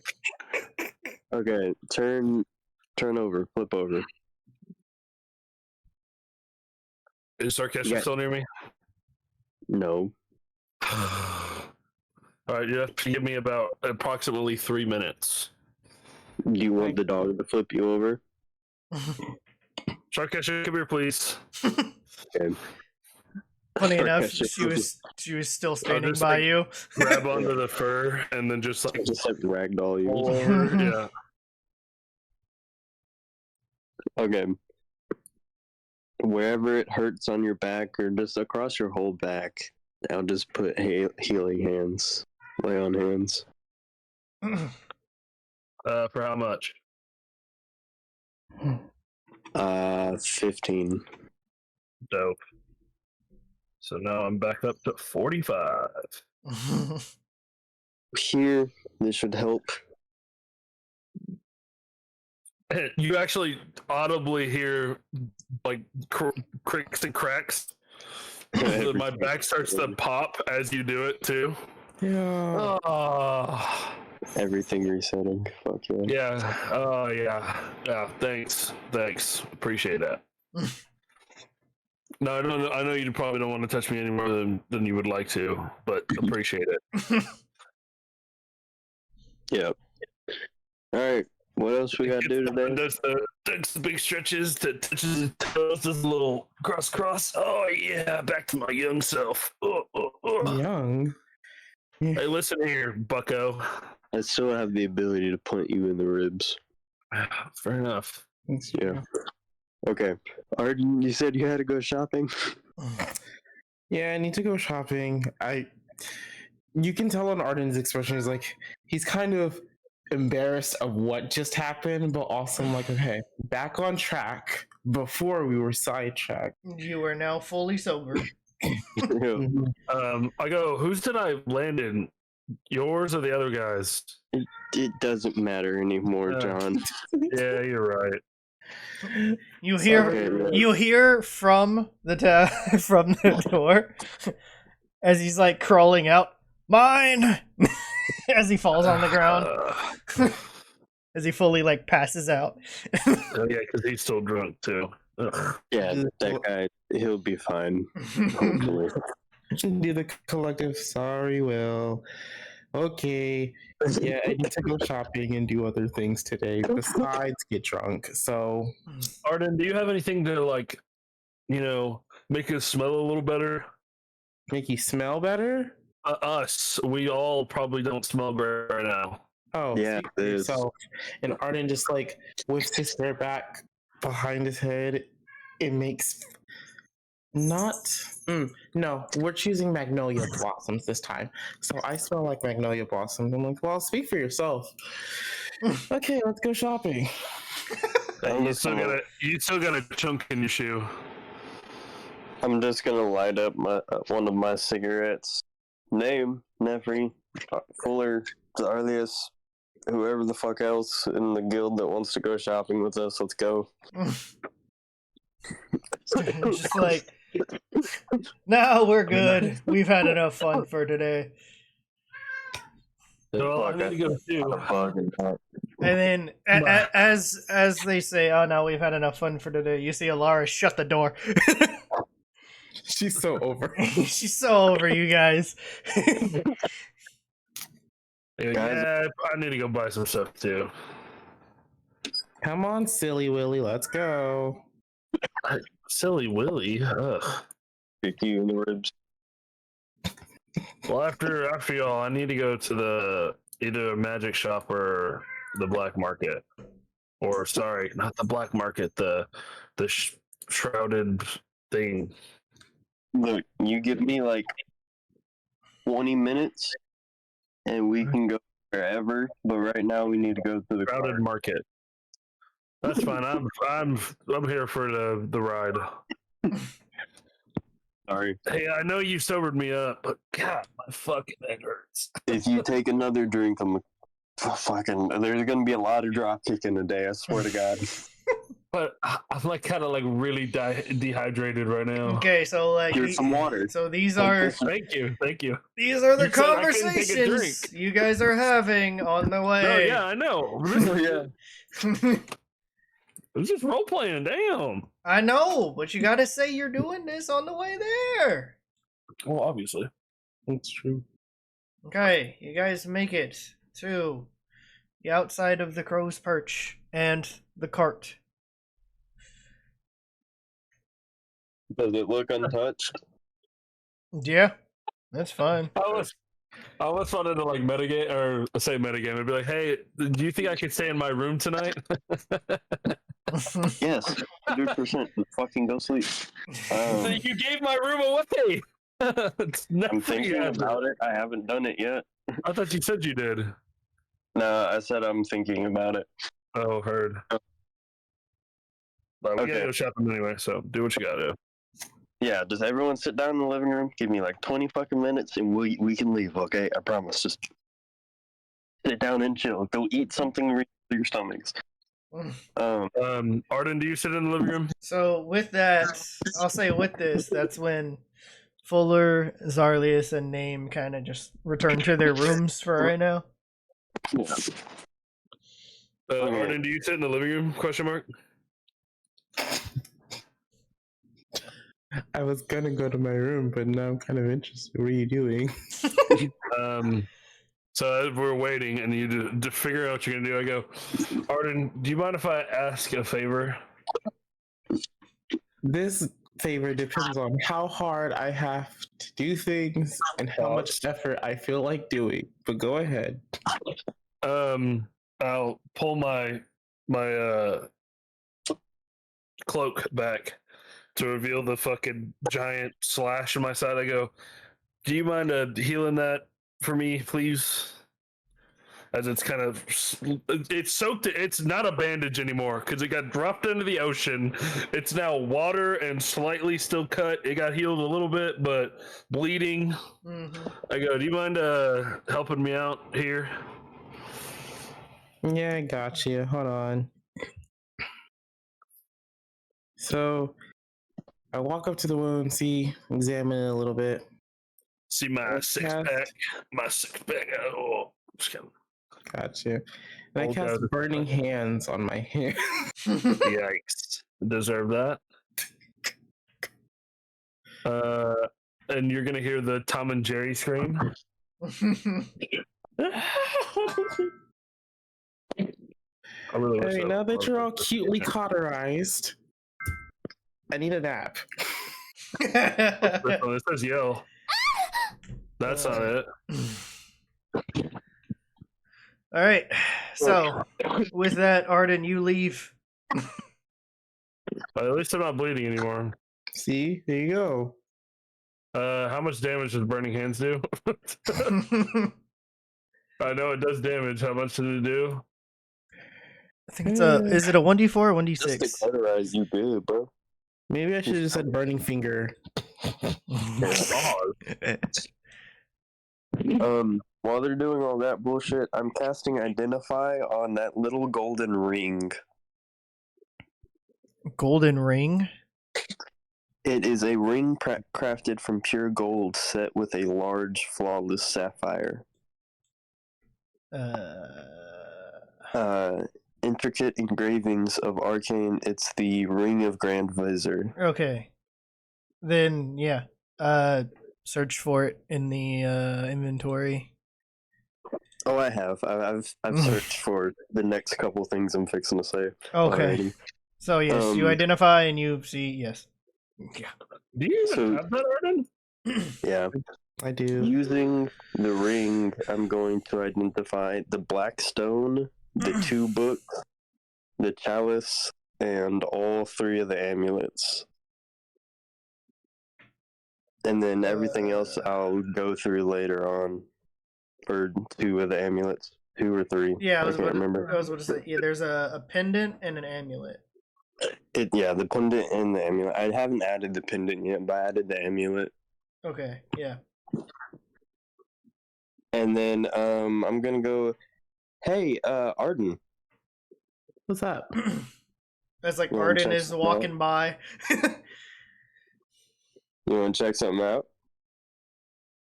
What, I get what's that the smell? devious grin that starts on my face that once caused problems before enlightens. You know what? Yeah. You know what? Yeah. I'm gonna hand you a book with hide clasped in black iron. The pages are made of like an ancient looking parchment, and the texts are written in a bunch of different languages, and some of them you don't know. And I'm gonna give you the Grimoire of Forbidden Knowledge. Not the grimoire. Mm-hmm.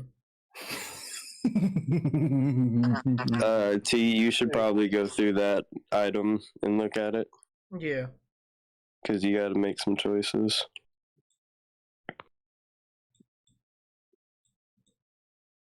Arden sees this wonderful Latin book, this wonderful laid blackened book, and I'm like, oh, you're so amazing. I instantly enter flatter mode. I was like, so have I ever told you how amazing you are? Knock it off.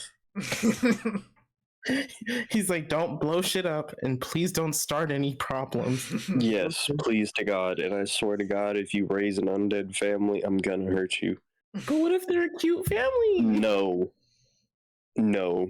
I don't want to smell dead bodies. No. This card is nice and clean, and we need to fucking keep it that way. Fuller already stole all the goddamn furniture earlier. He's breaking. I can't think of one more bad thing happening. Please don't. Bro, he's breaking Yesterday down. I couldn't eat, and today my card is fucking barren. Please. Okay.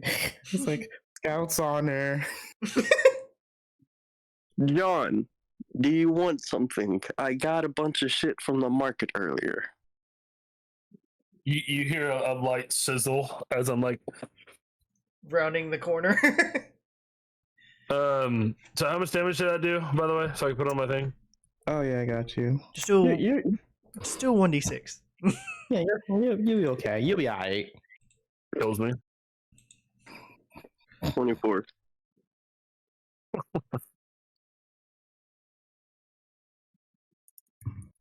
All right. I go. I don't know what you got. Walk over there, the hand on my side. Well, I mean, this is kind of something we should really keep inside the house, but you can probably use it. It's this, and I'm gonna show you a black chalice that has black onyx in it, or it's a black onyx bowl and stem that's carved out of one piece. It has pictures of bats and wolves and other nocturnal creatures on it, and it's the Chalice of the Vampire. You fill it with the blood of one slain creature within the past 24 hours, and if you drink the blood, it gives you the effects of greater restoration once per month.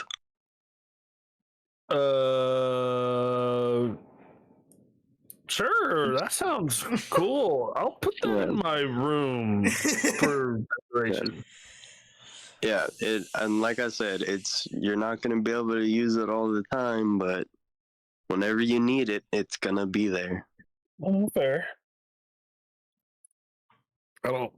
So I grab it and then I start walking in my room and I go, I don't know how often I'm gonna be drinking blood, and then it just gets quiet. It starts yapping. Don't worry, you actually get kind of used to it. Yeah, if you need some extra, I still got a couple of bottles left. What the fuck is wrong with this? Both of us are just like, yeah, no, it's just normal. I think you pass the metallic taste. It just starts tasting different. You'll be okay. This is the conversation that happens as John walks upstairs to his room. I know it's barren, but I'll just put it wherever. I mean, there's a bed and a desk in there. Well, yeah, but I know it's not like decorated or anything. It's just literally a room. It's literally just you put the chalice on the desk. All right. Okay, what else? I'm gonna give Nevri a little small silver whistle, and I'm gonna tell her to go outside and blow it. Okay. I figured that's what you were like. I was like, okay, who's gonna get this item? Emphasis on take it outside. Yeah. So yeah, if she blows this inside, I'm gonna like. I'm not saying I'm gonna commit child abuse, but it's gonna crash some out. hands might be thrown. Exactly, hands might be for thrown. everyone. So she walks outside, and do you guys follow? Fuck yeah. I'm interested. Let's go. Okay. I'll also follow. All right. I would have walked back down. Obviously, I didn't just go and stay in my room. Okay, so you go, you put the chalice in the room, and you walk back out. You come back downstairs right as William is handing Nevri this whistle, and says, "Go and blow this whistle outside." And you guys follow her out, and she blows on the whistle, and this whistle is a lightweight silvery metal that shines with an ethereal luster. It is it is decorated with engravings of celestial horses and otherworldly creatures. Upon blowing the whistle, a faint otherworldly tune can be heard, which summons a majestic spectral steed. The steed appears to be made of starlight and mist, with intelligent eyes that glow with a gentle inner light. When you blow this silver whistle, it casts the Phantom Steed ritual spell with no need for material components. The summoned steed appears as a spectral version of a rare and exotic beast chosen by the DM, and has a movement speed of 100 feet. The whistle can be used once per day and recharges at midnight. And T-Bo, check your fucking messages. I was just gonna ask. I was like, wait a minute. If I see these, are these wild shapeable or nar? that is a good question. It's a ghost horse, so I would say- assume it'd just be a horse. Well, You know what I'm I saying? mean, it does say it can be any. It's a spectral version of a rare or exotic beast. It doesn't have to be a horse. Oh, It doesn't okay. have to be a Yeah. horse. So it could be a nine-toed fox. obviously she's not thinking about it, but that is exactly what happens. Dope. And you see, I'll say with this also, I'll say this as well. This also levels her up because of certain things. So you see a spectral starlight version of a nine-tailed fox appear in front of you guys. And she's looking at it, astonished, because she wasn't thinking of anything. She just blew the whistle because you told her to. And pretty much what happens is her innate ability, as well as something that's deep within her, manifested. And you guys see a phantom, starlight and mist looking nine-tailed fox outside the cart. Arden, would you like to try to wild shape? Hell yeah. I'm going to say I'm gonna tell Nevri, that's pretty damn cool. What are you gonna name it? She goes, I don't know. I haven't thought that far. I didn't think I'd ever find a pet or get one. I'll think about it. Well, as far as I'm aware, the only time that it works is whenever you blow that whistle, so it might kind of be like a Falco thing, where you blow it, it appears, you blow it again, it disappears. Who knows? You just gotta test it, play with it whenever we're traveling, and find out. She looks at you and says, Thanks, Will. No problem, kid. Arden, give me an intelligence check. And what could I say that would be? I mean, I know wild shape is technically just you can do it kind of thing, right? But I think this requires a lot But of focus. I think this would be more of acquired focus, and also I made Rose Court roll a percentile whenever he wanted to turn into the legendary animals, because he wanted to turn into the fire horse and the bear, which he successfully did on both. But I made him roll a percentile for it. Okay, so yeah, I'll say give me an intelligence check to see if you can get, I guess, the details, because it is a spectral form. Oh no! Of it. Oh no! That's not happening. So this I'm so this bewildered. I'm so in awe. I'm just like a 6. Okay. No, I dare not. Maybe with some practice. You know what? Roll a percentile. Just why not? Just to see. How do I do that? It is the D100. Okay, that's what I thought. It's the 2 die. Yeah. I think actually it was 65. I mean, 65's not bad, but I'm gonna say also with the intelligence check, yeah, no, you're like it's too grand. It's so grand. It's too grand. It's too legendary. Like, no. My immediate thought is try to, befriend it and transform. It doesn't work. Doesn't work. So I think I have a gift for the big giant fellow walking around. Yeah, I think I know what it is. I think I'm not saying I feel bad, but I think it might have been the wrong call to be that aggressive.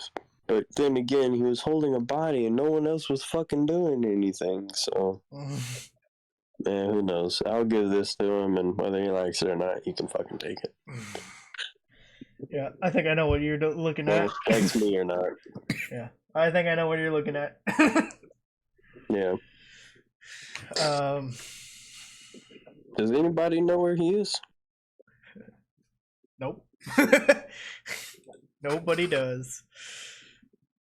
Can I check in with Falco and see if I'm close enough for him to, or at least ping him? Yeah. Go. But yeah, I think it's just an automatic thing, right? Yeah. Yeah. So yeah, you close your eyes and focus on Falco and where he's at, and yeah, you look through the eyes of Falco, and he's out in the forest area near the entrance, and you see Hellrend making a little timber mill. Okay. He's almost done with it at this point. Yeah. Okay. Nevry, name, y'all come with me. Arden, here's like 60K. Get whatever you need. Roger that. Okay. You two get on the back of Sarkesha. Let's go. All right. So who's the you two? I'm assuming that's never in name. Never in name. Y'all two are going shopping. Me and Arden are going shopping. Shopping trip. Oh God, not them again. What? We did so good last time. I'm gonna make sure I'm the last one out the door. I'm gonna go. Y'all go on. I'll catch up in a minute. All right. And whenever I see them go just out of earshot, I'm gonna turn back and look at the two of you. And go, if I find you drunk again, I'm not gonna shoot in the air. I'm gonna kick your fucking asses.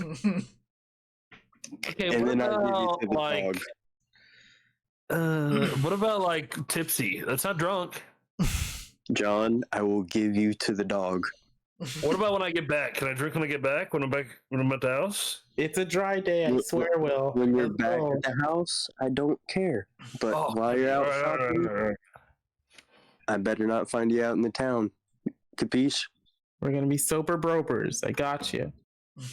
You better be. I Be go. safe. I Let me know if anything talk to happens. Arden. I go. It's not dry day. The day's not even over. Yeah, it just started. It's, Okay. Off we go. I'll watch. I'll make sure they. Yeah. You were lying through your teeth. Let's go. Yeah. All right. So what happens is, Hellrend is over here. Over here. All right. So the party splits up once again. Again, the exact same. In as we the were when we exact ended. same Yeah, before. exact same way. Will and Sarkesha and the kids And are the kids. moving towards Shit, the at this point, me and fucking John are the kids, or me and John. Oh, okay. moving towards the gate that you came into to find Hellrend, while Arden and John continue off again on another search for supplies. Eventually, this group gets to the gate. Again, William, you see the same 4 guards that met you at the beginning. And As I walk by that one, I'm gonna go. You gonna tell me where your house is yet? No. Oh yeah. it's- I forgot about that guy. Just keep walking. I forgot about that guy. that half orc just stares at Right. you. I love making that guy uncomfortable. And then you guys eventually Well, that sounds it's a little ways into the forest, that way it's not directly next to the gate. You venture a little ways in, and eventually you'll see Hellrend working at a completed timber mill at this point. Damn. As I'm walking up, I'm gonna give the long whistle, like you know, like you know, I can't whistle and it pick up, so Yeah. I'm gonna go. Damn, that's quite the impressive build you have here, Mr. Hellrend. And it's not like a a sawmill, lumber mill. It's just like an area where I'm separating things and scraping the bark off with my axe, and like it's primitive. It's not like a big thing. That's still quite impressive for the amount of time you had, good sir. I'll say, what brings you over here? What do y'all need? Well, they're coming just for the ride. I came because, I don't know, I'm not one for apologies because I feel like if you do something, you mean it in the moment. But I feel like I was a bit over-aggressive, so I guess a token of peace, you would say. And I'm going to hand you this big old brazier. I'm going to go, you like fire? I can see it. So this thing here contains a fire element. Will take some time to get to know it. I hope you fight in combat. Heck yeah. Yeah, cool. I'm gonna say, like, DM note inside Hellrend's head, this will be very useful. Okay, this will be very useful. Yeah. I'm sure this will be very useful. What does this thing look like, and what does the spirit look like, or elemental look like inside of it? What reactions can I get from it? It's just like a basic looking iron brazier that would hold wooden logs and coals, like as you're walking through a medieval city, like one of the big like city street kind of ones. However, the color is different. Yeah, it's like solid black, I'm pretty sure. It is. So as you're looking at it, Hellrend, as he kind of hands it to you, the brazier is a hefty tripod stand supporting a wide, shallow basin made from a dark, heat-resistant stone with veins of red and orange running throughout it. It comes with a pouch of special incense that smells of brimstone and ember. When the incense is lit within the brazier, it produces fire-like runes in the air above it, and a fire elemental emerges from the flames, crackling with intensity and heat. Okay. And does it have to be completely set up to do this, or can you just hold the chain and the trough? It is in here. I will add it to your inventory. No, I just sent it to, or I sent it to the main thing. Yeah. I'm adding it into his thing. Tyler, did you add the chalice to your inventory? No, I didn't. Okay, add it to your inventory real quick so I can take it out of mine. Alright. What's it called again? The chalice of the vampire. If you look up chalice, you should be able to find it. There's only like 2 of them. Well, I'm going to examine this fire elemental and this fire inside of it and activate it. Okay. You said the vampire, right? Or the forgotten god? Vampire. Okay, it's added. All right, yeah, you light one of these incense that is in the pouch. Place it into. I'm gonna be like, oh, you're doing that now here? Oh yeah. Yeah, he's doing it right now.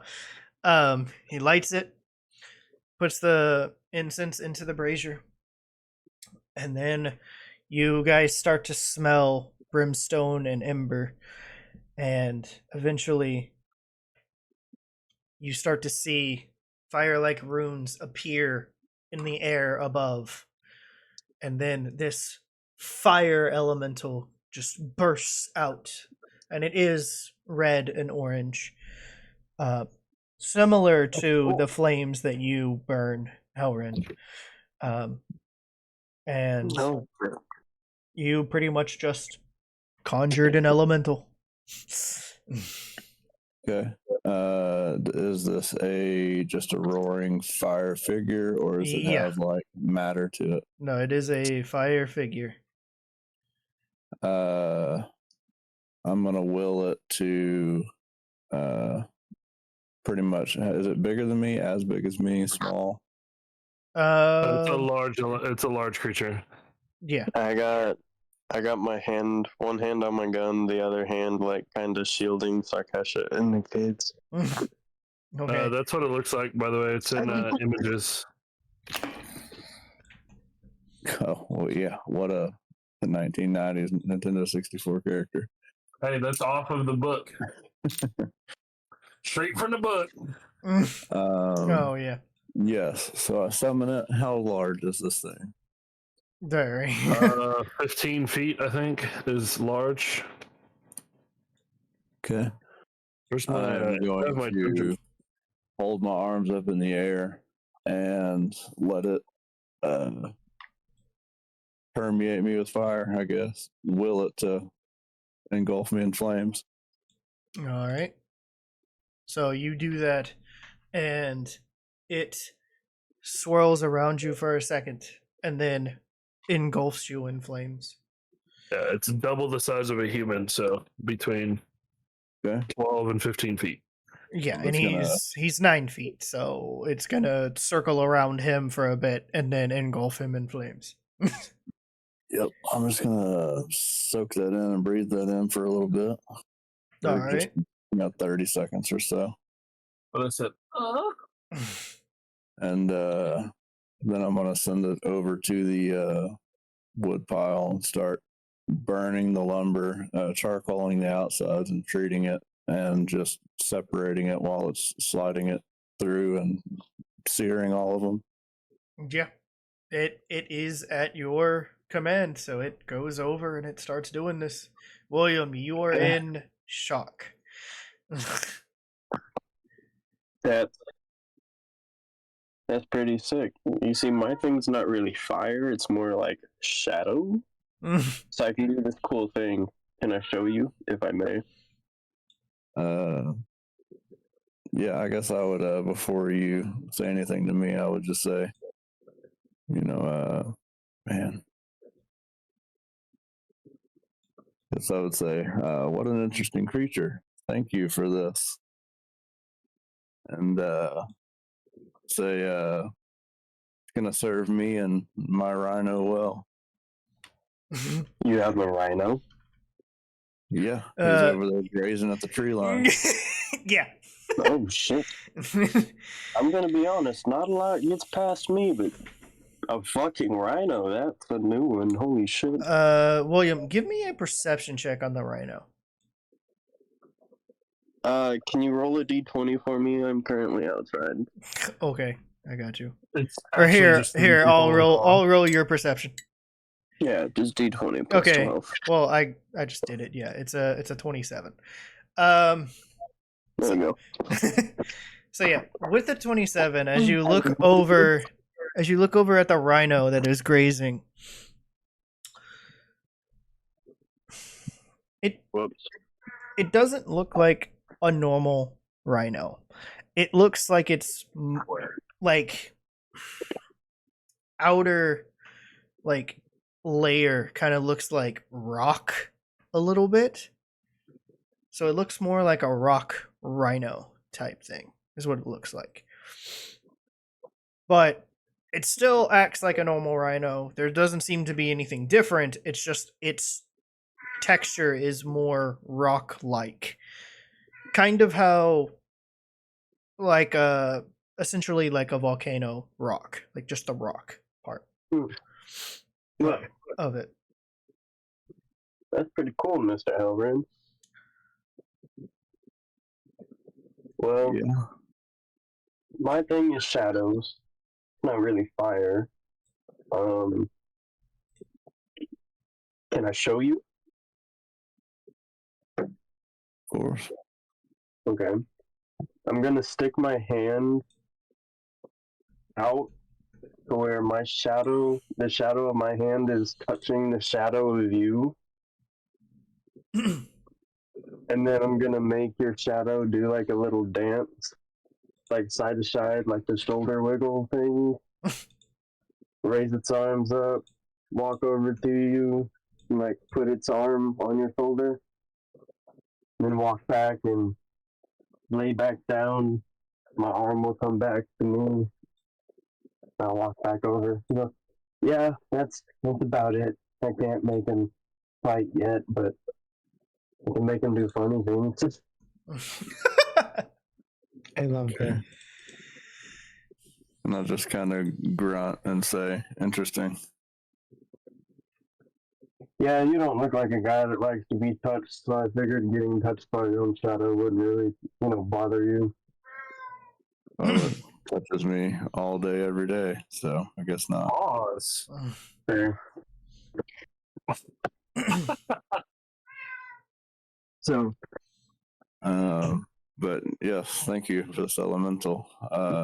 I've been trying to awaken a deeper self with myself and this rhino, and I think that's going to come in quite handy. I could really use its elemental nature. yeah, I feel like I know what you mean. That big old wolf over there, that's how did you say? Of elemental nature? Mm-hmm. That's what she is too, I suppose you could say. Interesting.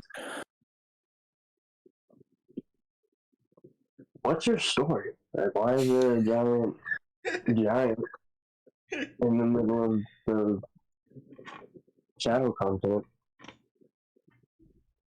I don't know. You want what I've done recently or my life story? Not really a life story, just kind of wondering why you're here. Not much. Followed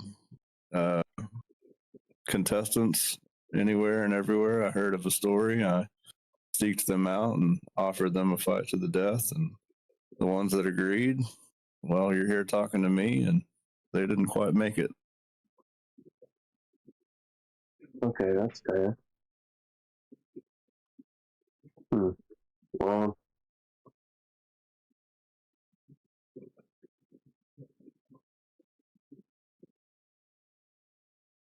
look, I'm sorry about my friend John earlier.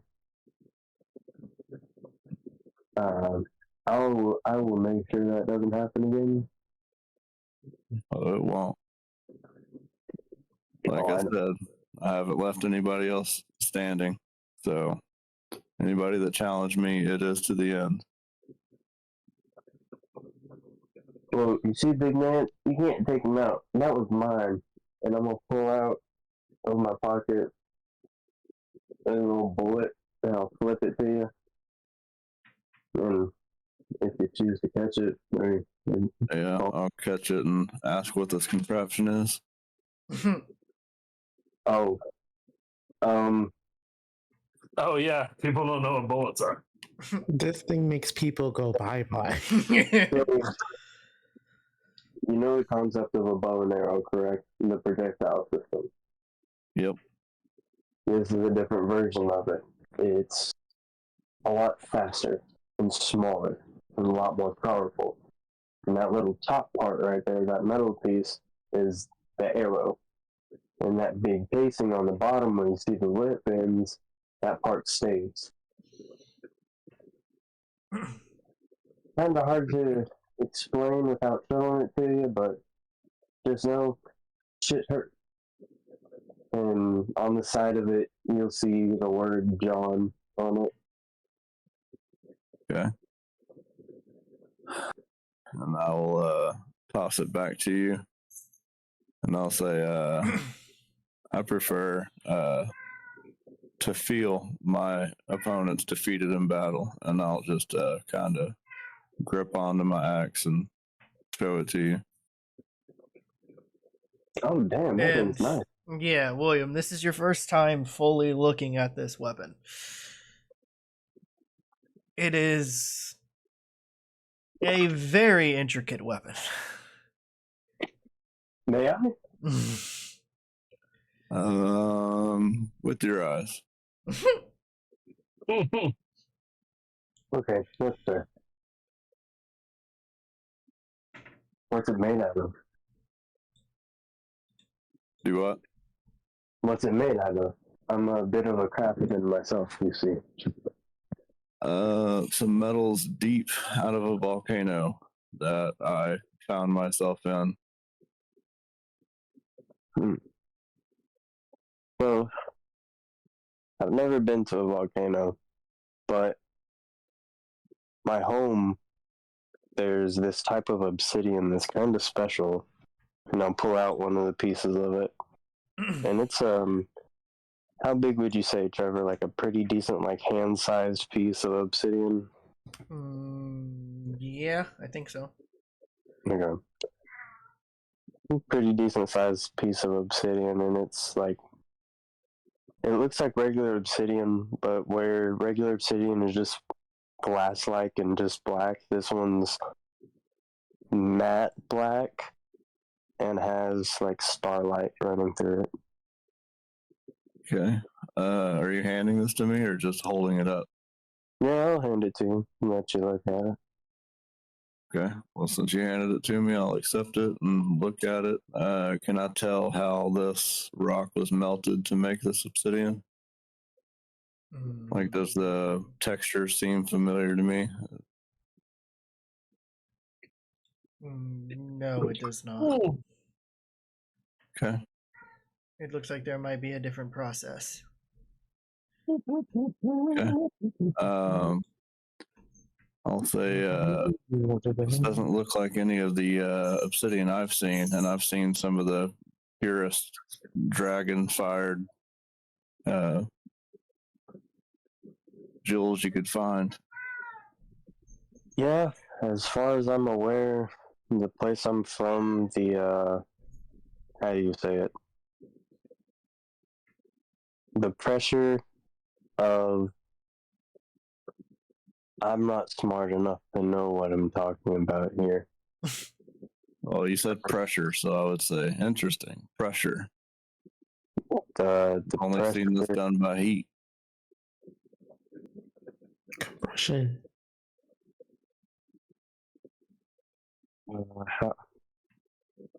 fuck, me myself, I'm not smart. I know what I'm trying to say, but I don't know how to word it. Does that make sense? You were Is it pressurized? yeah, you're definitely No, you're on the right track. It's the reason why Superman can fly. Like the gravity is different, the pressure of the world is different. Oh. Yeah, not a lot of people have. Unfortunately, though, I got a feeling you wouldn't want to. There's not a lot of people left to challenge. Well, thank you for this wonderful gesture that you brought. And I'll be hanging around the forge, I guess, if you need me. All right, well, I'll probably see you there. I got a bit of weapon crafting myself to do. All right, yeah, I got work to do here, so see you later. All right. See you. Now head back to town to find the group. All right. So, William, with Nevri and Name in tow, and obviously Sarkesha, you guys start to head back to the town of Bitterbrook, and we will pick up next time with Arden and John's shopping continuation. So we'll see what happens with that. Hopefully you guys enjoyed this episode. I know it's a lot longer, but hey, there was a lot of stuff going on and it was pretty fun. So hopefully you guys enjoyed, and we'll see you guys next time.